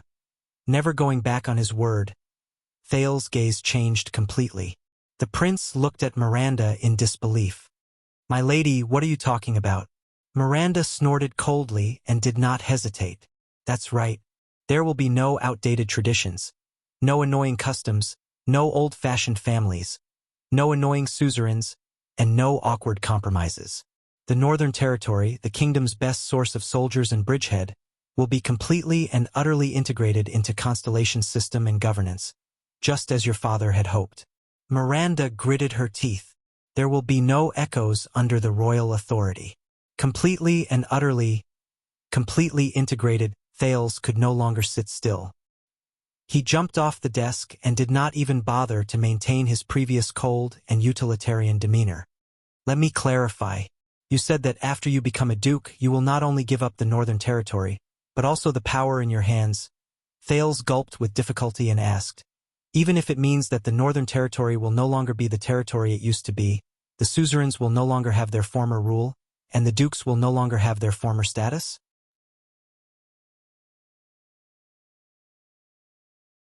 How can it be? Miranda looked at him silently. A few seconds later, she curled up the corners of her lips and revealed a confident but cold smile. She tilted her head upwards as if she was provoking him. Yes, brat. Why? Thales' expression was still shocked. I don't understand. Why do you... You said it yourself. It's better to have no empty promises. Miranda exhaled and chuckled. As long as I am not the Duke of the Northern Territory, or more accurately, a Duchess, then the power that this title represents, regardless of whether it is big or small, near or far, is meaningless to me. Miranda's smile turned cold. If that is the case, I can only offer a greater bargaining chip. For example, the future tax revenue that the virtuous king promised when he borrowed money, or the recently popular term from Camus Union. Options. The swordswoman from the Arund family raised her head. Her aura was imposing. What do you say, Your Highness? Be it Falkenhaz, Chroma, or Bosdorf, will they be willing to give you such a bargaining chip, the future? Thales blinked furiously. If what you said is true, if you really want to be in the future... Thales was in disbelief. That will be an unprecedented loss for you, no, for the Arund family, to your vassals, to the historical legal system, to the dignity of the Northern Territory, and even to yourself. Betrayal? Miranda dug her ears. She did not care. Why is it as serious as my father's treason? Thales was instantly speechless. But at that moment, he remembered what he had said in front of the king. If people know that I am the king's spy, I will be regarded as a traitor to the noble camp by thousands of vassals. I will be condemned by all and despised by all. Thales stared at Miranda in a daze. It was as if he was looking at another version of himself. But why can she be so carefree, so unruly, so nonchalant? This is obviously... But he immediately thought of something, and his expression darkened. No, this is still an empty promise. It is something that you can only do after you become a duke. He forced himself to shake his head and refuse. It is based on your empty promises, but no one else dares to give it, even if it is just verbal promises. Miranda interrupted him in an unquestionable manner. And this is not something that I can only achieve after I become a duke. In fact, your father has already begun to do it. Thales stared at her and realized that he could not understand the thoughts of the person before him. So, do you dare to accept it? Miranda's eyes were like two long swords that pinned him to the point that he could not move. Or should I say, Thales Jadestar, are you qualified to accept it? Thales' breathing quickened. He had to use the sin of Hell's river to help him calm down. As the power of eradication surged, Hell's senses allowed him to detect the power in her body more clearly. The Pegasus music flowed endlessly, and it was flawless. But why? I don't understand, Thales said subconsciously. After I returned to the country, many people from Falkenhaz to Bosdorf came to my vassals and expressed their goodwill to me. But I know that they came because they did not want to give up their former lifestyle, did not want to let go of the power they were used to, and did not want to bow down to my father's iron fist. But you, I am not them. Miranda answered his question softly. Arun's soaring eagle was once a priceless ancient sword of the Empire, but it was broken many times and recast a few times. It no longer has its former glory, and even lost its old name. She looked at her saber. Just as history moves forward and times develop, there will always be people who will grow old. Thales stared at the long sword that had experienced dragon's blood with him 7 years ago. The swordswoman stood in front of him. She was as cold as ever, but also extremely hot. But there will always be people who are young. Just like soaring eagle after it was recast, the newer the shape, the sharper the blade. There was a moment of silence between the two of them. Thales exhaled and tried to organize his thoughts. But I still can't believe that, Madame Arund. Are you really so noble and unquestionable integrity? You've paid such a huge price, and you really don't want anything, just for that empty title? For that suzerain who has no real power and is no different from a rich man, the guardian duke of the Northern Territory? It's the Duchess, Miranda corrected him. Thales sighed and nodded in agreement. The Duchess, he continued asking. But if you succeed, you will become a duchess in name only. Even when you cultivate and collect taxes on your own land, you have to submit to me. What's the point of that? She's a member of the Arund family, isn't she? They are the descendants of mournful Eagle Nolaner, the oldest and most conservative family in Constellation. The voice in Thales' heart was also asking, so, how is it possible? How can she give up the power that has been passed down since the age of the Empire, the power that her ancestors were born with? How can she surpass the greatest limitation and weakness of all the kings and vassals in this era? Unless, Miranda was silent for a long time before she suddenly smiled. She walked slowly to the window and looked at the vast lake of stars under the dark clouds. Tell me, Your Highness, have you ever felt this way? From that moment on, everything in your life seems to have stopped. Thales trembled slightly.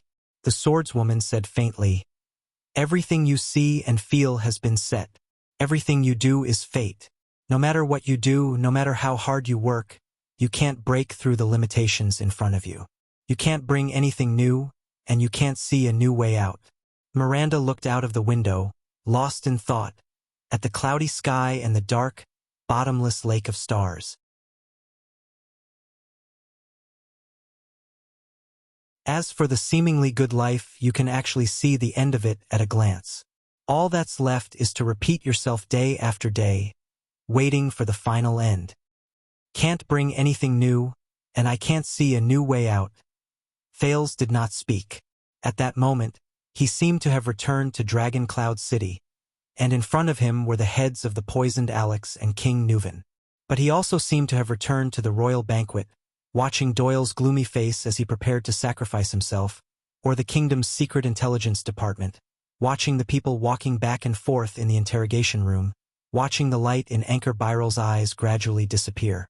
As for sitting on that uncomfortable throne, scheming day and night, trying to figure out people's hearts, and forcing yourself to become the coldest and most pathetic tool, that's not power, Thales. It's the chain of power. Quick Rope's words made Thales subconsciously clench his nails. 7 years ago, when my father was imprisoned as a traitor, I was utterly disheartened. I could only use countless military affairs and work, including the impending war, to numb myself and escape from the outside world. In the end, the war didn't break out, so I risked everything and rushed to Dragon Cloud City. That's how everything that happened after that happened. Miranda snorted softly. But from then on, my kind-looking cousins from the same clan began to cause trouble. Gossiping, spreading rumors, being cynical, and even using my blood surname, they began to directly intervene in Cold Castle's affairs. Between the lines, they pointed directly at the title of Duke and my right of inheritance. Ridiculous, Arund is known for being united. They didn't dare to do this when my father was around, and if I were a son, they might not have dared to be so presumptuous. Thales frowned and could not help but say, as far as I know, after Erica the Conqueror of the North, Constellation already had a queen. The inheritance law is no longer restricted by gender, they can't. Yes, compared to the barbaric Extet where you spent a lot of effort to raise an archduchess, Constellation is already civilized and advanced enough to take care of people like me, isn't it? Miranda interrupted him with a sarcastic tone. Thales did not speak, but the swordswoman snorted coldly and shook her head. But gender is always before the order of teeth. Even if it's the eldest sister and the youngest brother, the inheritance is passed down to the son first, then the daughter. Hence, only the daughter has the right to inherit the father's title, and she still has to face competition from her cousins and future husbands. Of course, you don't have to care about these things because you have a son, so it's none of your business. Miranda said indignantly. You only need to know that Constellation is very civilized and advanced when it comes to the right of inheritance. If anyone questions this, you can boldly and confidently say, then why don't you go to Extet? Thales wanted to say something, but in the end he shut his mouth. Miranda snorted coldly and shook her head. So, naturally, you won't care that in the Northern Territory, which is completely different from the main inheritance law of Constellation, there hasn't been an Arund Duchess in the past 700 years. Thales' expression changed. Really? Miranda stared out the window in a daze and nodded. The closest one was more than 100 years ago, mathematician Roshana Arund. As the eldest and only daughter of the Duke, she almost became the first Duchess of the Northern Territory. The swordswoman said faintly, until her stepmother gave birth to a young son and pushed Roshana out of the line of succession. Thales furrowed his brows. Roshana Arund.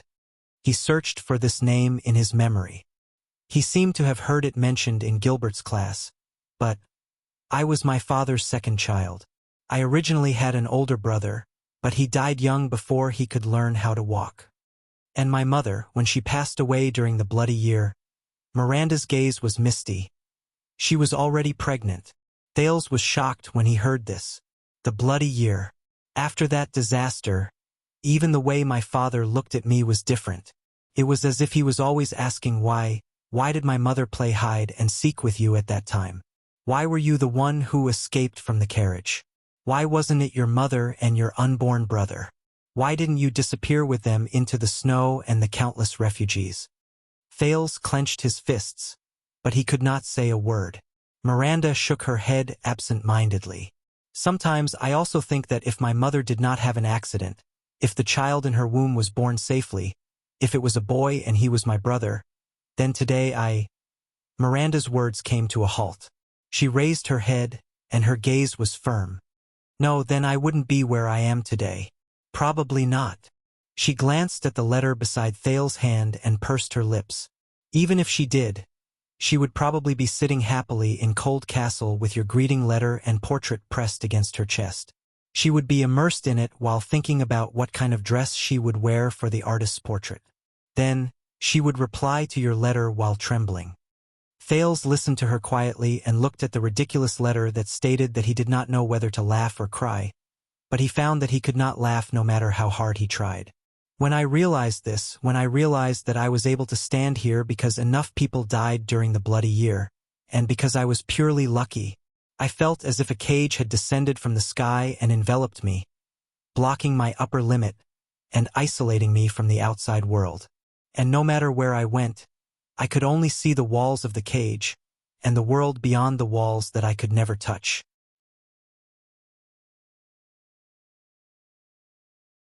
Miranda subconsciously gritted her teeth. I was able to stand here because enough people died during the Bloody Year, and because I was purely lucky. Thales listened to these words quietly, but his thoughts seemed to have traveled through time to see the Jade Star family tomb in Renaissance Palace, and the stone jars and jars. The room became quiet. After a long period of silence, Thales continued her sentence. There was also a deep sense of disappointment in his words. And no matter how you overcome the obstacles, you are trapped in it, unable to free yourself? Miranda turned her head and glanced at him. She seemed a little surprised, but she nodded slowly. Teacher Chartier from the Tower of Eradication said that this is probably the feeling of the heart of the sword, reaching a bottleneck, and being unable to move forward. It's not that the world has stopped, or that life has become worse. In fact, the world has always been like this, and so has life. It's that your experiences have changed, your realm has increased, your horizons have been broadened, and you have seen more, broader, higher, and more complicated things. Miranda's gaze was absent-minded. It's just that some people encounter it early, and some people encounter it late. Some people are very lucky, but also very unlucky. They never encounter it, or when they encounter it, they choose to turn a blind eye to it. Thales sighed. The heart of the sword. I heard Cohen say something similar. The Tower of Eradication's theory? Speaking of their mutual friend, Miranda chuckled and shook her head. So I want to see, I want to try, I want to take a step forward, and see if the world is really as she said. Thales was puzzled. Who? Miranda smiled but did not answer. But she turned around and faced her back against the shadows outside the window. I'm not Cohen, who can only hug a torch tightly in the wind and snow, shivering and sniveling, while muddle-headedly repeating everything he doesn't know is meaningful. I'm also not Raphael, who deliberately ignores the doubts in his heart, who convinces himself and brainwashes himself, who believes when the heavens are about to bestow a great responsibility, they will first F*CKU, and who sees suffering and asceticism as a way out. Thales frowned when he heard that. In the face of the day before the bitter cold winter, I'm not stupid enough to face the wind and snow head-on, but I'm also unwilling to become a slave of frost. Miranda narrowed her eyes. The sorrow in her eyes faded and was replaced by determination again. I will find my own way out. This is me. This is me. This is the King Miranda Arund. The swordswoman looked at the Duke of Star Lake with determination, and the latter could not help but respond with a straight face. This is the meaning of this. I am my own master, the sword of Neverwinter of Broken Dragon Fortress. In the next second, Miranda reached for the saber leaning against the windowsill and hung it on her belt again. Eagle Soaring Fortress.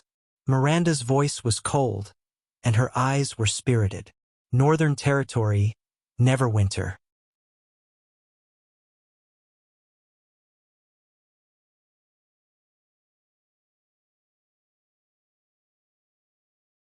Chapter 650.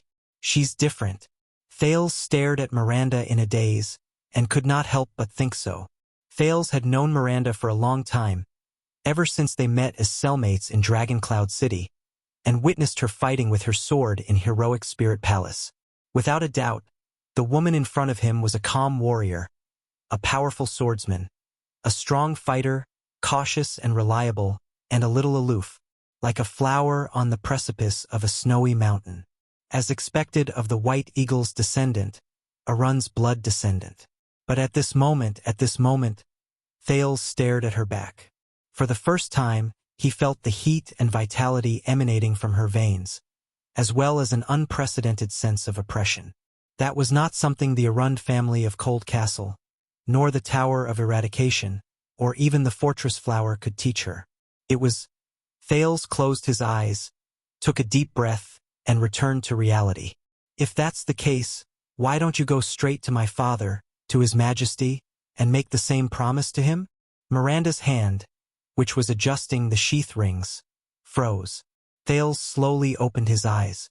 As long as you repeat what you told me to King Kessel, as long as you are willing to give up what your father and his generation did not want to give up, the Duke of Star Lake gritted his teeth. I believe, be it title or status, whatever I can give you in the future, the Iron Hand King can give it to you now. And he would be happy to give it to you. Thales picked up the ridiculous greeting letter, and his gaze was threatening. So why not? Miranda did not speak. She began to adjust her belt and sheath rings again. Because you are the one who broke into the palace and rebelled. Thales' expression changed. Cohen has always been slow, but the teachers in the tower said that as stupid and stubborn as he is, he has an extraordinary swordsman's intuition. Miranda did not look up. She carefully adjusted the tightness of the sword belt and the height and angle of the hilt. And that idiot said that the reason he was willing to risk his life to break into the Forbidden Palace with you was because he saw your eyes in Lower City District that day. Thales was stunned. What eyes? Miranda chuckled. He said he believed in you. He believed that you were like Paladin Don Quixote, charging towards an impossible goal. Thales was stunned. Don what? Miranda adjusted her sword belt and shrugged nonchalantly. I don't know. I've never heard of this knight. But when Cohen said this, he had stayed up all night and was dozing off while flipping through the files. He probably got confused with the name in one of the files.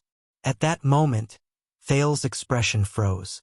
But Cohen said that he believed that what you wanted to do at that time was more correct and more important than being loyal to the emperor. So, even if you wanted to barge into Renaissance Palace, although he was hesitant, he did not reject it.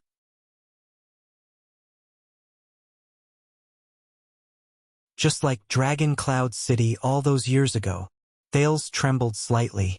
Miranda raised her head and looked straight into his eyes. That's why I know that even after 7 years, you're still different from your father.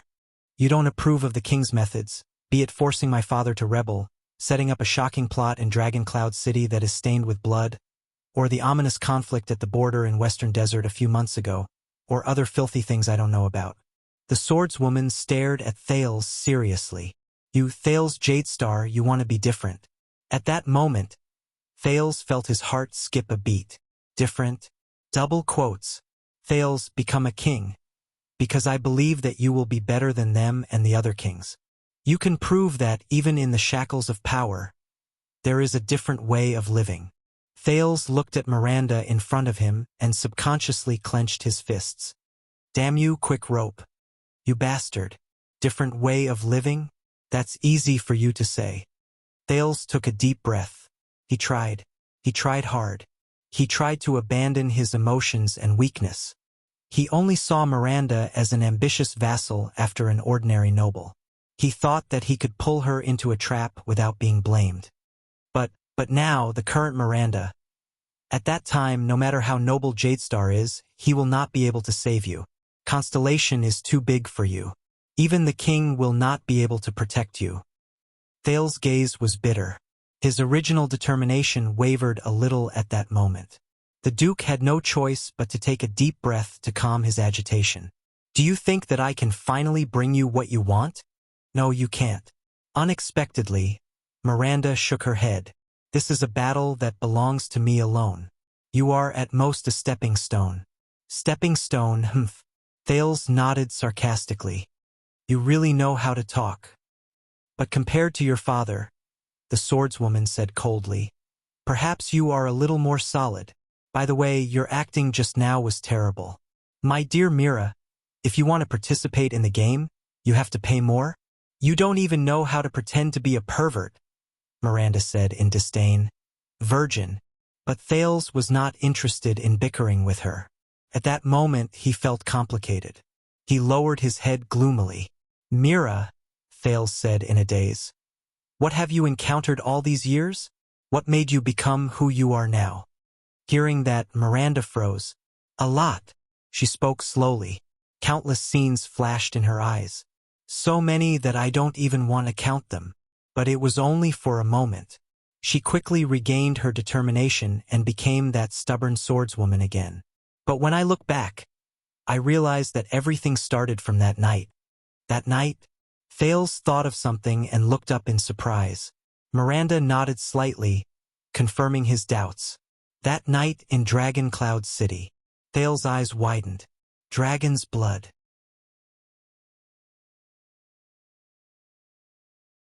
Both the people we met that day, Miranda said, looking straight at him, and the things we did, and don't call me Mira. But Thales did not hear the rest of what she said.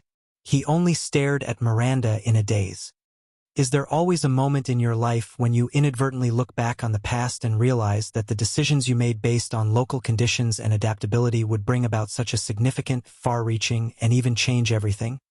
Before he knew it, the dark clouds that covered the sky had dispersed. The star lake became blue and clear again. It was sparkling. After an unknown amount of time, Thales exhaled.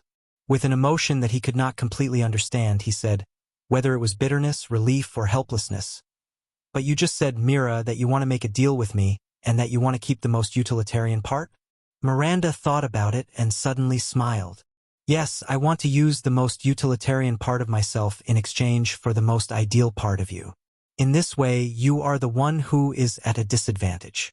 Now, other than don't call me Mira, do you have any other questions? But Thales only stared at her saber in a daze. Mira? Miranda sighed and was about to speak. I actually have ulterior motives for going to Jade City on this trip, and I even harbor ill intentions, Thales said absent-mindedly. Miranda was startled, but she still nodded. I know. Don't call me Mira. I want to deal with Zayn. Shove him head first into my toilet bowl and flush him into the moat. Miranda frowned. I know. I said don't. So, if you come with me, it is very likely that you will have to do something, not so glorious. I know. Miranda could not help but raise her voice, but in the end, she could not help but sigh. Don't call me that again. Fine. So does this mean that you agree? Thales slowly raised his head and released a haggard but relieved smile. Miranda was a little surprised by this. I understand, Mira. The question you asked me the moment you came in, the Duke said softly. Miranda was startled. What question? The Duke of Star Lake also came to the window and stretched. About Roshana Arund. I just remembered her story. Miranda's gaze moved slightly. Thales looked at the boundless star lake and sighed. In history, mathematician Roshana entered the Renaissance court and eventually became the queen of the virtuous King Mindis III. She was in charge of the royal family's finances, and even helped the newly established Department of Finance calculate the income and expenditure, and negotiated the accounts with the virtuous king's creditors. Because of this, people called her the Shrewd Queen, and from then on, the story of how the king and queen knew each other well, and how they lived in harmony. Thales quietly gazed at the intoxicating scenery before him. I was wondering why Gilbert always liked to tell me such nonsense in class.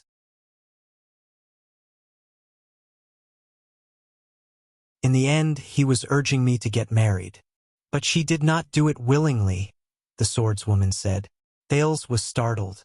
Miranda leaned on the windowsill with him and looked at the blue sky in the Central Territory. Ever since the birth of his youngest son, the old duke was worried that his eldest daughter's status would be too high, and her ability and personality would be too strong, which would benefit her future husband's family too much. He was also worried that she would bear a grudge because she lost her right of inheritance, which would be detrimental to her younger brother and the family. So he gave Roshana two choices. Miranda's voice was faint. She could either marry a knight of humble birth with a large amount of dowry to eliminate the threat of her husband's family in the future, or she could directly abandon her family name and right of inheritance and leave Cold Castle, depriving her of the possibility of interfering with the family through blood ties. Thales was shocked. Is this part in the records about the Shrewd Queen?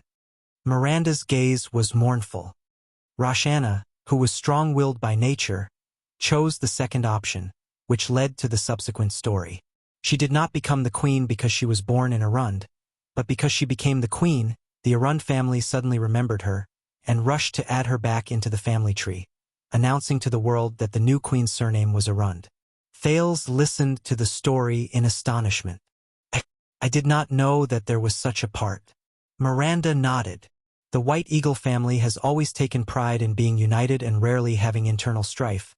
But this disgraceful part of history was only recorded by the Sunset Priest, who was a secret witness to this agreement. It was hidden deep in the Forbidden Books section of Sunset Temple, and no one knew about it for a long time. Or rather, how much of the unity of the family that the Arund family was praised for in history was formed by the old duke's exiling of his close relatives and suppressing of his children to prevent them from killing each other. Thales's eyes turned and he clapped his hands. No wonder the Arund family, as the number one family in the Northern Territory, was suppressed so badly by Renaissance Palace and the Imperial Conference during the reign of the virtuous king. They were even used as a typical example of the virtuous king's reforms. Damn it! Gilbert even analyzed a lot of high-sounding topics like the balance of power between the relatives of the king and the courtiers. The related papers were stacked up to 3 feet thick. Miranda smiled nonchalantly. Just like that, the first Duchess of the Northern Territory did not appear. She was replaced by the shrewd queen. This is a happy and beautiful story that people can accept.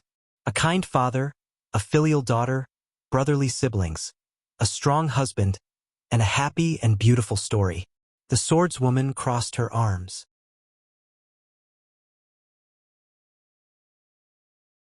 But I feel that compared to the Queen Roshana, in the stories that have been told for thousands of years, Thales took over the conversation. Or is Duchess Roshana more suitable to be sung by bards everywhere? Miranda glanced at him but did not speak. But are you ready? The prince asked softly. In the next second, Thales extended his hand without warning and touched Miranda's waist. The swordswoman's gaze turned fierce. She immediately moved and pressed down on Thales' left hand. But she immediately frowned. Thales' extended palm was pressed on the hilt of the saber at her waist. Thales gave her an apologetic smile. She looked at Thales warily, but she still let go of his hand slowly. Thales then slowly raised his hand and drew out Soaring Eagle from her scabbard. I think the story of your ancestor, no, Roshana is the queen and also my ancestor, tells us that unlike Extet, the Northlanders who are inexperienced, caught off guard, and can only bite the bullet and accept an archduchess, the Constellations have learned from their mistakes. They are used to it and they know how to deal with such situations. The friction between the blade of Soaring Eagle and the leather gradually revealed itself. Just like 7 years ago, it shone with a cold light. It was also different from 7 years ago. It had gone through many hardships. Thales looked at the blade and said slowly, "Just look at Duchess Lyanna of Blade Edge Hill. Just look at Duchess Lyanna of Blade Edge Hill." Compared to direct objections, they know how to tear you apart in a gentle and courteous manner within the current system of rules. The prince sighed. After all, even the queen of the conquerors of the north, who ascended to the supreme throne 300 years ago, did not end up well. Slap. Just when 1/3 of the blade was drawn out, Miranda pressed down on Thales' hand again. She slowly exerted force and sent Soaring Eagle back into its scabbard without any hesitation. That's because she was not strong enough. Thales arched an eyebrow. Not strong enough? Queen Erica is an existence who invaded and seized Cold Castle 6 times and caused Extet to suffer a great loss. Miranda narrowed her eyes. At least she was not strong enough to make those who opposed her bow their heads, such as her younger brother. With a soft sound, Soaring Eagle's entire body sank into its scabbard. Thales could only sigh and let go. Miranda shook her head at him. "I have a question," the prince muttered. "If I really wanted you to marry me and become my queen, then I would accept you and be willing to help you take back the Northern Territory." Miranda thought for a while. "Are you trying to say that you would only help me take back the Northern Territory if I offered myself to you and let you *ck me to your heart's content?" "Mira, Star Lake Castle is not Broken Dragon Fortress. When we have time, we should talk about your choice of words in front of the prince."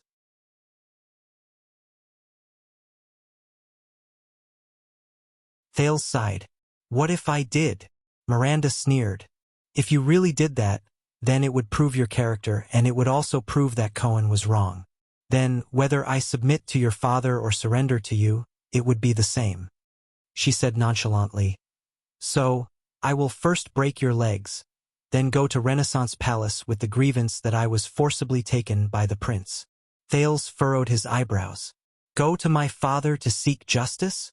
The swordswoman shook her head.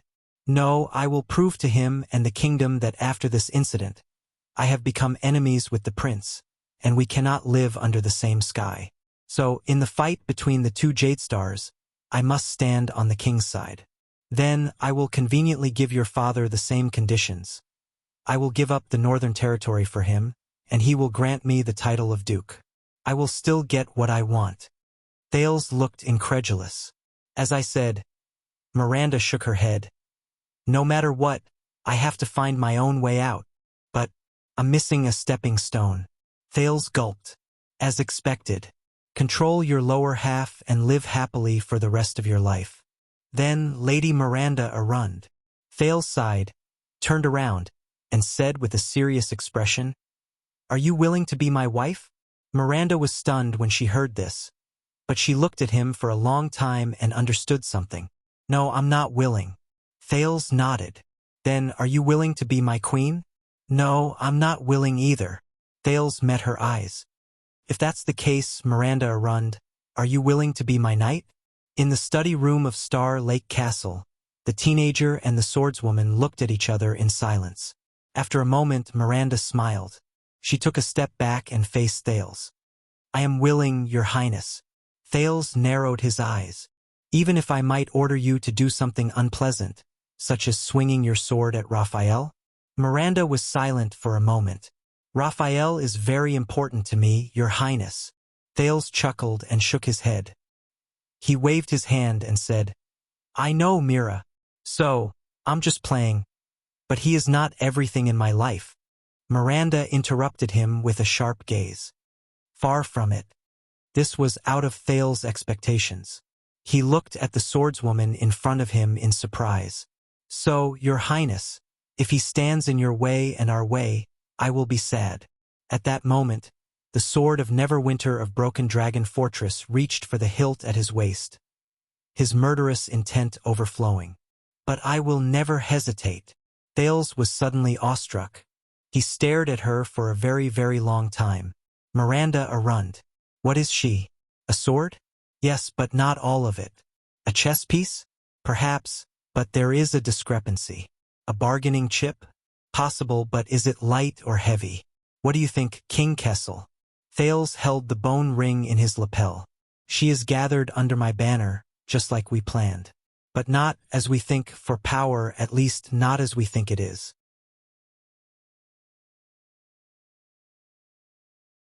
No matter how you look at it, she does not seem like a chess piece in your chessboard, an existence under your rules. Thales curled up the corner of his mouth. Because she is a person. Damn it, a person outside the chessboard. What do you think, father? His thoughts flashed past in a flash. In the next second, Thales smiled faintly. Then, Mira, welcome to Star Lake Fortress. Even though we will soon be embarking on a journey. Miranda smiled too. Wait. She shook her head, pulled out Soaring Eagle from her waist, and pressed it against her palm. An ancient Northland ritual. Thales was stunned, and immediately sighed. He pulled out the JC dagger from his waist, pressed it against his palm, and felt a headache-inducing familiarity in front of him.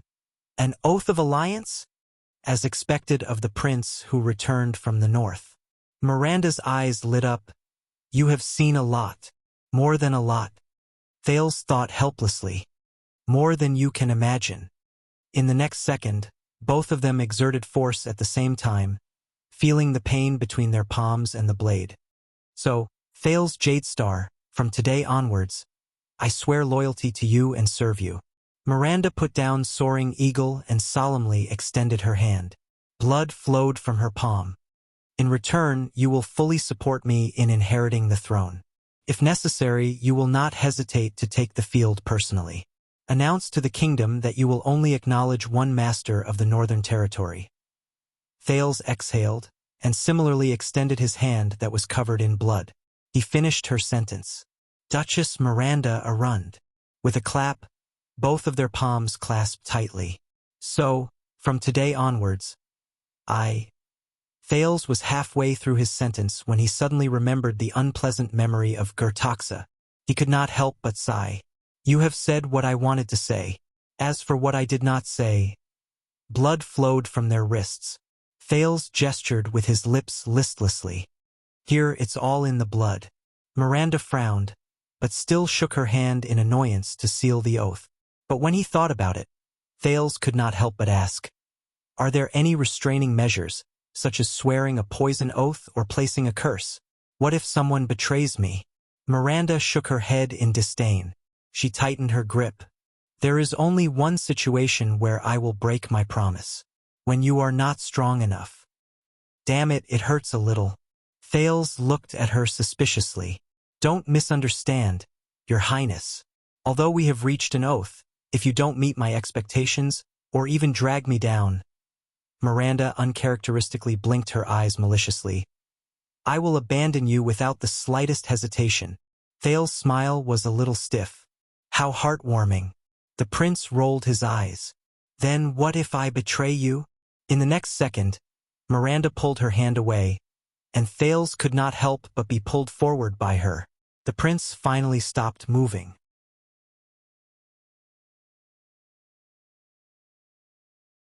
He was about to complain when he realized that Miranda was right in front of him at that moment, and they were so close that they could almost kiss each other. Thales could even see the swordswoman's eyelashes clearly, and he could also see the determination hidden behind her eyes. Your eyes, they are gray. How rare. Miranda observed him carefully and said faintly. Thales had a strange expression on his face. Is that so? Your eyes are also very beautiful.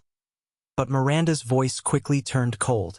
Remember, you are a descendant of Jadestar, and I am a descendant of Arund. It is unfortunate, but betrayal is destined to be a part of our lives. Miranda's gaze turned cold, just like revenge. Thales froze. That's why, little brat. In the next second, the hostility on Miranda's face disappeared. It was replaced by a bright and beautiful smile that had never been seen before, but it made people feel a chill in their hearts. Before she turned to leave, she smiled and pinched Thales' stunned face. Be good. Don't be naughty. Thales was dumbfounded and exasperated. I am your master. You have to have the attitude of a subordinate, understand? Star Lake Castle is not a place outside the law. With an expression on his face, Doyle walked into the study and watched in surprise as Miranda left with a smile on her face. Could it be? Wow, Your Highness. Doyle seemed to have understood something. He looked pleasantly surprised and clicked his tongue repeatedly. Tisk tsk tsk tsk tsk. Congratulations. Thales looked at him suspiciously. What's wrong? What are you congratulating me for? Nothing. It's just, hee. In the next second, Doyle quietly pointed at Miranda's back and proudly gave her a thumbs up, revealing an evil smile that said everything without saying a word. Awesome. At that moment, Doyle's smile was so bright, so dazzling, and so sincere, so much so that he did not notice that Prince Thales' expression had unknowingly become more and more terrifying. Doyle, I heard from Officer Sonia that you met her during your night patrol? Huh? Oh yes, Your Highness, the Fortress Flower. She was discussing some academic topics with Zombie. Academic topics. Don't worry, I didn't disturb you. After all, it's an important diplomatic victory for Star Lake Castle. That night, Star Lake Castle was not peaceful. It was said that the Duke, who had always been good-tempered, was enraged. He personally instructed Penal Officer Patterson to execute the most horrifying and inhumane punishment since the establishment of the Star Lake Guards, First-Class Vanguard Officer Danny Doyle, or DD, as soon as possible, confiscated the teddy doll on his bed. You're tuning in to the Legend of the Vagabond YouTube channel. Don't forget to subscribe and join us on this journey to catch the most captivating stories.